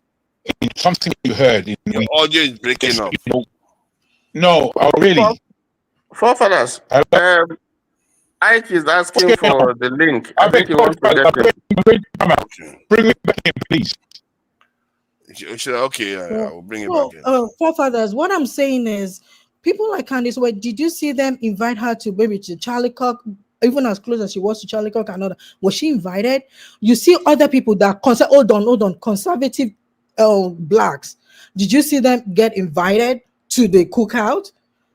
No, they did not. I'm telling you that the advocacy here, as someone that is the only that is in America, that is in America. The reason why she wasn't invited because she's against the establishment. It's not just her. But the point, the way you're going to have with, did they invite Tucker Carlson too? So Tucker Carlson is not invited. He's a white guy. I don't want to go into that's why I tell you that they belong to a different wing of that Christian nationalism.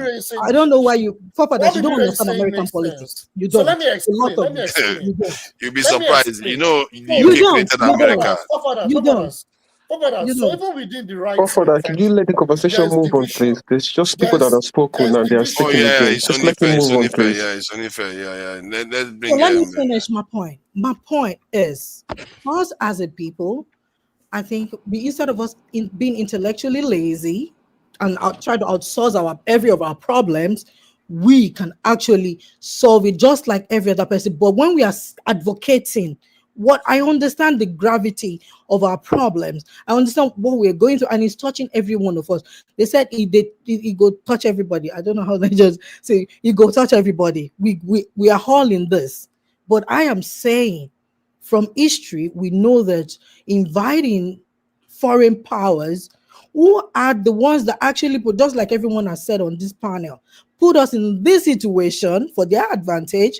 And we said we advocate for Ibrahim Traore. We want the Mali guy. We are Pan-Africanists. We want them to win, but we want foreign powers to come in through us and use us as a leverage. We are personally inviting that. I think we should just think twice. It's something that we have to think about before we start clamoring for it, because when they will know when they are dropping whatever they are dropping, or when they are foot on the ground, we should go and ask people in Afghanistan what happened to them. When they are dropping, they're not going to be asking, are you family of thank you more, please? Are you family of forefathers? Because it's just going to be like what is going to happen to everyone, to people's villages and homes. We know how it's going to happen, but it's not going to end well. Thank you so much. Thank you. You know, when we hear these bombings, we think it's because it's our power. It's really not good. It's not pretty. Some of the things you hear, 20 people wiped out like that, 30 people wiped out like that, and it just keeps happening day after day. It's not funny. Welcome, Chim. Long time no see. You waited until Nigeria is under attack before you showed up here. It's all right. We all have our priorities. So, to not be stressing Nigeria that you show up here. Eh? Why would I wait for Nigeria to be under attack before I show up? Today you show up now. When Nigeria is under attack. No, that's when we saw you. The truth is I go to work, but I come back. I'm tired. I wanted to go and sleep, but the conversation seemed interesting. So I said, let me jump in. So a question I just want to ask us, I don't think there's any right thinking Nigerian, quote and unquote, if we still have anybody who is Nigerian exactly, that will be happy to invite a foreign nation to come in. And I when what's her name was just speaking, and she said that with whatever happens in America never goes to invite. America is a superpower. America doesn't need to invite anybody, whether they swim or die with their problem. Who is America going to invite to come and fix his problem? So I don't even think that conversation is even necessary. But the question I want to ask all of us: how many persons of us here has his family member been touched in all that is happening in Benue, Plateau, and Borno? If your family member here, raise your hand. Okay, I will believe you, even though I don't believe you, but I will believe you. What? Second, because anybody can tell me. Hold on, can I Madam, when you were speaking, my mouth was 100%. Why will you say you won't believe her? She's muted anyway. She's muted. Just continue. So, but that's my view. Allow me to hold my view, please. Secondly, please tell me, all those Benue people and Plateau would have been screaming, and they will do video. Pastor will be telling you that everybody that they are digging grave for here is a Christian. How do you want them to feel when you have a leadership that for how many years, since 2009 at least, that's when this issue started in Nigeria, where we started having this extremity at this level, and they will be screaming, government solve it. They will catch people who have been killing fellow Nigerians, whether they kill them as Muslims, kill them as atheists, kill them as Christian, whichever one. I'm not here to advocate. Life is life. You've been killing people. You finish killing the person comes back tomorrow and tells you he's repentant. They will take them and they will put them in the Nigerian army. And you want those people in Plateau to come and listen to all of us here talking, telling you that, you don't want America to come. I don't want America to come. But the point is, perhaps this threat is necessary to shake our leadership up to go do what they need to do. There's always somebody that will force you to do what you're supposed to do you've not been doing. We're not asking America to come and solve our problem. But once in a while, somebody who is being docile, and Nigerian leaders are extremely docile and very protective of themselves. That's why I want them to be banned from traveling.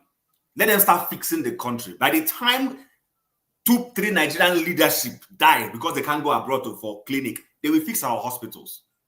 Because those people they love themselves too much. They love themselves too much. And when something is not touching people, people are aloof. We can come here now and speak all the torrency that we want to speak because it's not touching you. You are not impacted. Jim, that's the point. That's what I said here. And I started by saying that I have seen genocide and I know what it feels. Yeah. So you are just spot on. So when it touches you, you will scream. Let me give you, and to prove this, those of us who remember Shina Rambo very well, he went on a spree killing people, everybody else, until he touched who? Who did he touch before Shina Rambo was caught? He touched the president of Nigeria at the time, Chief Olusegun Obasanjo. His family member was gunned down under Shina Rambo. That's when he gave the IGP of Nigeria a marching order that guy should be caught dead or alive. In fact, what did he do? He blocked the Nigerian border between Nigeria and Benin Republic, crippled Benin Republic's economy because they felt the man is to run there, and told the president, I will only open that border when Shina Rambo is caught. Why did he do that? His family member was touched. So all of you who are coming here and speaking, your family member has not been touched. When your family member is touched, you even ask for the devil himself to come down and solve the problem for you, if that's the only solution you have. So why we're not... My brother, Tim. I beg your pardon, Jim. No, I don't want to disturb you. I think you're on the right narrative. I can't hear you, sir. No. I cannot say something because you cannot hear me. Yeah, your voice is cracking. Can you hear me? I can hear you, but it's cracking. Oh, sorry, man. It's my phone. I beg your pardon. Yeah, go ahead, Jadu. Okay, so the point if you can hear me at all, I just wanted to ask you, is that not the fact that we are in a very desperate position? Nigerians are desperate. And is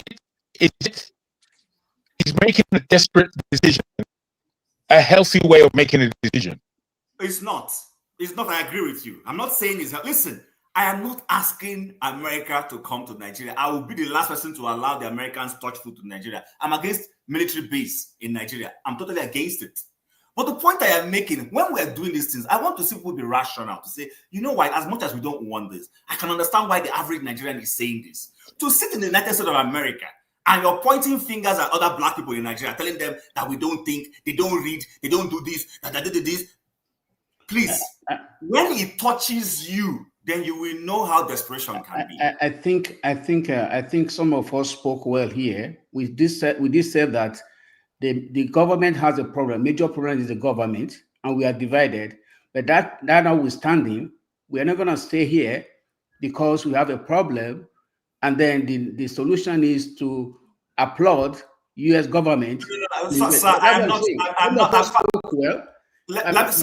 not contesting what you said. I'm not applauding anybody who is supporting that we should have boots on ground from the American army. I'm not in support of that. My point is very simple. Before we gaslight people, let's be honest enough to say our leadership has failed. Yeah. And my point is this.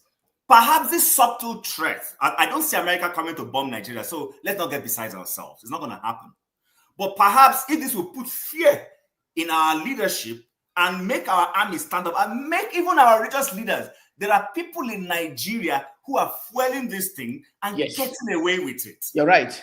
So perhaps this now America is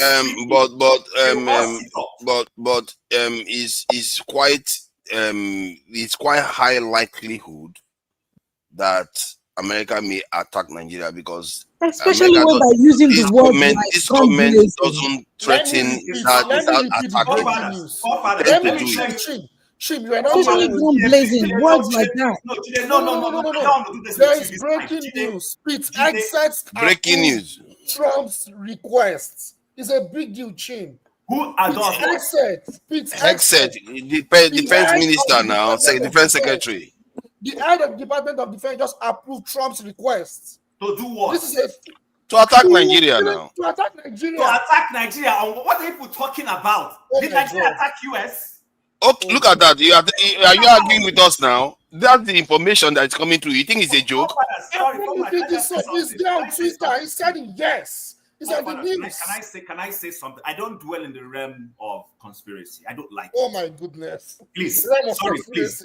When I'm done, you know this your intellectual come to you can come and say it. Let me be done and leave. Leave all those things.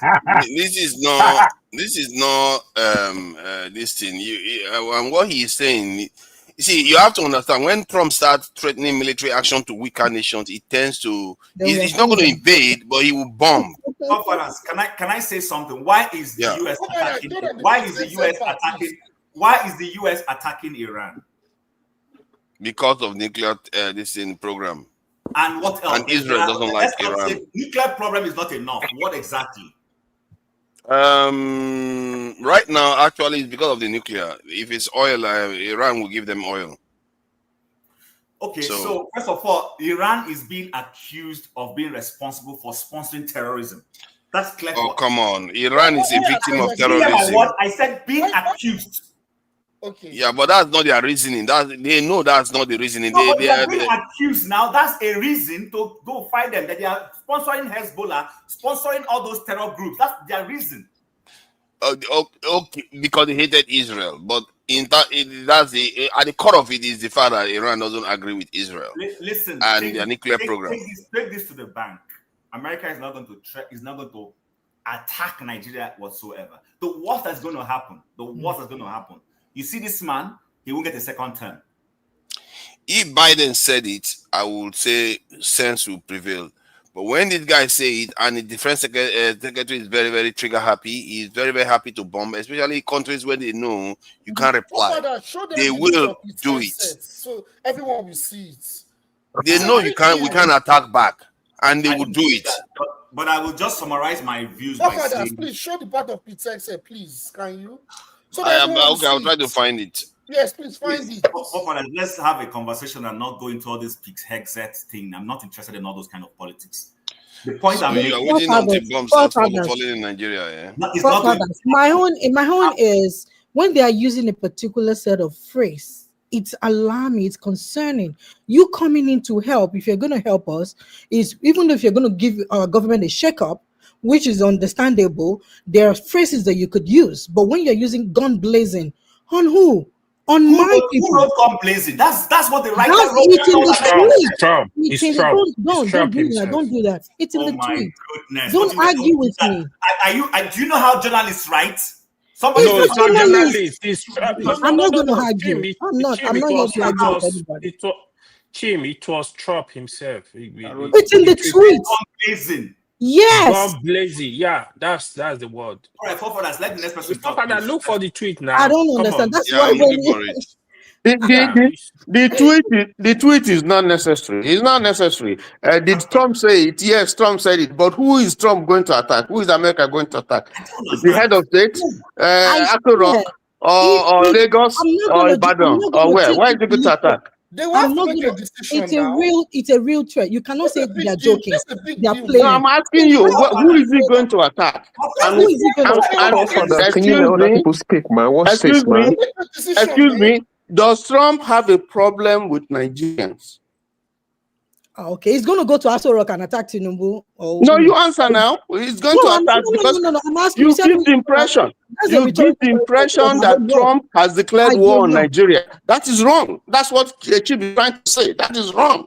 It could be a threat to get the government to do what it's supposed to do. Oh my So, God, I can't so this is what I see there. This is what I see there. It could be a threat. Twitter, what is going to do? Never know what's going to happen. So but you are saying he's joking. Let's see the tweet now. Let's see the tweet. We'll be back up with action. Hold on. Let's just see. This is Pixhexet's page, and it says the killing of innocent Christians in Nigeria and anywhere must end immediately. The Department of War is preparing for action. Either the Nigerian government protects Christians, or we will kill the Islamic terrorists who are committing these horrible atrocities. Oh, I thought he was going to say he would throw bomb on Onitsha and Nnewi. I was expecting to hear that. So that's what you are hoping for him. So if they and then Ibadan and then Abel, I was expecting to hear that. This people are so naive. So are you saying that can we calm down because we still need to have victory speak? Father, that is the God blazing tweet. You did read it, the second one down there. I thought you want to show. Yeah, that's the gun blazing tweet. Yeah, let him see it. Okay, let's read that then, since it looks like it I don't know why cover that. Oh God. So I'll zoom in so that to give people double. Okay, exactly. So if the Nigerian government continues to allow the killing of Christians, the USA will immediately stop all aid and assistance to Nigeria, and may very well go into that now disgraced country gone ablazing to completely wipe out the Islamic terrorists who are committing these horrible atrocities. I am hereby instructing our Department of War to prepare for possible action. If we attack, it will be fast, vicious, and sweet, just like the terrorist thugs attack our cherished Christians. Warning, the Nigerian government better move fast. So, in other words, they are asking something of the Nigerian government. And our people are part of the bargaining chip that they have against our own government. Forget it. There's no point talking. Let's just move on. Do you know what they are asking the government to move fast on? You don't know. You think it's because of they care too much about our Christian lives? Oh, Father, that's another point too. You just pick it. Man, sometimes your head they carry buku. No, people don't read between the lines now of what is going on. So why did our people read between the lines during Obama's reign? When Obama sent Secretary of State to come and what does it got to do with Obama? This is not Obama. And I finished. You know the funny thing with some of you is you were talking here. I was mute for hours. Yeah, but no, it doesn't matter. Victory still hasn't said anything. Okay, I will say. You know what? I'm supposed to open the panel, but new people keep coming in. Let me. Okay, hold on. Let's allow Victory talk. Let's just allow Victory talk so I can open the panel up. You guys can relax. Then no, everybody can be able to speak to each other. Yeah, let me say my piece for further. Yes, thank you for letting me in. It took a while. Yeah, I think I think this is what happened when we fail to put our house in order. Good. Everyone is just talking, going around the circle. Like what Shim said, if you've been attacked before or your family member have been decimated, I bet you will never speak this way. And that's the problem with Nigerians. Nigerians don't have empathy until it gets to themselves. They will start screaming, oh, look at this, they're attacking me. Right? Now, this government, this Tinubu government came into power. What saw what happened in the election? I don't think he won the election. Yet, he was allowed to be president of Nigeria. What has he done? He's decimated the Nigerian people, shrink the Nigerian economy into half, almost half. And things are not getting better. I personally, I will never sit down and let one American person come and tell me that, oh, I'm coming to Nigeria to come and rescue. Rescue who? Rescue your head. A country that went to Libya and blew up that water project that Gaddafi constructed with over $30 billion. Go and check that for yourself. Is that the person that is coming to rescue me? If Tinubu knows what and his government knows what's good for him, they better call a national dialogue, and we have to decide how we want to govern ourselves. He didn't win the election, period. Look at this, since when APC has been there, look at the amount of atrocious people that have been killed in Nigeria. And when we talked about state security, something that will secure our future, he's playing politics with it. Something that is very fundamental to our survival, state security, state police rather. He's playing politics with it. And now, the Americans are telling him, giving him his marching order. Do you know the amount of lobbying that is happening behind the scene? Do you think Trump is just coming up saying all these things? Do you know people that are behind, people that are speaking on the background? You think Trump will just come and start tweeting? So I think some of us in Nigeria, I don't even know how we behave. I recently visited Turkey. It's not different from Nigeria, more like a third world country. The only difference is that the place is secure. There's 24 hours electricity, a population of 98 million people, GDP of $1.3 trillion. And, okay, Tinubu, okay, people allow you to be there. Provide something as simple as security, electricity, transport infrastructure, healthcare, education, provide employment for our young population. These are basic things. This man can't even do anything. This government has created so much division about Nigeria. It's unbelievable. You go online, you see people making comments, see the tribal comment. This man, do you think if America is even coming to come and take up this man, do you think you say that's why you're seeing a lot of Nigerians say that, oh, come and rescue us. This man has literally destroyed Nigeria. Like we are so divided. It's unbelievable. And if I'm telling you, if he knows what is good for him, he better just wind it in and say, listen, we need to come and discuss how we govern ourselves. And I don't take the Americans seriously. If America want me to take them seriously, let them release Tinubu's record. Let us start with that first. Right? Then I'll take them seriously. But you tell me that you're coming to Nigeria. Why would you take them seriously because they released Tinubu's record? You think they No, what I'm saying to you, forefather, at least let's start from there first. Right? But they are not going to release it for your own interest. They must, whenever they release it, it's for their own interest. It's based on compromise. That's what I'm saying to you. But even at that, forefather, even at that, they will never do it. So I don't even want to waste my time. But we as a people, you're doing the coastal road 15 trillion naira. When you could break that money down into 6 or 7 projects, providing security, like the things that I mentioned before, healthcare, education, empowerment of the youth. We have young population. They don't have job for further. People are destitute in Nigeria. And this government has created so much division among us. Thank you for coming in, Shola. I appreciate. Nice one. You understand, forefather? Now that you mentioned that coastal road, I think something came up. Let's just watch this. Billion-kilometer coastal road that costs 400 billion naira. Thank you. Professor in practice. Thank you. Afam Kobo. That's my name. Excuse me, Your Excellency. What's the problem? This entire road isn't even up to 10 centimeters. And I heard what you said. Please, can you give us a breakdown of the cost per kilometer, sir? Oh, cost per kilometer, you see? It's not calculated like that. You people do not understand it. You understand? So the work has been done. That's it. That's it. Your Excellency, I don't understand. What do you mean by they can't understand? Just explain to us. Give us a simple breakdown of the cost per kilometer. I'm just hearing kilometer. Are you a burner boy?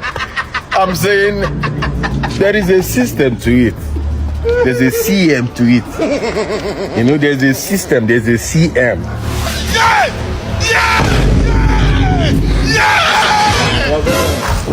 You know what? Cover me.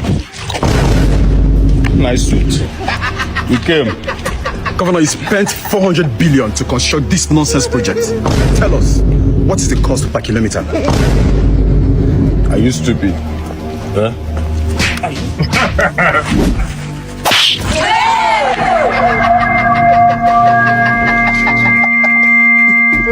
Governor, what is the cost per kilometer? Very wicked man. Excellency, answer the question. Let them molest me. If they burn you well, ask me a question again. Governor, tell us, what is the cost per kilometer? Hey, Jesus! Nazareth. Governor, what is the cost per kilometer?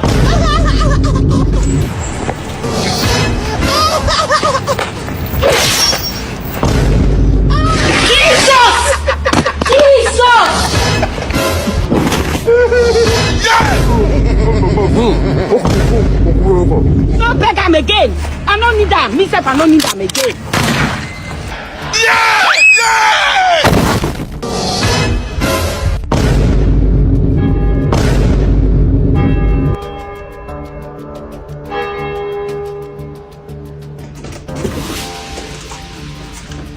You know what the newspaper has to say? I know nothing about the journalists. You hear me? What is the cost per kilometer? Take the mic. Kilometer.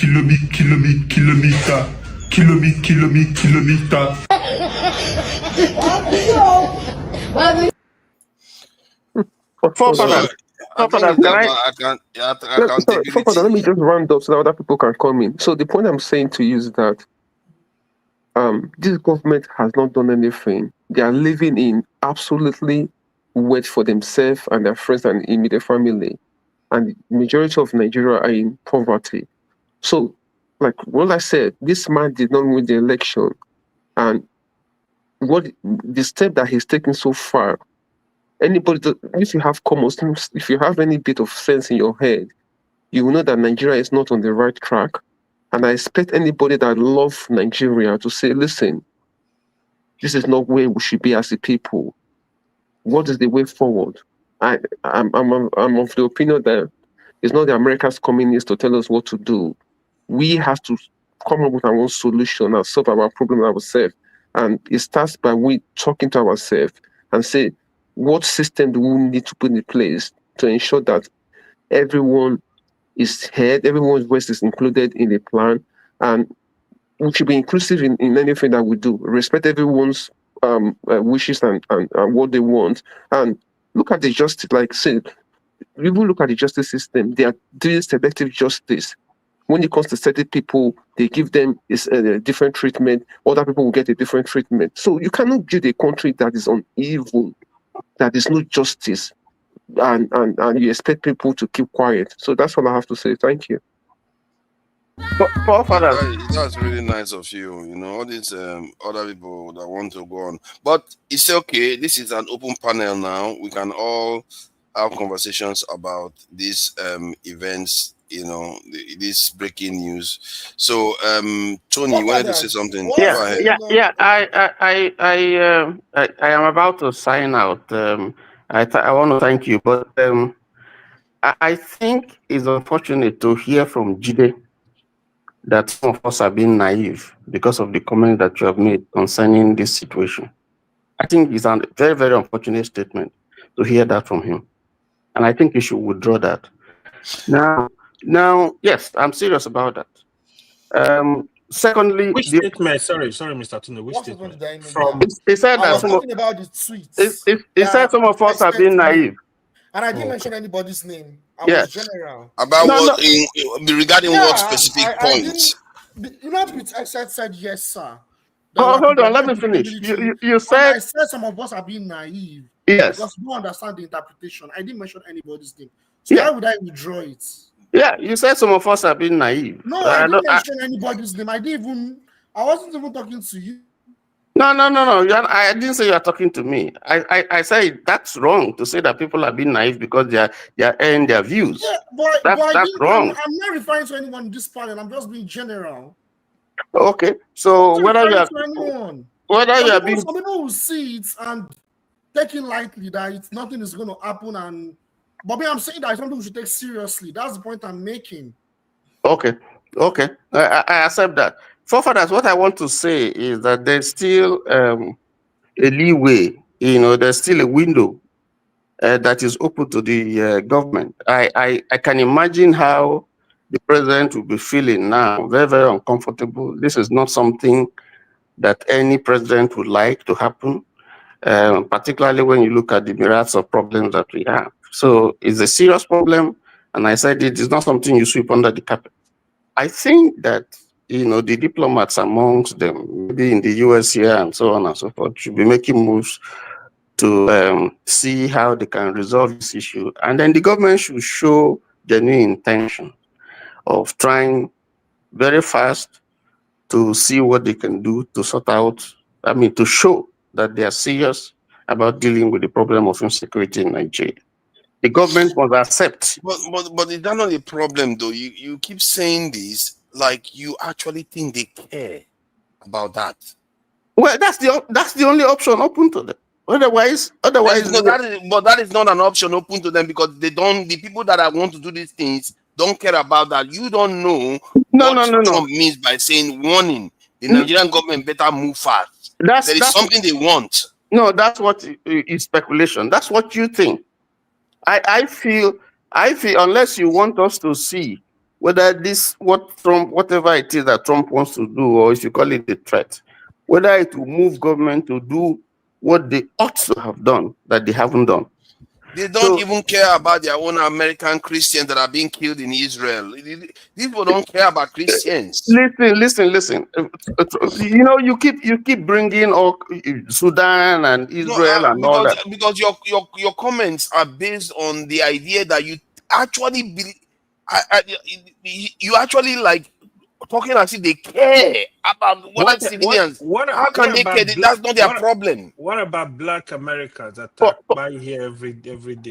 Forefathers. They don't care about the Christians being massacred in Nigeria. Why would they care about that? Forefathers, I am speaking about Nigeria, which is my country, and there's an issue, and I'm saying, and I'm suggesting that one way the government can try and resolve this is to go and see how they can talk this over and then maybe give them some time to deal with this issue. That's what I'm saying. That's my view. So, but what makes you think that's my point. What makes you think that dealing with this insecurity problem in terms of the Christian killing is going to stop Americans from wanting to bomb Nigeria? But forefathers, let me say something. Have the government that you are trying to defend, has that government admitted that there is insecurity in Nigeria? Have they admitted that there is killing? No, they admitted. Admit where? No, I'm not defending the government. I'm telling you that the people that want to attack us don't care about us. We need to discuss, please. They have their reasons for wanting to attack us. Maybe Tinubu is dealing with China too much. They don't like it. They have their own reason. Maybe because of BRICS. Maybe because of Israel. Forefathers, they don't have a reason. This thing has been festering for years, over 10 years. You see, that is the problem. You believe them. Forefathers. You believe them. That's your mistake. Forefathers, please. Forefathers, please. May you people not that enslaved and colonized people. You think they actually care? Forefathers, unbelievable. Forefathers, may you not see genocide in your life. That is wow. The people that inflicted that genocide is the same people that you are think they care for you right now. Don't you see that? May you not see genocide in your life. If you don't want to see it too. You I will don't not want to be see it speaking too. the way you are speaking. But, okay. So are you saying I should understand you that you are not speaking rationally? Is that what you are saying? Because you have seen genocide, that you're not speaking rationally? Forefathers, go and ask the people in Benue what they're going through. And then talk what you are saying to me now. Go and talk. Go and say that to them. Hey, okay, not that what you are saying because you are close to the issue that you are not speaking rationally. It still doesn't make it correct. You are the one not speaking rationally. You are not being rational. Hold on. You are not being human. Let me say this. We have an issue. We have an issue in the country. Listen, we have an issue in the country.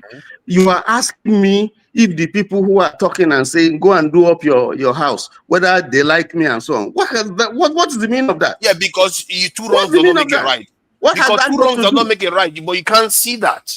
Because you know what David Chappelle said once? He said, hold on now, let me say this. Let me finish. You are a moderator. Let me finish. You hear me out. You've been saying your piece. That's why you allowed me. The people have been crying that they are dying, Nothing has been done. They have cried everywhere. They've run to government. When they say they should secure the country, you don't want to secure the country. Hold on now. They have won everywhere. The same person that is crying for them right now don't care about securing the country. Forefathers, I don't understand your point. You care about food when they say that they should secure the country. You don't care, but you are the one crying right now about the genocide in Nigeria. I'm the one that's sitting here every day saying we should secure that country, that we are very vulnerable to all this insecurity problem. Suddenly now you care. When the foreigners want to attack us, you care. You need to listen. Unbelievable. You need to listen to yourself. Securing the country has nothing to do with injustice. Securing your country has nothing to do with genocide. Why are you flipping up and down? Has a lot to do with genocide. Wait, guys. This argument. Wait. Please wait, because this argument is going to be another one of those arguments that just go off tangent on two issues. Now, I don't believe that you are speaking against each other in terms of the issues. There are big problems in the country. Unfortunately, our country is full of desperados. We're all very desperate. It makes our thinking absolutely off key. We are desperate to the point that we'll beg Americans to come into our nation and do their bidding, whatever it might be. What I am putting to us is that we have to wake up. I don't think we're awake, especially with all these off-key arguments. The fact of the matter is that Nigeria is almost doomed. It's almost doomed. We are really in a desperate situation. Instead of us actually making sure, Nigerians have had the opportunities to make sure that this kind of government is not the government that we have in place. Unfortunately, since 1999, we've had the same government style of governing since 1960, which is basically just be belligerent to your people. This is our issue. And this issue, as the young lady says, is with every single one of us. We are oppressors. Natural-born oppressors. I feel that the way we think is actually our problem. We only begin to think when we become desperate. If the house is full, the fridge is full, the cupboards are full, everything is beautiful. The fact that there's a small problem in the corner, we'll forget that. But we allow that small problem in the corner to manifest into a big problem. Next minute, the fridge is empty, cupboards are empty, we're all starving. Everybody's worried. Rubbish. That's not how to think. That is not how to think. You see, if you are thinking at all, you have to really sit down and have communication that is not going to be easy.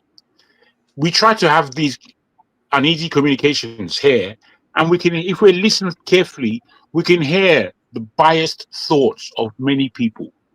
And these biased thoughts are not going to bring us to where we want to be.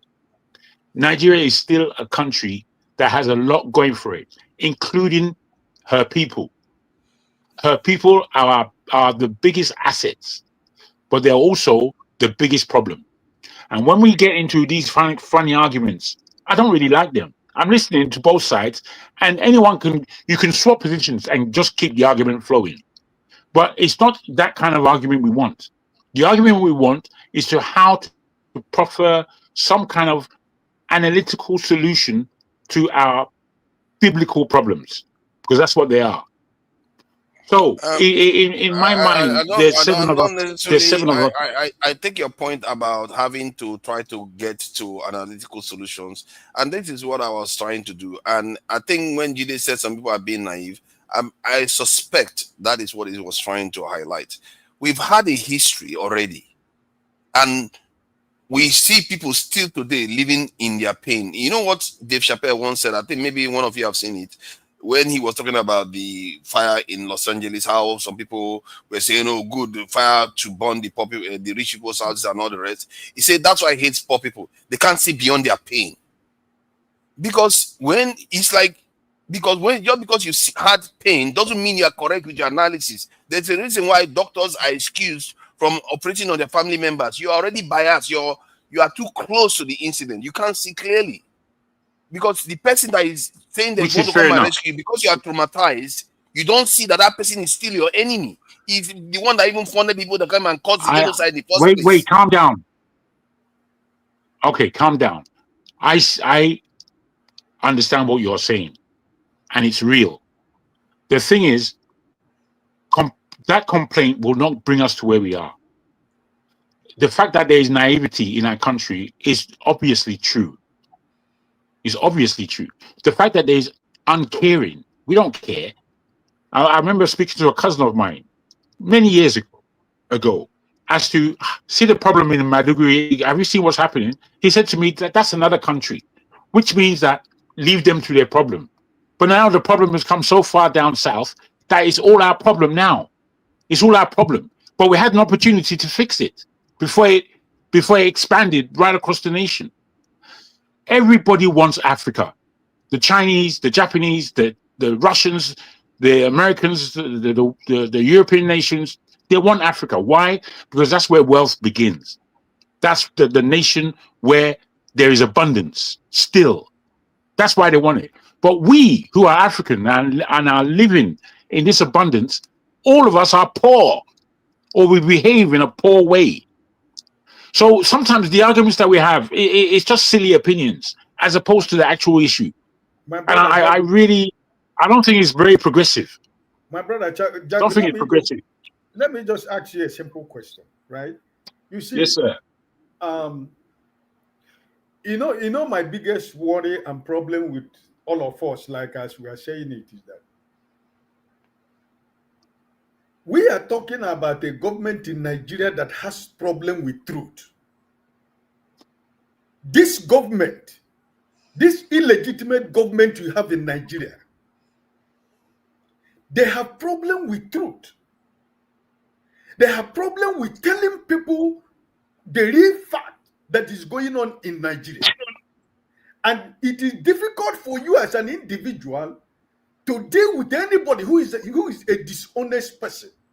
If you are a manager in a place of work, or you a supervisor, a team lead in a place of work, and people that are working under you, you find one or two people that are dishonest, I don't think you can keep those people in that office.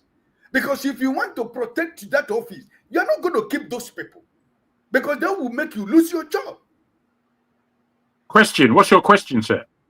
My question is that, have this government ever admitted anything for the past 2 years that is wrong in Nigeria? I would agree with your sentiment, but I'll come back and say to you, wait, bros. I'll come back and say to you that which government in Nigeria hasn't been a liar? Which government in Nigeria has told us the truth? Which government in Nigeria has really played for the people? None of them. None of them, bruh. In Nigeria, it doesn't matter if we have someone legitimate or illegitimate there. Nigeria is an illegitimate process as a country.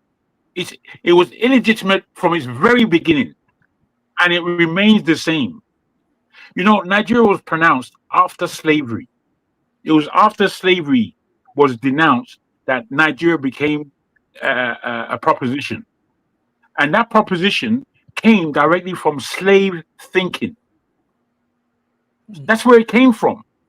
We don't seem to understand. You know that there was a long time in my own personal history where I was convincing my parents and their colleagues to think about the situation of slavery. You know, it was very difficult for them. They couldn't really grapple with the fact that slavery took place. Nigeria was the slave coast. That's what they called it. It was the slave coast. Jago, can I ask you a question? Go for it, bro. Yeah. Now, we have a situation in our hands now, or on our hands now. How do we go forward? How do we deal with it? That's the critical question. We have a situation now. What do we do? If you were to advise government, what are you going to be saying to Can I answer that question? Yeah, no, wait, please. He asked me, please don't, G, they don't stop doing that. Stop pushing yourself where you're not concerned. Okay. Please. And there's no, I don't think you're in Nigeria where NEPA don't take light. Put your light on, make man. Okay. Let me try to answer your question, my brother. You see, Nigeria needs a revolution, and that revolution has to break the spell that Nigeria is under. Nigeria is under an evil spell.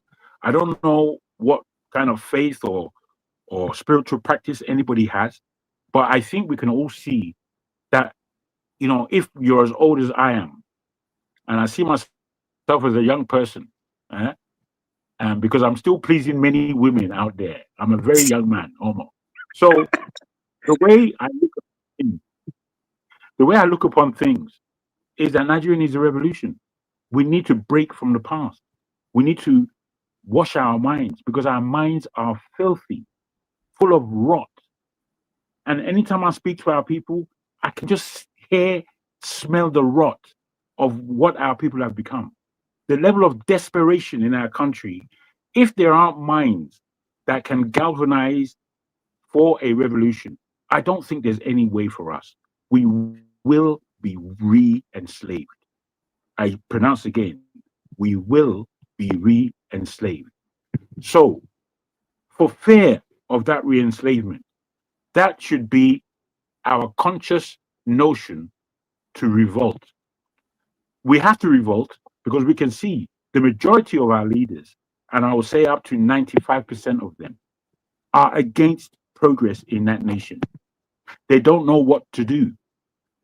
So again, because we are in the diaspora and we have an understanding of how this whole world works, good or bad, we are the ones that are actually going to have to push for this revolution to actually take place. Because in Nigeria, the problem is too close, just as Forefather mentioned in why they don't allow doctors to do surgery on their family members. This is a serious matter. The people in Nigeria are too close to pain. They're too close to the problem.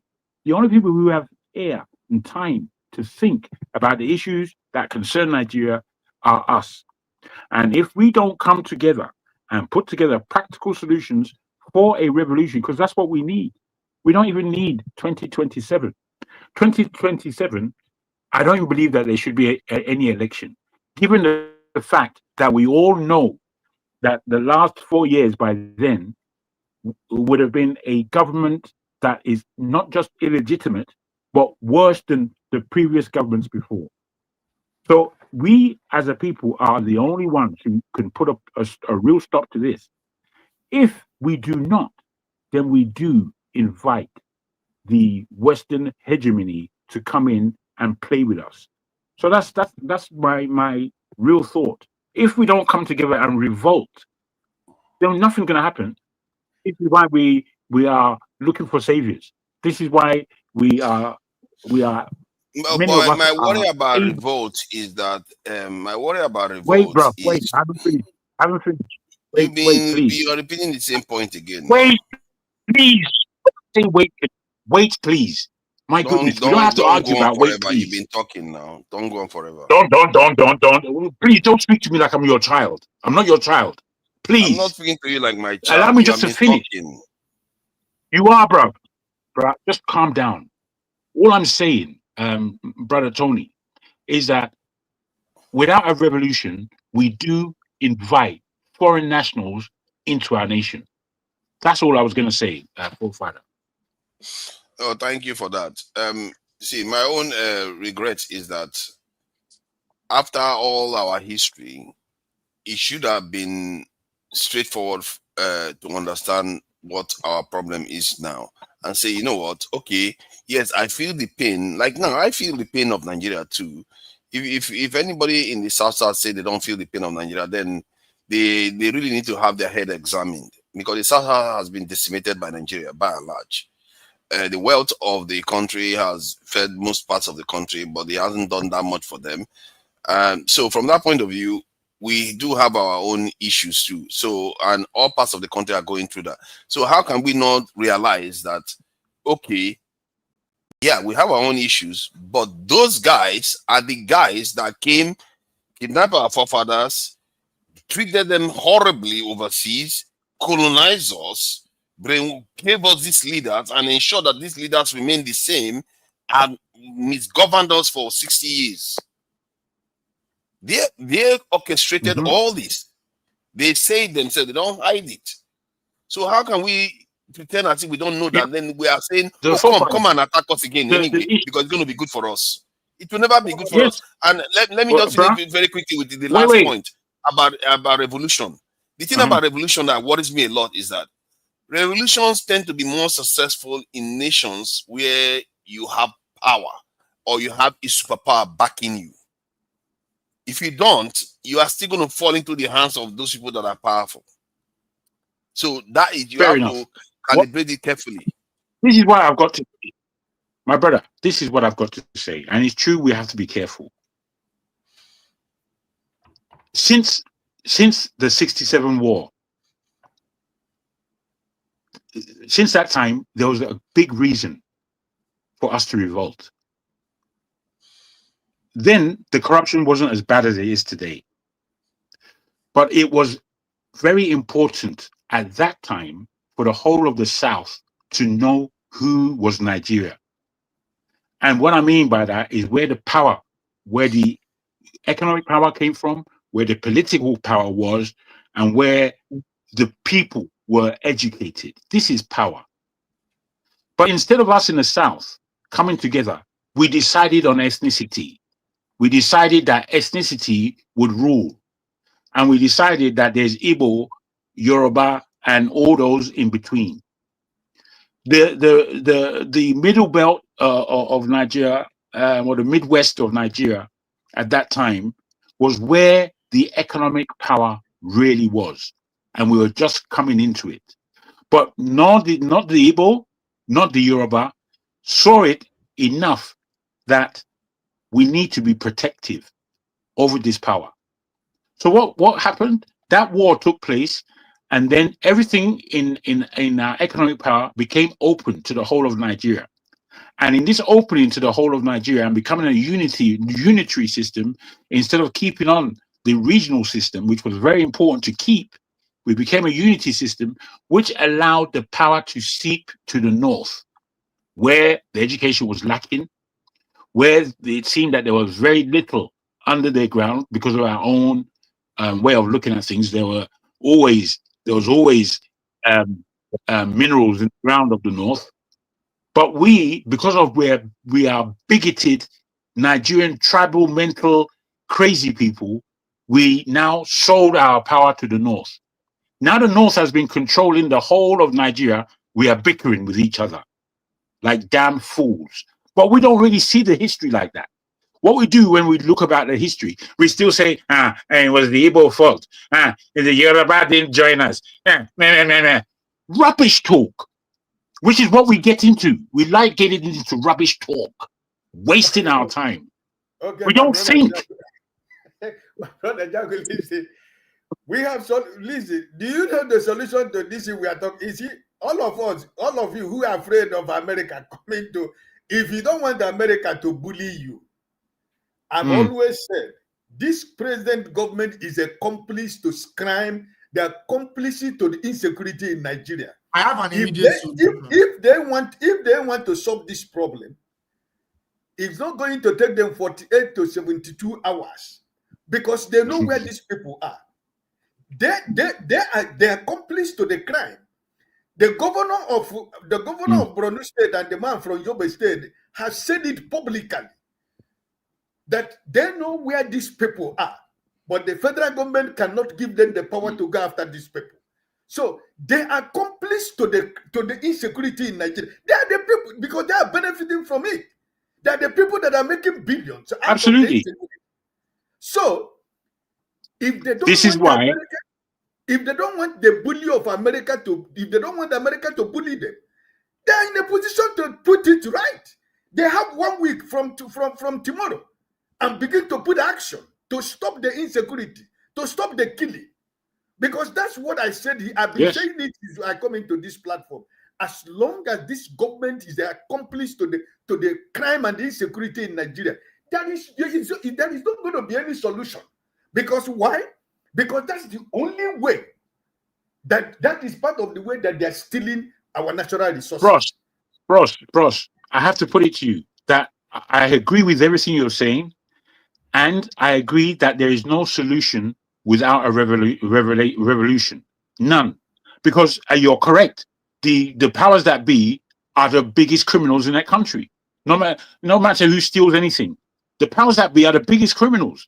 That's why we need a revolution. We need to push that devil out of our system. If we don't do that, I'm telling you, a bigger devil is coming. A bigger one. Because we haven't understood. Let me ask you something, Jagun. Sorry, everybody. I'm just jumping in. I took some time out. Don't you even look? I don't support a foreign power coming to run stuff here. But you're talking about revolution. Don't you think revolutions happen when there's a foreign power involved? Well, this is what forefather has said. The way I look at the world today, in terms of the foreign powers that be, we have Russia, we have China, we have America, we have Europe. And that is the main division of power. Nigeria, believe it or not, the power that Nigeria holds, but does not understand that it holds this power, is the biggest issue of us as Africans. But we are very. But here's the problem. I understand what I'm saying. Oh, go ahead. I understand what I'm saying. Please. We as a nation, we need to be very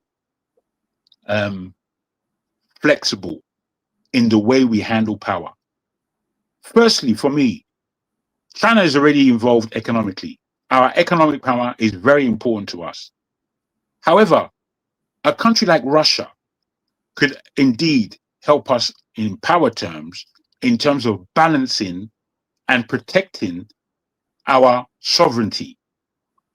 Given these two Eastern powers, we can leverage the fact that we are dealing strongly with these Eastern powers with the Western powers. We can leverage with them very well. Then, and including, we need to start bringing the African power and the Black power around the world under us.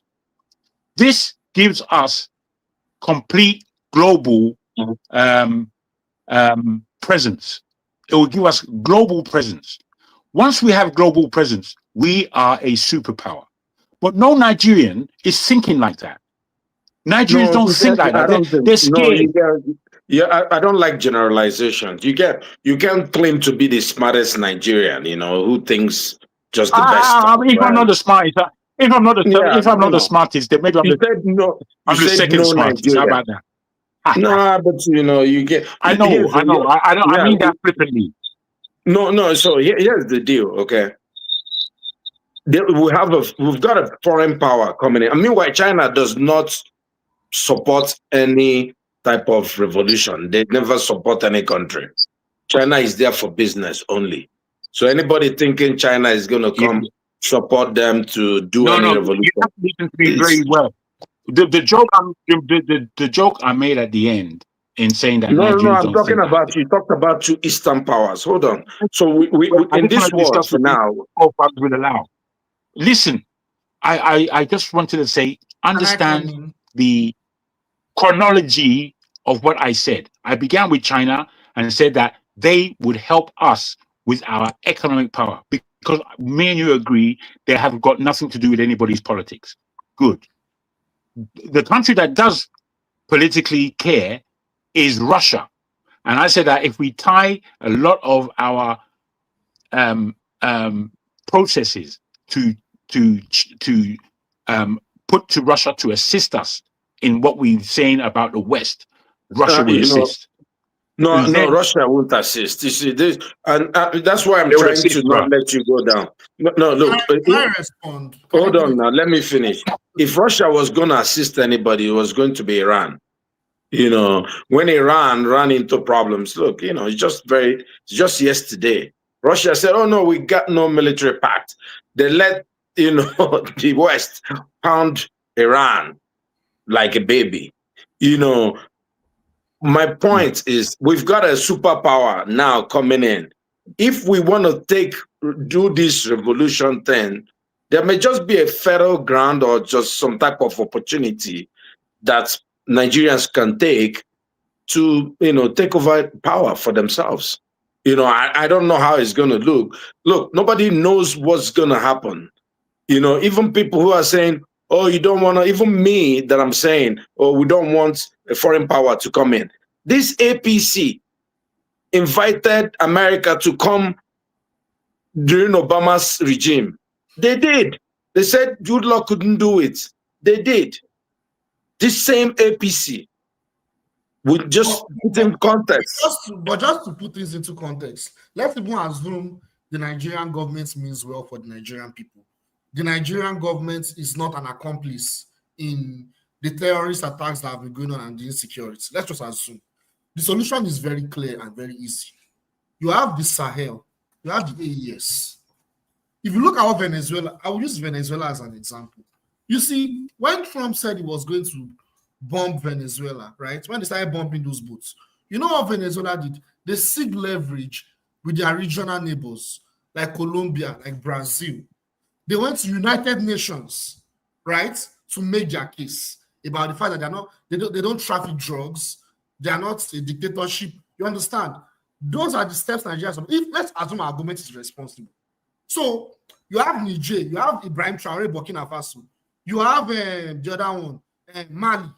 Just collaborate with them. Collaborate with them militarily. Those ones, they have alliance with Russia. You see what I'm saying? Then those ones will make a statement. Of course. That is very simple. Absolutely. Those ones will make a statement. Like if you are to me, bro. You see, Jide, you are right. I swear, Donald Trump. That's somebody thinking. They will not come. They will Brother not come. Brother Jide, you made a very good point. You see, Jide, wait, please, if I may. Jide, you see, my brother, what you are saying is absolutely right. I left those points out, thinking that people will catch on. But people can't read between the lines. They don't do it. They just want it. They want the solution on a platter. They want the solution, and that's never going to happen. And I was cut off. The solution comes from us. And if we're waiting for someone to write this solution for us, forefather, please now. Stop muting me now, forefather. This solution. I don't think forefather is. I don't think it's forefather. No. Look, let me say something. It says the host has muted you. Oh, okay. And forefather is not saying anything. Okay. Yeah. So Jide, look, Jide, we don't normally agree, but I think we've got some. Oh, you can't hear me. I can hear OG now. No. So we do have hold on. Why do you guys behave like this now? A guy wanted to say something, but you guys just run rough shoulder over him. Jago goes ahead.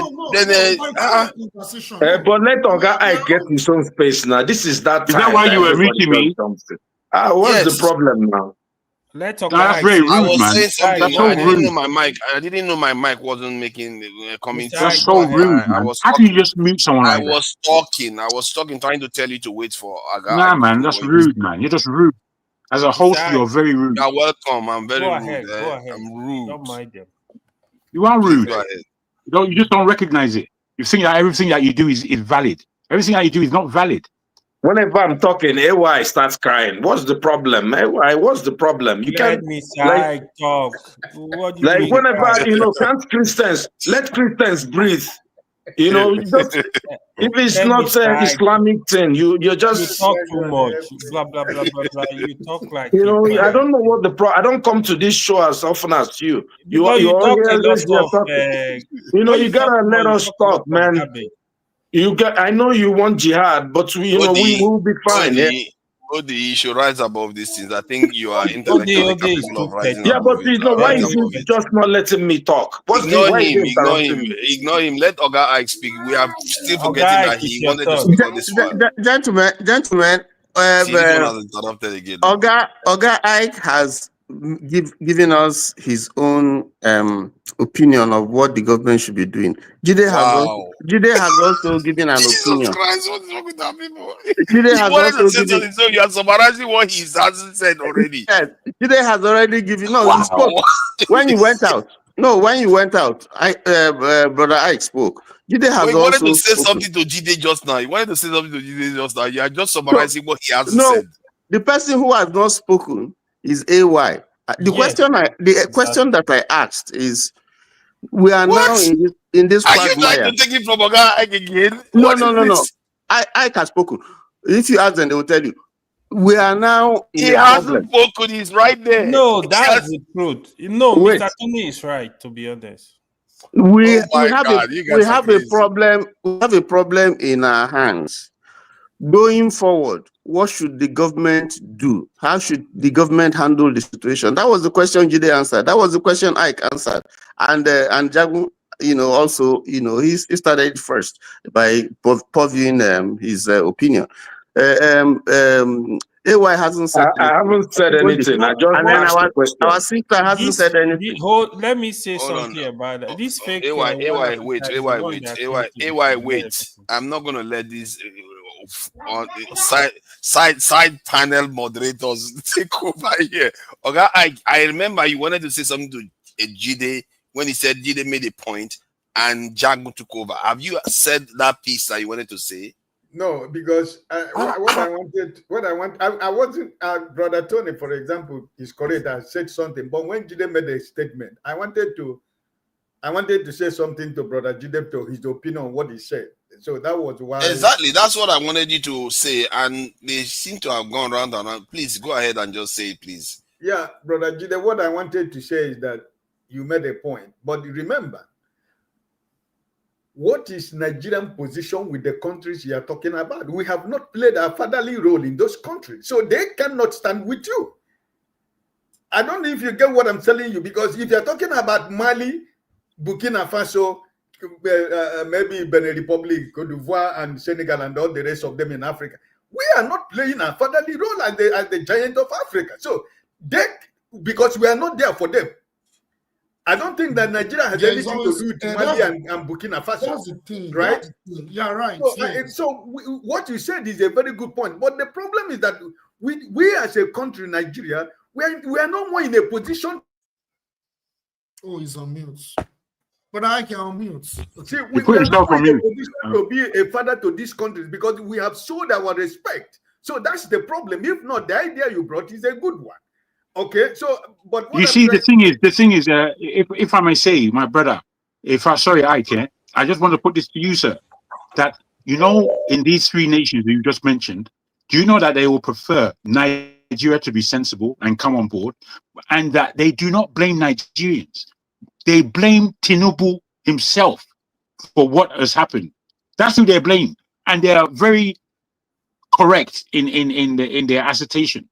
Very. So it's not to say that if there is diplomatic communication between the AES countries and ourselves, that we do not mention and even apologize for the ill facilitating of the Western powers back into Africa to our brothers in the AES. But we would have to make this kind of appeal. It's negotiation. And we must always understand that we have that. You know, it's not the end. True. What do you say to that, sir? Listen, because Nigeria is too big. Nigeria will not apologize to Mali or to Burkina Faso or to Niger or to any other country, right? So that's the problem. So I would have loved what Jide said to be feasible in a situation and circumstances that Africa is right now. Look at what is happening in Cameroon.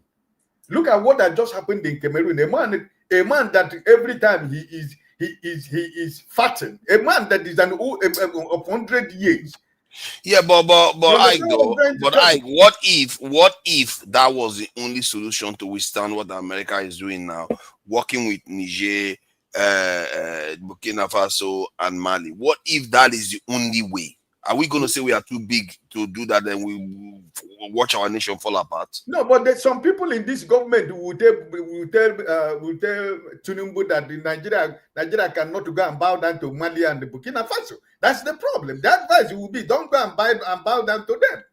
You understand what I'm trying to tell you? So we don't want, listen, like we are saying here, I don't want America to take Nigeria whatever is.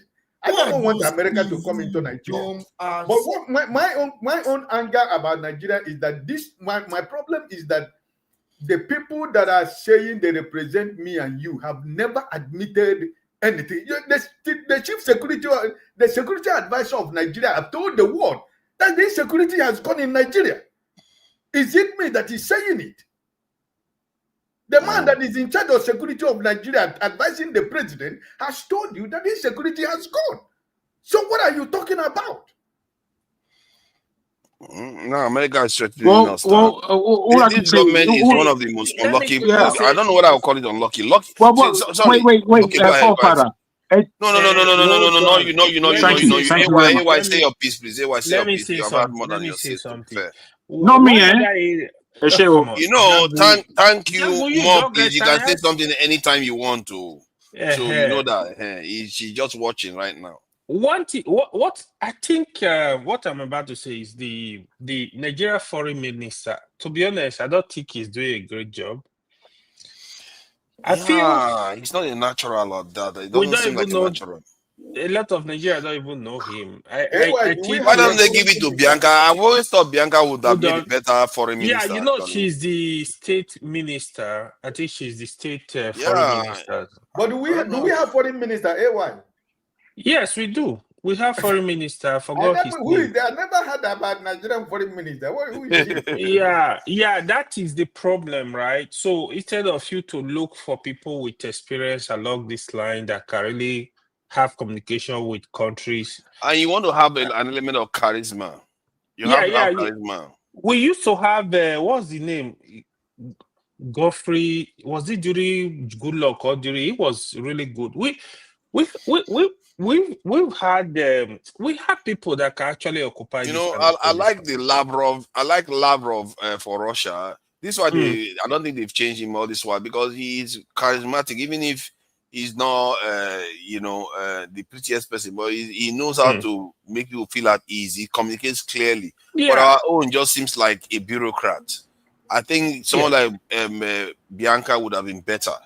I think Bianca can do it. Yeah. It's our local now. Right. You know, is the foreign minister not this? I think it's Hausa guy. This Hausa guy. Yeah, it's Hausa guy. Yeah, he's the one. I forgot his name. Good. He's good. I've listened to him. He's a good guy. That guy. I like his ideas. I like him, but he sounds like a bureaucrat. They were showing him speaking, and I was really impressed about what he was saying because he was refusing to take in deportees. Yes. We can't help you. You like it for his ideas. But that's not. No. We should bring. What's his name? Is he a career diplomat? I think Tago. I don't know his name, but sounds like I know that's right. But that's he's got a nice name like this. being headstrong is not diplomacy now. You can't just go. I like his ideas, but I like yeah, the but you can't go and just say your ideas. I don't think. So I don't think Bianca has enough now global understanding to be a foreign minister because she's pretty. You are saying that this guy from Russia is not pretty. I mean, what kind of comment is that? You know what I mean? He's a strong man. He's a strong man. Let me give you my reasoning. Bianca has been around politics for a very, very long time, so she's not a stranger to politics. Well, she's not a politician, really. She's been an ambassador. She's been an ambassador also. She was the ambassador of Nigerian. And she's got education to back it up. It's not like she was an ambassador at some point. But look, the main problem we have here. I was referring to Godfrey Oyema. He was really good. The time we had him as foreign minister. That man was a superstar. Yeah, the old one. You took it that long ago, 70s. Bro, you can't play with that kind of person. You can't play that. That's a real somebody. To be honest, yeah, we still have. That was the last real foreign minister Nigeria ever had. Nigeria hasn't had a person like that. So what I'm saying, right? Who is that? Who is the man you're referring to? Geoffrey Oyema. Geoffrey Oyema. Okay, I don't know him. Buhari's government or Jonathan's government? I think it was in Jonathan's government. No, it was before that. It was before that. It was during. He was in the change where his first position. Wait. His first position, I believe, was in the changeover of the first something and the Biafra war, and they were asking him to stay over the Biafra situation. You're talking about a different person altogether. No. What's that guy's name, Joe? Please. Yeah. No, the guy is old, like 90-something years old. Yes, he is. No, I forgot his name. Yeah. Sorry. Yeah. I like that guy, man. Yeah, but here's the problem we have. Before you're talking about the AES countries and all that, we don't have unity in Nigeria. In Nigeria, we don't like each other. It's because people like you. That's why you're gonna accuse me. That's fine. Let's have unity from this platform. No, how can I unite with you when you don't? Everything I say, because you're Muslim, you don't agree with it. We don't have to agree on everything, but we can easily unite. I don't have anything similar to Jago. We are not from the same place. We are not, but we can easily unite. I can listen to him because that's fine. Now you can listen to him. I have other people who can listen. Who can listen. No. Don't see. It's true. It's true, but you don't know it. But that's the truth. That's you. You see, you have your friends in the panel and the people you agree with. I don't agree with you in many things, and there's no problem with that. I'm just talking about. Hold on. You're talking about going to recruit other countries. I'm saying in the country, we don't agree with each other. We don't like each other. We don't need to agree with each other. We have to like each other. Well, we at least. You see, one thing that I've spoken about for a very long time. Your siblings, do you agree on? No, hold on now. What I've spoken about time after time is the need for patriotism. Americans, hold on. When I make a point that is good, then you start laughing. Republicans and Democrats don't agree, but they are patriotic. Many of them, they love their country. Nigeria, many Nigerians don't like Nigeria. Nigeria wasn't good to you. That's why you ran away. Many people are accusing Nigeria. Even our leaders are the ones who hate the country the most. They want to cripple the country.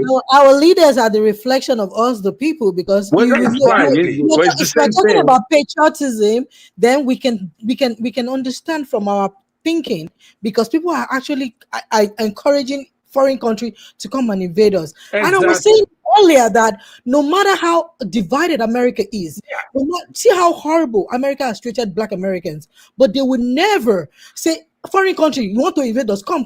We are expecting because we are not. It's not benefiting us. Anyways, well, I don't agree with you actually. That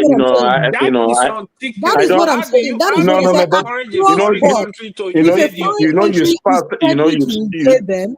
You've said this many times. Hold on. You say we got 30 minutes to round up for today, so let's make it count. 30 minutes. I know because you said it. To invade America, Americans unite. Yes, but no matter the political affiliation, that you say it many times doesn't make it correct.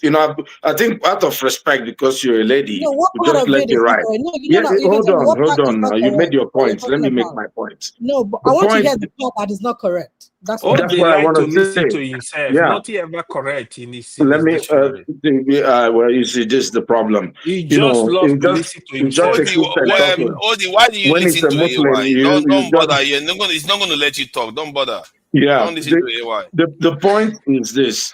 America has been treating its citizens fairly. You can say Black Americans are not treated well. I live in this country. People have opportunities. It may not be 100% for everybody, but you can see there's welfare for people. People don't have to go to bed hungry. In Nigeria, the government does not care. Why wouldn't people like a country that takes care of them? Why would people not be patriotic? You say, oh, we are a reflection of our leaders. Absolutely, we are. Many people here are waiting for their turn to go and steal, if it's possible. Yeah, but the problem doesn't remove the premise that we are not patriotic. I didn't say, I'm not sure if I ask you to go and carry arms and fight for Nigeria, will you do that? No, Americans are coming. Will you carry arms and go and fight for Nigeria? No, one question. No, I want you to speak on the part that you said is not correct. I've said it. I said that you said Americans are patriotic. I've given. I said no. I said if a foreign country threatens to invade America, that's a qualifier. Will unite because America takes care of their citizens. What I'm saying, Nigerians are not patriotic because Nigeria does not care about them. That's what I'm saying. And don't see Nigerian soldiers are fighting in Russia. They're escaping and going to fight in Russia, and they are posting themselves. They're whatever for whatever reason. But that don't speak to who we are as a people. You don't see. No, it's not. No, it's about it's about how our country takes us. I'm asking you a question now. Will you take arms? America is coming, right? Will you go back to Nigeria and take arms and fight for Nigeria? When push comes to shove, why not? I will do it. Yes. When push comes to shove, I will. Not me. I will. Look at AY with your pot belly. I will beat you like that. I put me with that pot belly. I will smuggle you. Because you will see from the way we speak to each other, from how we relate to each other, you can see from the way we talk about it. Nobody is not perfect. This system is not perfect. You are talking about that is a delusion for you to say that Nigeria, my brother. You're trying to portray a narrative that I hate Nigeria. I don't hate Nigeria. There's reverb. Forefathers. Reverb is there. You do. Just put things into perspective. Jaguar from me. Jaguar. I don't know who he's from. I just turned off my mic. It's not from me. Muted. I think it has to be Jagun. I think I just assume he's guilty, but it might be not. I said I'm muted. It's not you. Yeah, it's you, Jagun. Oli, what do you think is going to happen? He stopped now, Jagun.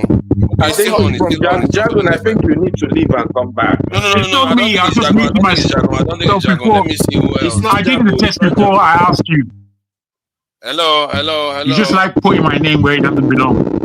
You know, I like to blame you for everything, Jack. Coming from you, it's nothing knows. If I can blame you for this Trump threat, I would have done it a long time ago. It's just I don't find it. It's not my fault that you are a bastard. It's not my fault that your father wasn't around when you were born. Look at that! You see this bad boy. This guy is just about the minutes for us because sometimes the way you behave, we have 25 minutes. Yeah, just share the minutes now. Share the minutes among everybody. Two No, minutes. let everybody talk. Don't share anything, man. Just Naeem. Well said, brother Ike. Arguing with AYC, all these people that like to. Okay, I can't believe Jagun liked. On minutes. Until we put our sentiment aside, because we keep focusing on the wrong thing all the time. We are looking at don't you think that we have the class problem in Nigeria? And it's not only in Nigeria though, but we have class problem because when Dangote, who is an Hausa man, wants to have a whatever celebration, wedding for whatever it is that he wants to have, he's gonna invite Uzo Kalu or Wike or whatever, wherever. What are they not together? But we, the people, will be fighting Igbo. That's why I don't engage in discussion when it comes to tribal and all of that. I do not care. Give me Ibibio man that will push Nigeria forward. I'll take it. Give me an Hausa man that will keep pushing. I'll take it. Give me an Igbo man that will push Nigeria. That is for what patriotism I do not care. Not all these fake. I do not care whoever is there. Is anybody but Christian for a while or somebody from the southeast? You know, look, my sister, like I don't know you from Adam, and I believe everything you said. You know, and I everything you said. You know, and it's good for people's mentality. But I'll tell you, there are only two tribes in Nigeria: the elite and the rest. You know, at the top, there's no tribalism. At the top, there's no tribalism.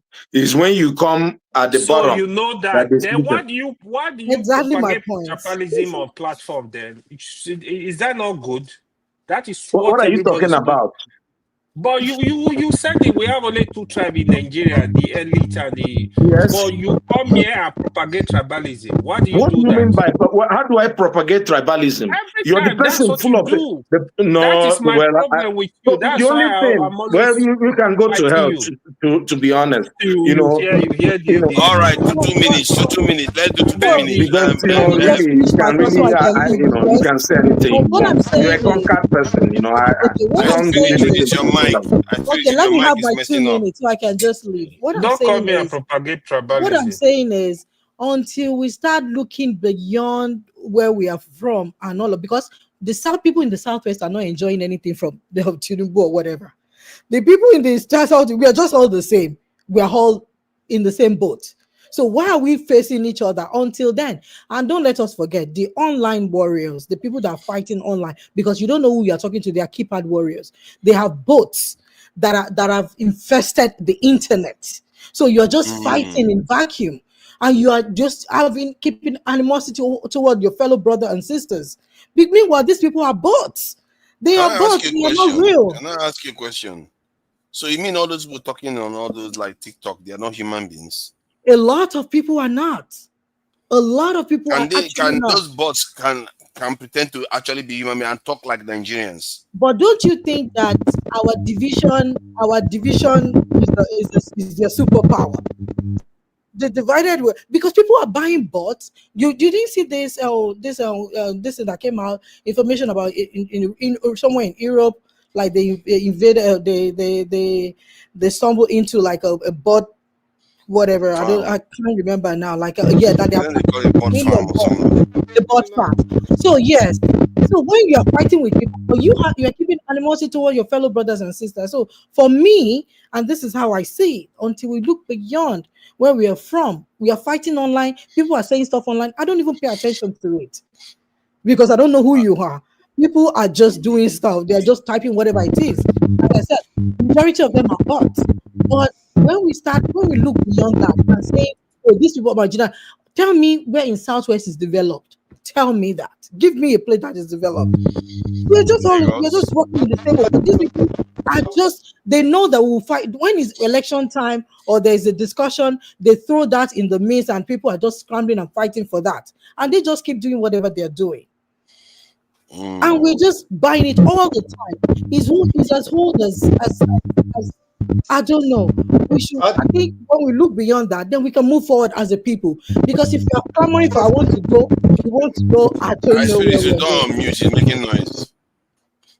Yeah, I really agree with your point today, because the overall point you're making is that we have to try to see beyond our differences and our pain. Because this pain, if you think it's bad, it will be worse when these people come and cause trouble for us. I think I feel it's with your mic. You may need to go out and come back again. Your mic seems to be. Oh, is it you or? No, it's I speak the truth. No, I don't think it was him, because he had his mic on. He was on mute all the time when he was going before. No, he's the one. Definitely. Anyway. Okay, now let's do the 2 minutes. Okay, let's start. Jide, do you want to start with the 2 minutes? Because we are finishing in about here. Jide, go ahead then, 2 minutes. There's something I want to say. You see, this man, Nigeria. So, like, I was thinking about something as we were talking, right? So let me use an example of a country like Cuba. Cuba, that small country, that island that is close to Miami. So I'm just imagining if Donald Trump can come out and say, okay, you never know, right? He can say, oh, now we want a military intervention on Cuba. Cuba is a dictatorship. We want to intervene in Cuba. After over 60 years of sanctions, right?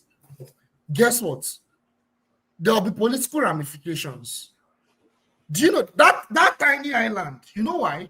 Because Cuba is not just a country that, that has resources. Cuba is a country that is ideological. They have a strong ally. They have a very cohesive government, a responsible government. So if Trump wants to go and invade Cuba, it will have political ramifications even in the US. Now, compare Cuba, that tiny island. Cuba does not have nuclear weapons, so they don't have any nuclear weapons. But you know what they have? They have a strong ally. But Jide, let me ask you a question. What would America gain by invading Cuba? Sorry. We are doing 2 minutes, okay? Okay. I didn't know that. Sorry. I'll answer within my 2 minutes. It's like saying, what would America gain by invading Venezuela, right? I mean, we know the answer. I don't want to go deep into it, but you know the answer, right? It's like saying, what would America gain by invading Venezuela? It's the same narrative, right? So the point I'm making now is that Nigeria as a country, we need strong anti-imperialist ally. This is the opportunity for us to form strong alliances. I gave an example with AES, but it does not even have to be AES. It can be Russia, it can be Iran. This is now the time for us to now rely on anti-imperialist allies to help us with our insecurity and to help us against the enemy that is now showing himself and has unmasked himself. If not, all the atrocities we've had for 500 years, that up to now we are serious, we are still gallant. Maybe this might be the point of no return where we may start moving towards extinction. I will stop there. Our live wants to talk. Have a good night, guys. Good night. I appreciate it. Thank you. Well done. Good night, Jide. No, brother Jide, don't go. I have something. I want to end with you on a lighter. It's Tony now. Tony knows it's his turn now. No, I know. I'm just telling brother Jide, don't go. Okay. Tony, please go ahead. 2 minutes. Thank you. Well, what is happening is sad. I think it's a lesson in governance for those who are in authority and for all of us, that you must do the right thing. You need to carry your people along. You need to be transparent. You need to be fair. That is the reason why people will elect you to move the country forward. Find the embers of ethnicity and religion and hate. So, and this is part of the consequence. So going forward, what am I expecting the government to do? I think there's a very short time. And I think that right now we need doings in the external affairs to meet the eggheads and think of a solution. First of all, dialogue, give us some time, and then we can sort out,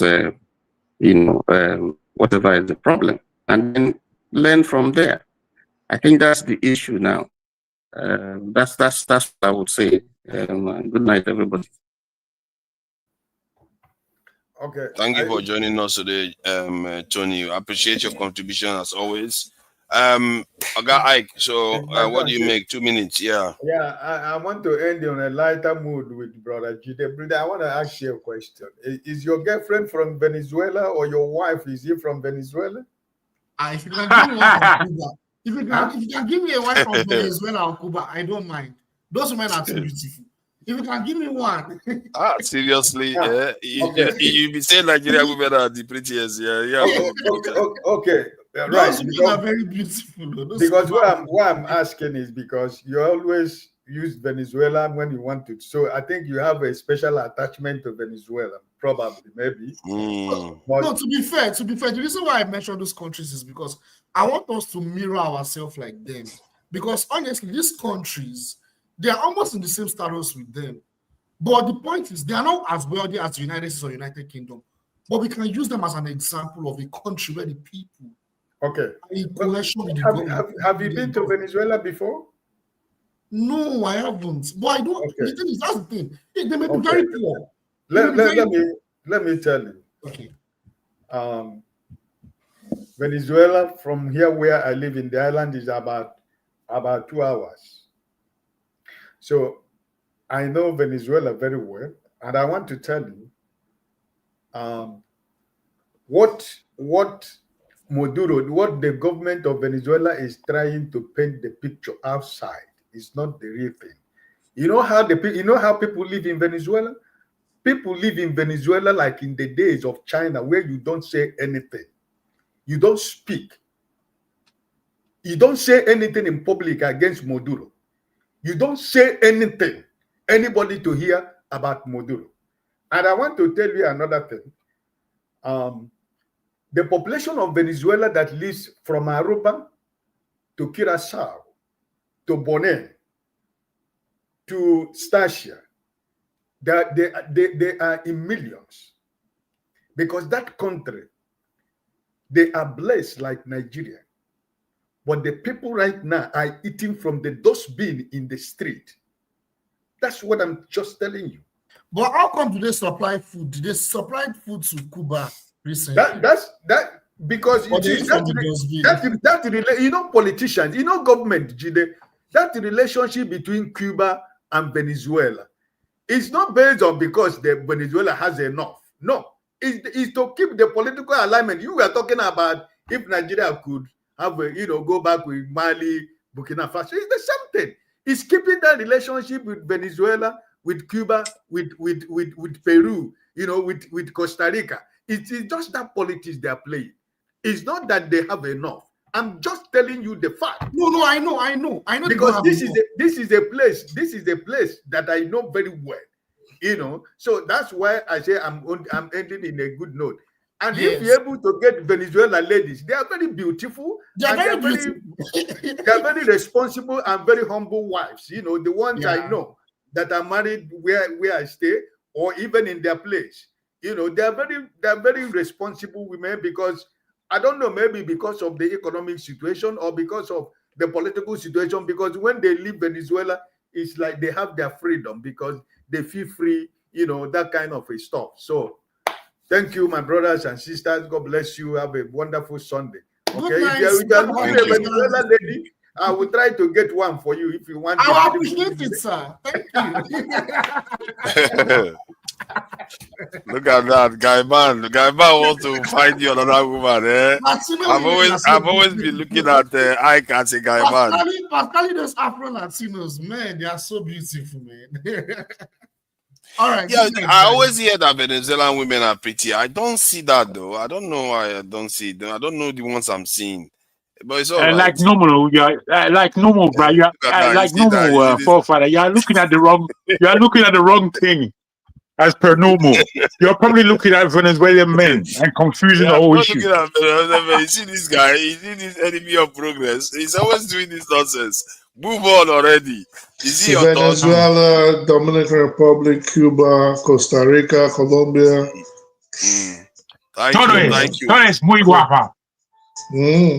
Todos so España listen, es muy guapa. Now, my turn. Are you doing your 2 minutes? Sorry. Jago, do your In fact, 2 minutes. Yes, thank you. My first thing actually is to thank Brother Speaks. I call him Brother Speaks because he speaks in a way of deep analysis. We don't always agree, but one thing I have to say that I'm happy with is that I can see your face for the first time since you've been coming here. And secondly, I appreciate today's words. Today's words they meant a lot to me. So not you thanking me, but just the way you presented today and what you have to say. I want to say that. I'll move on to say that this channel of ours, I do like it. I like the brotherliness. I like why we are here. The things I don't like, I wish they weren't with us, because I believe that we can make much progress. You know, we're in a world right now that is going mad quickly. What I see around me here in London, and then when I look at, I don't watch TV, so it's not news. Yeah, it is news that I'm looking at. It's news items from internet and stuff like this. I'm increasingly worried. And I've not lived my life as a worried person, if you understand me. I've been very free in my life, you know. And with the fact that I see that in my own lifetime, there has been rights taken away in the UK. And I read rights taken away in a place like America, rights taken away across the European region, rights that we've never had in Nigeria and countries like this are being taken away even further. I worry about us as Nigerians. I worry about the world as a whole. And I really need us as a people to engage our own individual power and know what it is. I think that we suffer from too much fear as Africans, and even as Nigerians that are supposed to be these bold, wonderful people. I think that we probably have more fear than any other. And I need us to think that, no, I'm not going to operate under fear and silly suspicions about everybody else apart from myself. I really need for us all to look in the mirror and re-engage with ourselves, relate again with ourselves. I think it's when we relate with the person in the mirror, as Michael Jackson would say, it's then that we have an opportunity to really relate with our brother and sister out there. So, you know, I want to end on that forefather, especially my brother, you know, I like you, but you behave in an unconscious, belligerent, myopic, what's that word? Not myopic. When you don't care what somebody else thinks or does, impunity. You behave with a lot of impunity, and you don't recognize that that's what you do, and it comes across really childish. And I'm not your enemy, you understand? But if I met you face to face, the first thing is a banging them out, you know, before hello. The first thing is a quick banging them out and see if I can correct you violently. Thank you very much. You're welcome. So nice one. Next is One Africa. You want to go to next? Nah, that's me, man. I heard him speak for like an hour. Like, okay, please. I heard him all night, like he was the guest. Listen. Wow. Yeah, he was a guest tonight.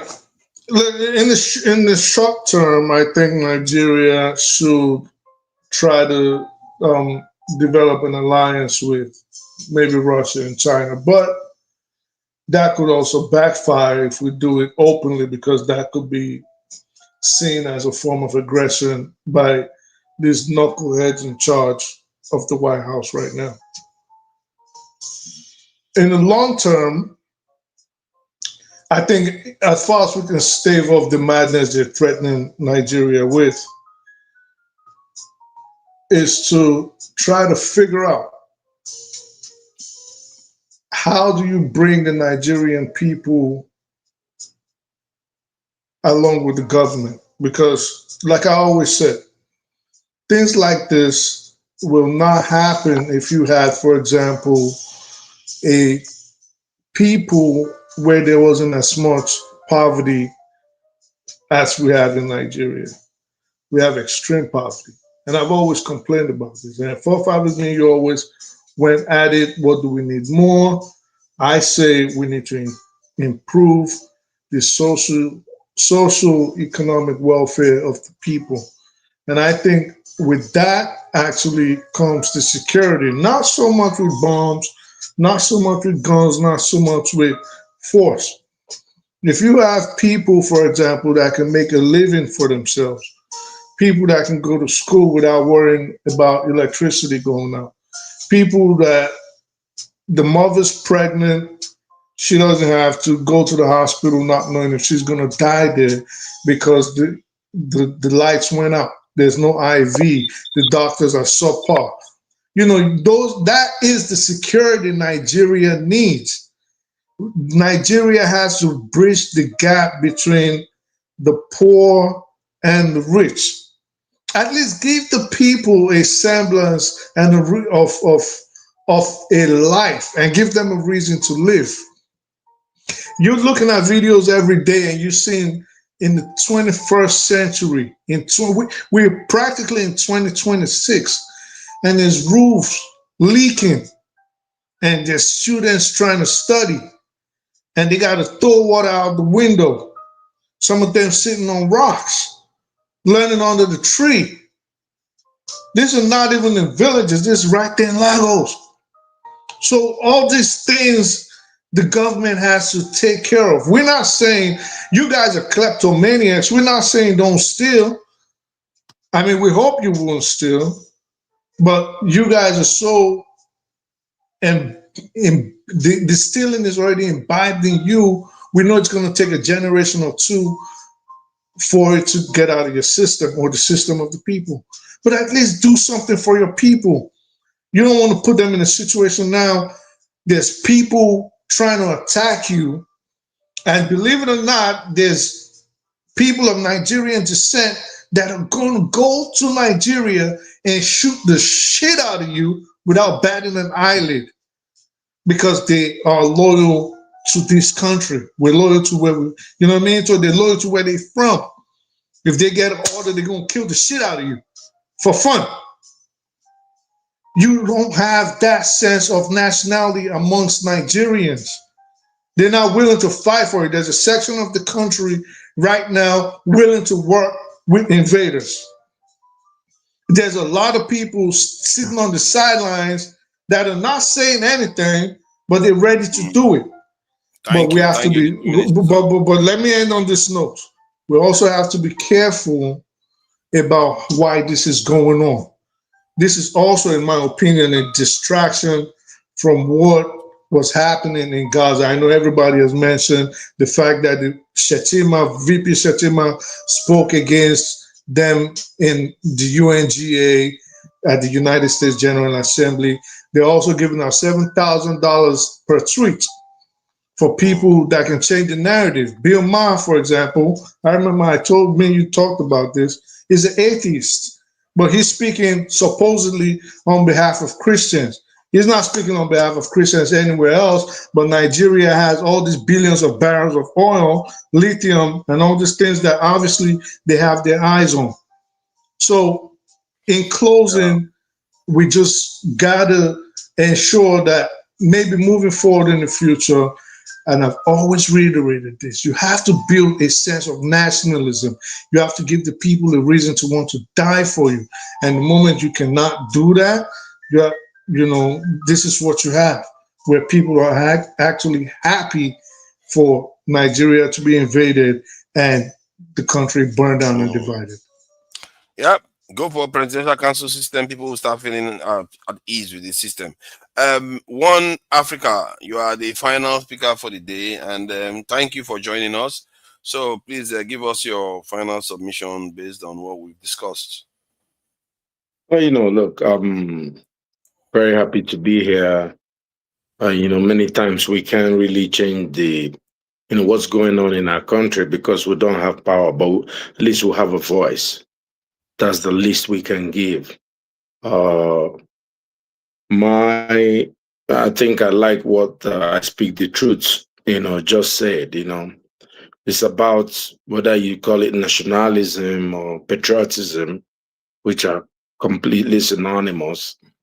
You got to give people reason to die for you, for the flag. In a country where there's no equity, where poverty reigns supreme, you're not going to get any loyalty.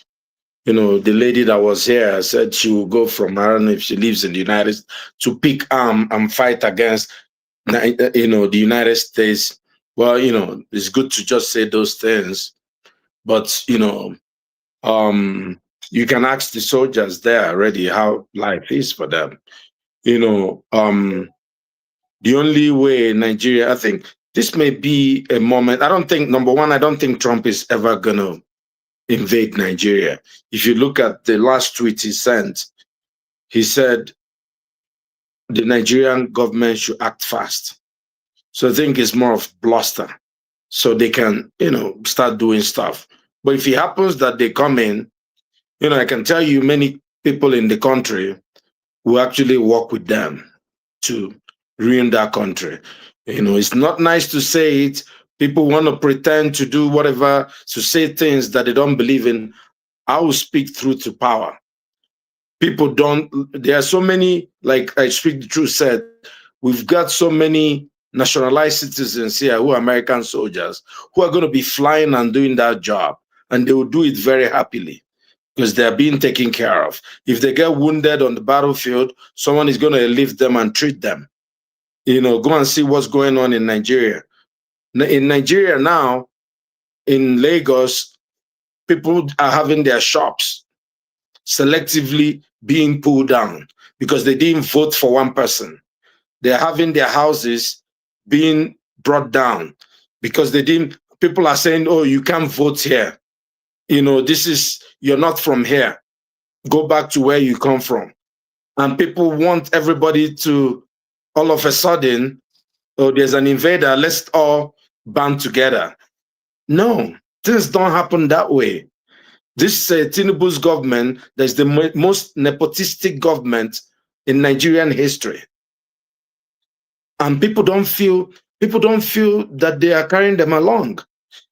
The ordinary people have never even felt ever that governments carry them along. Even the politicians now, or the leaders of the different groups, feel that even amongst the Southwest people, they feel it's just a Lagos thing. And if you look at it very well, they're correct. So this may be an opportunity if those people are thinking, it's a country where Tinubu wants to make Nigeria a one-party state. People don't want to just belong to one party.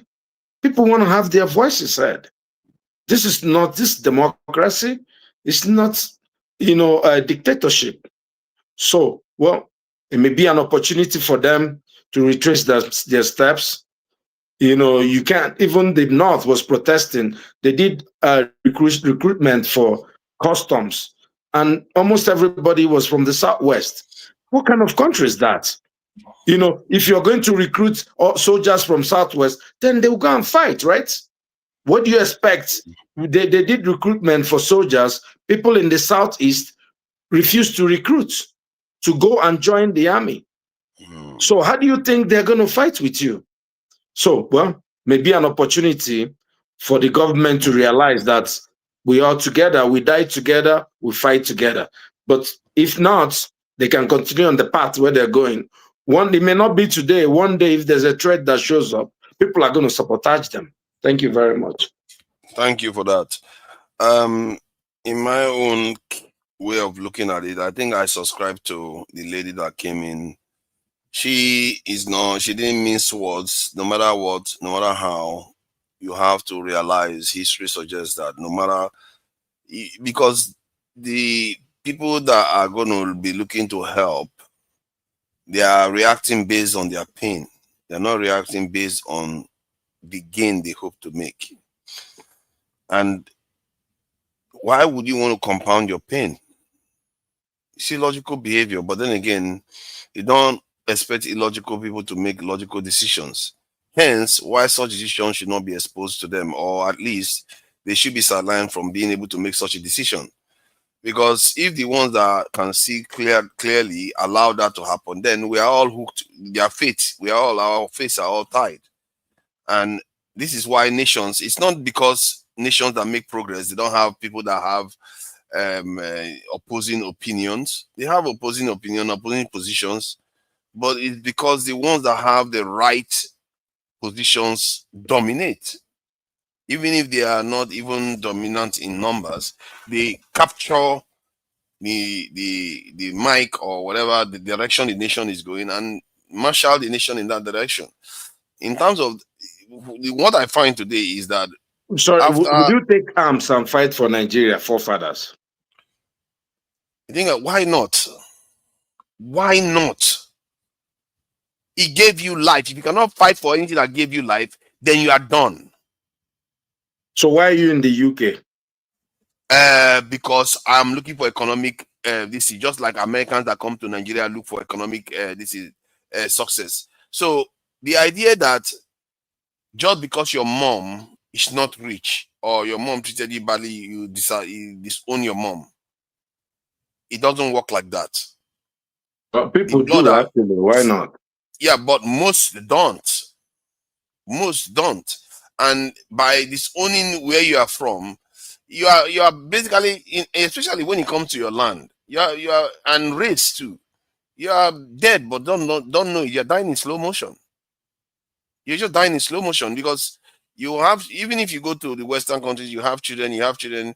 Within how many generations you are gone? There's nobody like you anymore. They will see your great grandchildren. They will not even know that they were black ones. I'll start tracking you. It's going to start soon. You need to go back and get your jersey, get your army uniform. I've said it already that if the Nigerian government was willing to recruit 1 million into the security forces, I'll put myself forward as one of them. Let me tell you, what am I doing here? What am I doing here? Why do you have to qualify it? No, I qualify because it indicates that they are serious. What do you say? Odi, let me tell you this. Nigeria is the only country in the world that I would fight for. Nigeria is the only country in the world that I would vote. I don't vote in England. Never have I voted in this country. Never. Because of my consciousness as an African, my consciousness as a Nigerian. And I know the country is sick, don't get me wrong. I know the country is upside down. But there's nobody else on the planet that I go fight for more than my own people. We need to find a Nigerian soldier or some and bring to this platform. You know, when you people talk, I don't care about the conditions. I don't care about the conditions. I realize the conditions. That's not the reason. I just mentioned that just because your family is poor, don't mean you disown them. Just because your family, this is one thing that I keep remembering in this song that was sung once. It says, you give up a small part in a war for a lead role in a cage. And many of our people are too willing to live in a cage. It's like, I don't understand this. If you understand the concept of being in a cage, it's a horrible existence. Nigeria, number one, look, Nigeria is not a nation. It's difficult. Look, the people there are a nation. I don't know why. See, we go with tags a lot when we say Nigeria. But there are 200 and something million people there. That's what I care about. And the land there. I hate when people say this thing. They always say Palestine is not a nation. Shut up. I don't care. They have 5 million people there. Why do people do that? Oh, they are not a people. They don't exist. They do.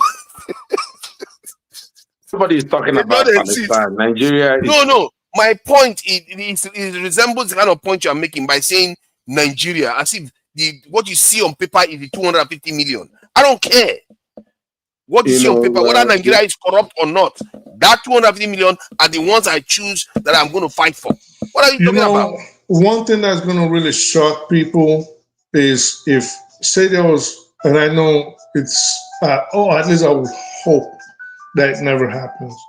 But one thing that's really going to shock people is, say America was to, and we wouldn't do that, but to invade Nigeria, you would be shocked how much Nigerians would fight back. You'll be shocked. Because when people see their existence is being threatened, and I'm not saying all of Nigeria, I'm saying the North definitely will, after a while, will fight back. Not the middle belt, you know, they qualified the North. Maybe, yeah, well, yeah, you're right. But yeah, the middle belt is not going to fight against the United States. No. Well, listen, it depends on how much atrocities are committed against Nigerians by the invading force. So if they go there and start treating Nigerians, the people they first attack, as animals, don't be shocked the rest of them are going to look and say, yeah, maybe we need to band together and fight. You know what I mean? So it's the kind of war that you're going to be bogged down in. Like America, it's not going to happen. No, There's but too many conflicting interests. Yeah, but that's like if they, score an own goal, or like this is an unforced error, right? Yeah, there has to be a massive unforced error. There's already, I can tell you, people in the East don't want to have any business to do with Nigeria. I can tell you. Right. But they then don't feel people part in of the Nigeria. East, people in the middle belt. Let's not go round and round on this. No. Let me just add this. Then the people in the East, one last thing. Then the people in the East too. We've done a simulation like this maybe like 11 years ago. But the people in the East could also make a mistake when they will try to invade their neighbors, for example. We don't rule it out. That would be happen, yeah. Yes. So when you have people like Pansat in the East, and I love Pansat, right? I love Pansat. That's my guy. I'm just saying, like, with that, Pansat, man. It's in the comment section. No, that's my guy. Me and Pansat have talked about this before. So if that could also be that unforced error that you're talking about. Yeah, so there's a lot of permutations that go into this that I know the people in charge are seeing it and they're like, yeah, we're not going to go in there. We might arm them, and then they'll fight each other, but we're not going to go. I think that sometimes you don't necessarily know how a war will go, and one event could transform the entire conflict. Because, like what was happening in Iran when Israel attacked that news station when they were reading news. This lady was reading the news. Another Israel attack, she came out again and kept reading the news. That's the kind of stuff that galvanizes people. Like, you'll be shocked. Suddenly the nation is on a war footing. Like, okay, you attack women when you know they are there, and this woman is willing to stand. Do you know how shameful the men will feel if they are not able to stand? And it doesn't matter whether a section of the country doesn't fight the war. I don't think any nation, every single part of the nation, enthusiastically goes into that conflict. Like, let's face it, that's not true. Oh yeah, of course. So there are some parts that are more hawkish about the conflict than others. Let me add one last thing. How did Jefferson find the link to come in? Jefferson. 30 seconds. Let me just add this. Pansat is in Pansat. I understand. Let me say what I'm saying. I'm saying is coming. What I'm saying about the North fighting back is this: when you put the people's back against the wall, this same Islamists that we are complaining about they're now going to bring them in for real. And they will turn Nigeria into a theater of war. Do you think you have only problems from people from Niger? They're going to be coming all the way from the Maghreb. They're going to turn Nigeria into one huge battlefield. So that will be their next chance. So I would just recommend that Jegule goes to Ghana and do away with Ghana. That's revenge. It's all right. Hold on. Don't speak the truth to him. It's over. The speaking of the truth is over. And 2 minutes. Jefferson is 2 minutes. I don't know where you got the link from. Because I didn't share the link for the last 30 minutes at least. So I don't know where you got the link from. But Since you are here, I'm not going to just leave you backstage so you can go back. So 2 minutes, tell us what you make of the threat to Nigeria, and so that we can close out. It's a bit late. You came late. Sorry. Tomorrow Is it the threat from Trump? Yes, the threat from Trump to attack Nigeria. Okay, let me tell what I think. I will say it again. I'm timing you. It's a welcome development. Yes. Hold on. Come here, let me talk. It's a welcome development. Our leaders are failures. This man here that is talking about, full Islam is smooth, this will come in. Nobody, one person get monopoly of violence. There is a reason why they put all the military arsenal in the southeast. It is because they try to suppress us so that we don't have not fight back. But that's the story for that day. You know, people are scared now because people are speaking their minds about people want a foreign intervention. When these killings and everything was happening, when was the so-called security apparatus? Where were they? Where the hell were they? They were just used. It turned into a jamboree. So what are we talking about here? People are on the line saying if America come in, they will take our resources. So damn what? The people that are there, that have been requesting for resources out there externally so that they will fight the insurgency. What have they done with it? What have they done with it? You know? With due respect, like I said before, I will say it again. No, I don't subscribe to people killing. I don't subscribe to Christians killing Muslims and Muslims killing Christians. I don't subscribe to that. But I subscribe to equity. People should be respected for their views. People should not be oppressed for their views. You know, unfortunately, with due respect, we have had two. In fact, we have two sets of regime that is, of course, that of which the presidents are Muslims. But yet, them have been spinned up into too much rhetorics. Is it how it's supposed to be as a country? Yeah? Well, do we have to be tipping toe? Is that how we are supposed to be progressing? If we did what we are supposed to do, our people external is supposed to come in to solve our problems in the first place. We allowed it to happen, so we are going to, as we lay our bed, so we are going to lie on it. And if this guy here is talking about even if you are aware that your time is up, I'm sorry.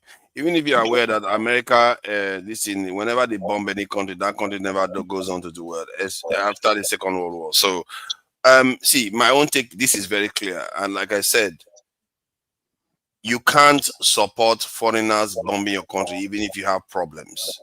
It's not an excuse. You should deal with your problems in-house. Are we dealing with the they are not? Yeah, I agree with you on that front, but it doesn't mean you should have foreigners, because those foreigners are the same forces that are supporting your leaders to do all the things they are doing. Where are they taking the money that they are stealing from your countries? Is those countries that they are taking them to. Which countries are your leaders visiting the most? Is those countries that they are visiting the most, and they are coming to bomb you now, and you are saying, "Come and bomb me the more." Do you know the kind of mind and spinning you have to do to get to a point whereby this is the outcome you are wishing for yourself? That is a terrible state of affairs. And we have a history of these people coming in, taking our people. Some of us sold them to as slaves and colonized us and kept us in a form of a new colonial servitude till date. And now suddenly they want to come and bomb because they care about our Christians. Seriously, and we buy into that. I think that is, we would have done it ourselves if we buy into that. We should simply deal with our own problems. Yes, we don't make any excuse for our bad leaders. Exactly. They are terrible. We can't make any excuse for them. But don't invite the people that have empowered them to come and even do more damage to you. It's not going to, that's not going to, if that will solve our problems, I will say go for it. But I know it won't. I know for sure that won't. So we want, anytime anybody attacks us, we go after them, then we deal with our own problem. Maybe when we go after the people that attack us, it will give us more courage and more power and will to go after our bad leaders, to make sure they don't put us in a situation whereby people can even contemplate attacking us. in the first place. That is the kind of mindset we want to have. I'm sorry. I'm sorry. I think we have closed for the day. If we go on like this, it's going to go for 10 hours. It's all right. It's all right. I understand where you're coming from. Exactly. Why are they failing to do the basic minimum? Is it a crime to ask for the basic minimum? Most Nigerians are running from their home country because of basic security and other things. I sit here every day asking the same question myself. And our leaders have not done well for us. Exactly. And we know that, and like we cannot let our pain blind us to logic. The logic dictates that these people don't mean us well. Logic dictates that they supported our leaders for doing all these terrible things that they've done to us. So why should we bother with them? We should be worrying about ourselves and dealing with our bad leaders that we have. But thank you for coming in, everybody, and I really appreciate the conversation that has been had today. When we started, we thought we were going to be talking about Dangote, Tanzania, and everything. Suddenly, Trump decides to threaten us. And this president, I don't know what kind of, when he was coming in, the omens were very good. Everything was favoring him. But somehow, man, this is our leader. He has managed to be squandering it so far. On a week where Dangote refinery said they were going to increase production up to 1.4 million barrels a day, we got a threat from a foreign, this is superpower of the world. This is a man that had the ability, they've already removed fuel subsidy for him, so that he had financial wiggle room. He went and devalued the Nigerian currency like crazy. Because he was, for whatever reason, he was rushing to do it, that he didn't even allow the CBN head to get into office. He could have been like the greatest president. And he went and threatened this in Niger, where he was really threatening Niger. Now they've left and formed an AES. Half of the landmass of ECOWAS is gone.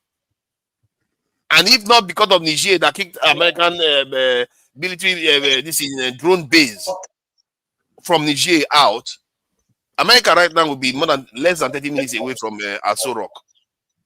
This kind of behavior, I don't understand it. This president, I don't know what is wrong with him. I really don't know. There's something weird about his behavior. He has everything working for him, but he seems to want to squander. He's hell bent on making sure he squanders it like every other African Nigerian leader has done before. But I'll leave that for some other time. Thank you all for joining us. Let me greet all the people in the chat. Pansat, I can't believe you are the first I'm greeting in the chat. Pansat, thank you for coming in. I appreciate you in the chat. You were on the panel, but somehow it looks like your phone wasn't up to it. Oscar Blackbone, I see you there. You guys should be remembering to be contributing, because the channel needs the money to be funding all these fancy guests. Sooner or later, when we're going to start getting all these fancy guests coming, we have to be supporting them too, so that they can go on and do better in life. All right. Boom Boom Ray, I see you in the chat too. Jajon 5816. Thank you for joining us. I've not seen that name before. Dan Isaiah 58. Thank you for joining us. I see you there too. Let me go on. Soji Adamo. I see you. That's Jagun, of course. The most energetic man here so far. Chi 788. I see you there at Chi 788. Is that who is that? I know that name is familiar. Who else is there? Oga, I see you there too. Thank you for joining us, Oga. 1148. I don't know why you put it 1148. It's the original Oga taking.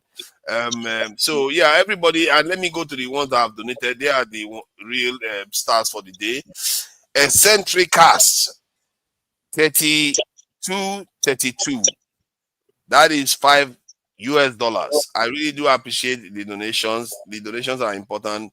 Money to the cause is good, because people actually come here and air their opinions. The media that we know today, they are all bought and paid for. I really feel sorry for the Nigerians. Many of them, they listen to the Nigerian media that are already bought and paid for. Many of the media you see out there, they are bought and paid for. Here, people come and they air their views, their experience and everything. What else can you support if you cannot support something like that? You guys should be doing more to support these channels. Support Dr. Damages. support True Niger, support Iroko Post, because the more you do it, anybody here can start hosting a show and people can come on and talk. You are free to come in and share your opinion about what is going on in the country.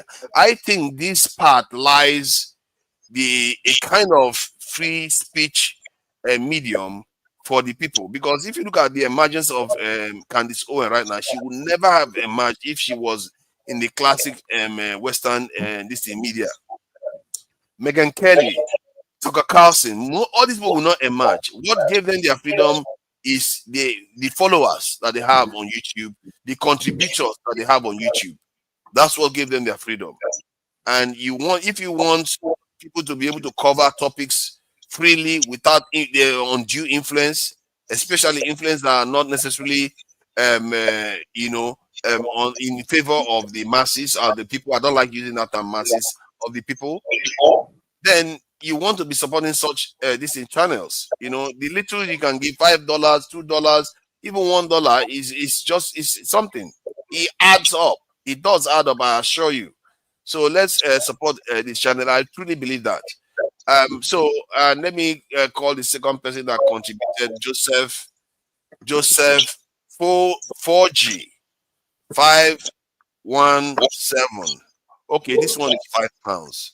We have to respect. There is senior brother and there is junior brother. The pounds is the senior brother.